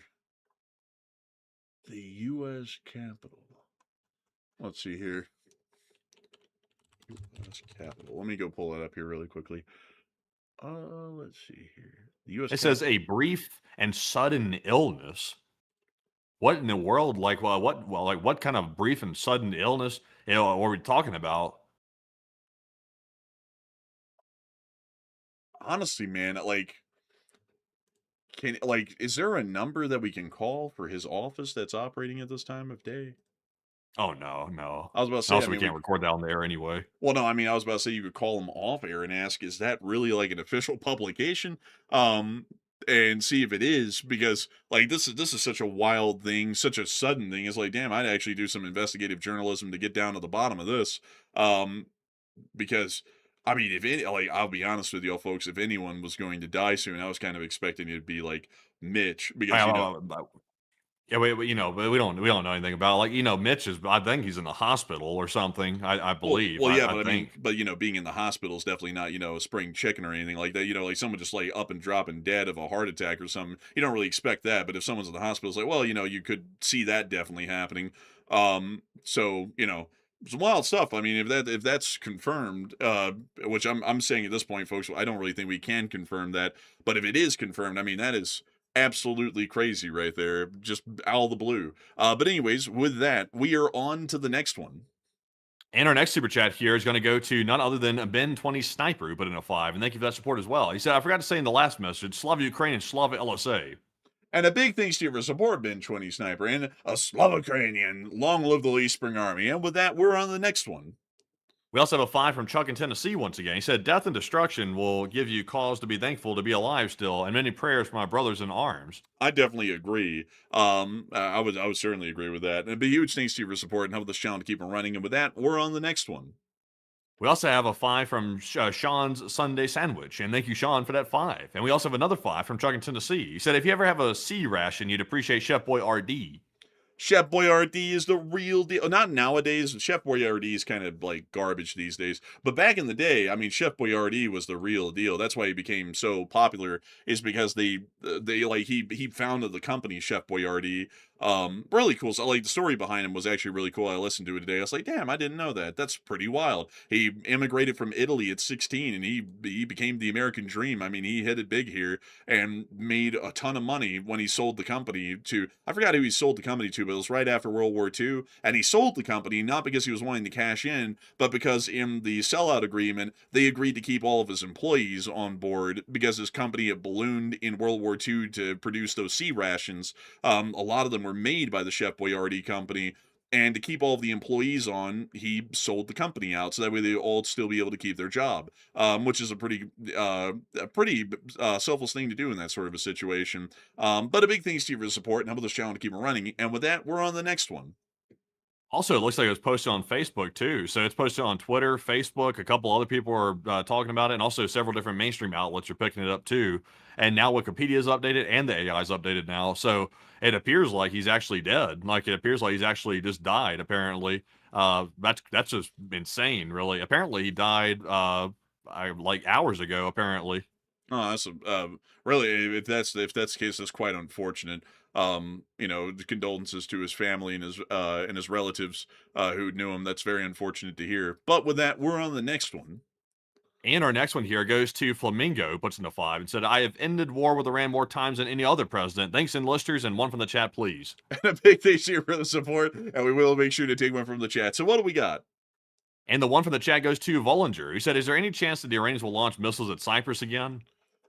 Oh, there's definitely well, there is certainly a possibility. Like, if the war goes full on as it was, in the first round, it definitely will be most likely trying to. Well, Iran will at least be trying to get some strikes in on Cyprus.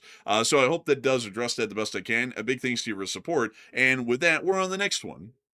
We also have a 5 from Dan Fun, and thank you, Dan, for the support. He said, "If you've not heard of them, you should give someone here a look. There's a lead singer with a mad vocal range." Interesting. I thank you for the support, Dan. I'll have to take a look into that. And so a huge thanks to you once again, and we're on the next one. We also have a 5 from Laser. He said, "For the swear jar, damn it." And a big thanks to you for the support and help this channel to keep running. Damn it! And with that, before we move on to the next one, I see a lot of people saying some. Listen, folks. If someone is dead, they're dead. You don't have to try and stick one in them anymore. I mean, they're quite literally dead. I'm not really one of the types to sit there and go, unless if it's an enemy of the Republic like Khomeini, to make fun of a death. If it's a U.S. official, whether people liked him or not, I always say my condolences, and it's unfortunate to hear of their passing. Because they were an American elected representative, and not only that, they're dead. I mean, what's getting one little extra jab and going to do, rather than basically just kind of be a bit nasty about the whole thing. I would Man. say. Hmm?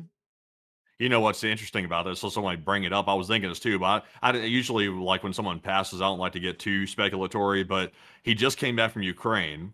He just stood outside, standing at a podium saying we're going to put hellish sanctions on Russia, and we just got this passed. He just came back from Ukraine. He just died out of the blue, like with no warning whatsoever. It's like, you know, that's it's kind of like the thing that just happened in Qatar. The Emir just died in the middle of an attack. The timing does not look good. There's nothing concrete there, but the timing just doesn't look good. I mean, honestly, they oughta maybe, that would be up to his family, but maybe look into conducting an autopsy to see if there was something amiss. Or maybe he really did have some sort of an illness and he just, dropped dead. I mean, that's really weird though, for an illness to set in that quickly and for someone to drop dead that fast. I mean, I've never really heard of that before.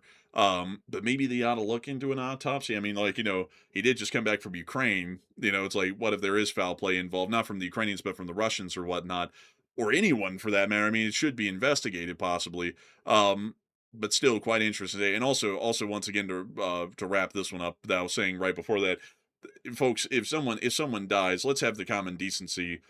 I try and always have the common decency that regardless whether you liked them or not, if they're an American, let's give them some common respects and courtesy. They're dead. So if you didn't like them, they're dead. And if you liked them, they're dead. So let's just all agree to try and be respectful to those who have died.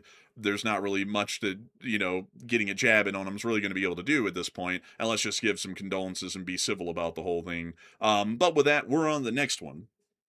And our next one goes to Plazoth, who puts in a 2, and also Veman Guy, who puts in a 2 as well, and JLW, who put in a 1. And thank you all three very much for the support. We do appreciate that. And Enforcer, what say you? And a big thanks to all three of y'all for y'all's incredible support and helping this channel to keep on running. And with that in mind, folks, it is time for us to move on and into the 3 final questions of the night. And so, Matthew, what do we got? So we have, also, by the way, a big shout out to our Morse code decoders, by the way. It was the same as last night, but we do appreciate y'all solving that yet again. We also have here a live chat question from Aaron, who said, "What is your plan if a nuclear weapon is launched while you're on stream? Will you tell people or not say anything?" I really honestly, We'd probably say something. We'd probably say something about that. I mean, truth is, it probably wouldn't matter much if we say anything or not. So I would say it. I mean, because keeping calm, there wouldn't be any calm. If there was a nuclear launch and we know of it, all of y'all know of it at that point. So we definitely tell y'all. Y'all probably be getting alerts on your phones as well through the nationwide alert system, telling y'all that a nuclear weapon or nuclear weaponry is inbound and to take shelter. So I hope that does address that the best I can. And with that, we are on to the second to last question of the night. And this one goes to I'm D. Stevenson, who said, "If all the Gulf states decided to hit back at Iran, would that possibly be the backing down of the IRGC?" It's possible. I mean, I think really strong allied action in the Middle East of a coalition, especially of Middle Eastern states against Iran, would probably be able to help us out a great deal. And it might get the Iranians to back down because they would have an understanding that they really can't bully the region and they're largely passive to it. They would actively defend and retaliate against it. So I hope that does address that the best I can. And with that, we are on to the last question of the. Actually, really quickly to address the Morse code decoders. A big shout to all of them for deciphering the Morse code message tonight. Sadly, it was the same one. I wasn't able to get around to making a new one today. So humongous thanks to all of y'all on the Leash Arsenal Corps for getting that right time and time again, because y'all got the same one right twice in a row, 2 days in a row. So with that, we are on to the final question of the night. And so who is the lucky last person who put in the lucky last question of the night? Also, before I get to that, by the way, real quick, here's some more details. All the mainstream outlets are reporting he's dead. And here's some details from NBC News right here. It says emergency personnel responded to a call for cardiac arrest at Graham's Capitol Hill home on Saturday night, according to police scanner audio obtained by NBC News. Photographs reviewed by NBC show that paramedics carried a person on a stretcher from Graham's home to an awaiting ambulance.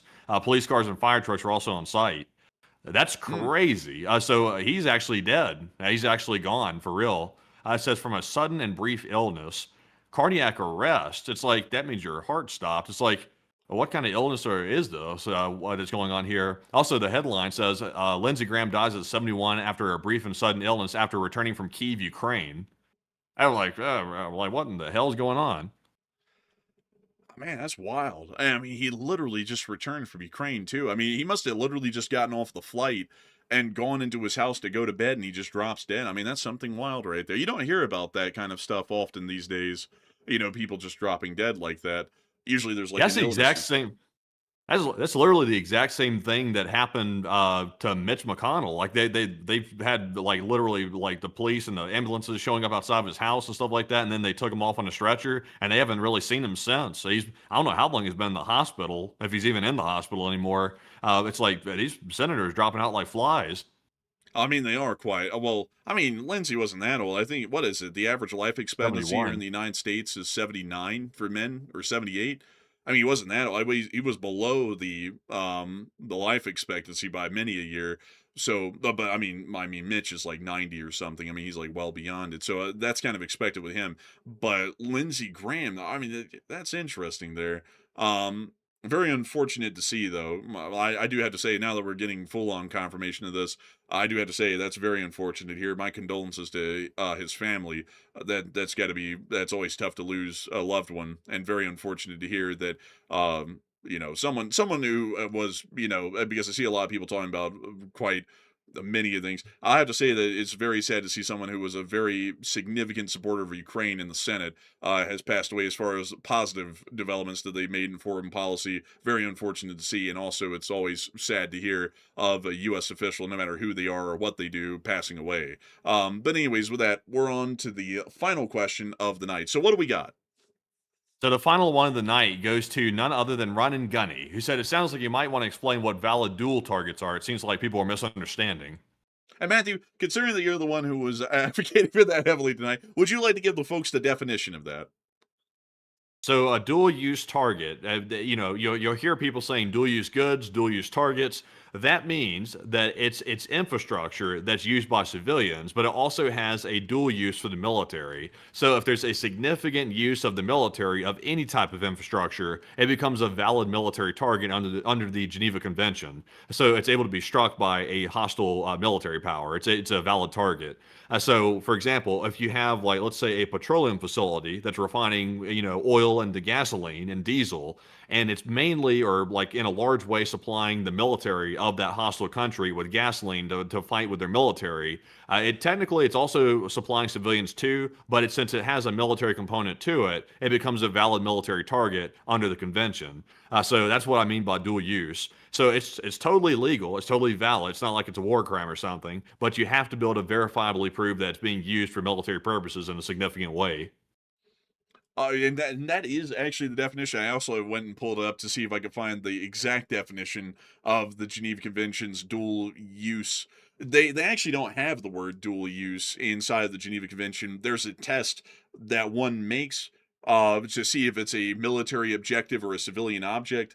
but it quite clearly says that if it is a civilian object, but it has heavy uses for the military, and it could be clearly proven that destroying, capturing, or neutralizing it provides a definite military advantage, and that it also is an effective, while it's largely used heavily by the military within that locality, then it can be justified as a military target to be hit and destroyed. So I hope that does address that well from both of our ends. And with that, I also got to say a big shout out to David Ford, who threw in a 2 and said, "Rip to the senator." And I would have to agree. Rest in peace to the senator as well. Very unfortunate to hear of a sudden passing. But with that, it is time for us to round out this stream for the night at 4 hours and 30 minutes in. I got to thank you all massively once again for being here tonight. We had breaking news out of the Middle East, breaking news from the Capitol in Washington, and also breaking news from Ukraine over the course of the day. And I thank you all so much for having been here. We still have 13,000 people here nearly at this point, and at the peak, we had a whopping 25,500 people here with 209,000 people watching the stream before it ended. We thank you all so much once again for watching. It's always an honor and a pleasure to be able to run the stream for each and every single one of y'all, and we will see you all tomorrow at 10 p.m. Eastern Time to cover the next 24 hours of the news from around the world, and if possible, the short war video tomorrow will be made by me if there is one to be made. And so with that, good night, good luck, take care, stay safe, Slava Ukraini, Herom Slava, long live the Lee Spring Army, and long live the Republic. And with that, folks, we will see you all tomorrow night at 10 p.m. Eastern for the National Island Warrior stream, and maybe midday for a short war video. But in the meantime, a big shout out to the 210,000 people that were here by the end of the stream tonight. And we're glad that you all chose us as your news source, and we hope you'll join us once again tomorrow. But with that, of course, Slava Ukraine, Herom Slava, get some rest, and good night.